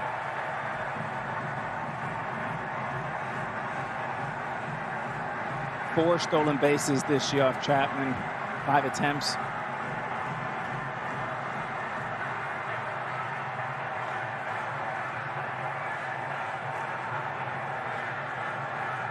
The 1-1. And Cleveland is down to its final strike this year. Now, if you're hitting, you can eliminate the split finger. He's not going to throw it again. The last time he threw it, it went to the backstop. So they're going to avoid that disaster. So his fastball, make sure it's down. If you're Chapman, make sure it's up.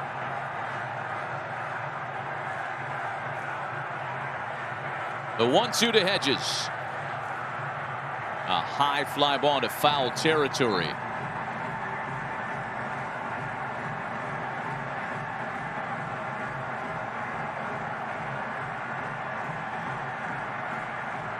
Hedges hit 18 home runs in San Diego back in 2017, his biggest year in the big leagues.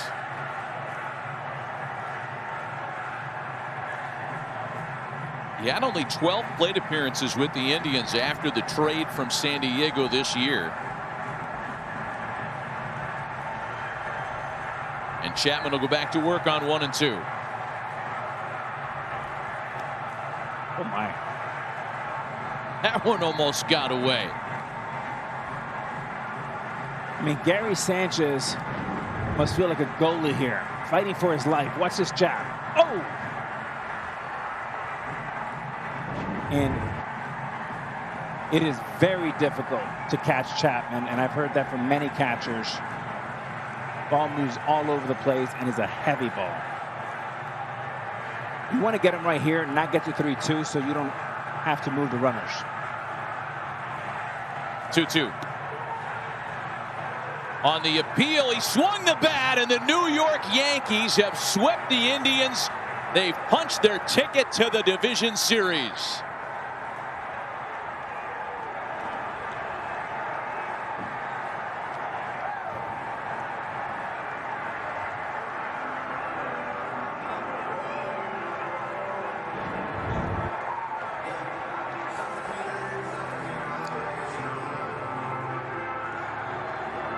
The American League bracket is almost complete. Only one of the 4 American League wildcard series will go to a decisive Game 3 tomorrow, and that's going to be out in Oakland with the White Sox and the A's. Yankees fans across the country, from Diamond Dave to northern New Jersey, celebrating a 2-game sweep and an appearance for the Pinstripes in the division series with the top-seeded Tampa Bay Rays. The only game still in progress tonight is out west. The Dodgers leading the Brewers in the late stages of that one.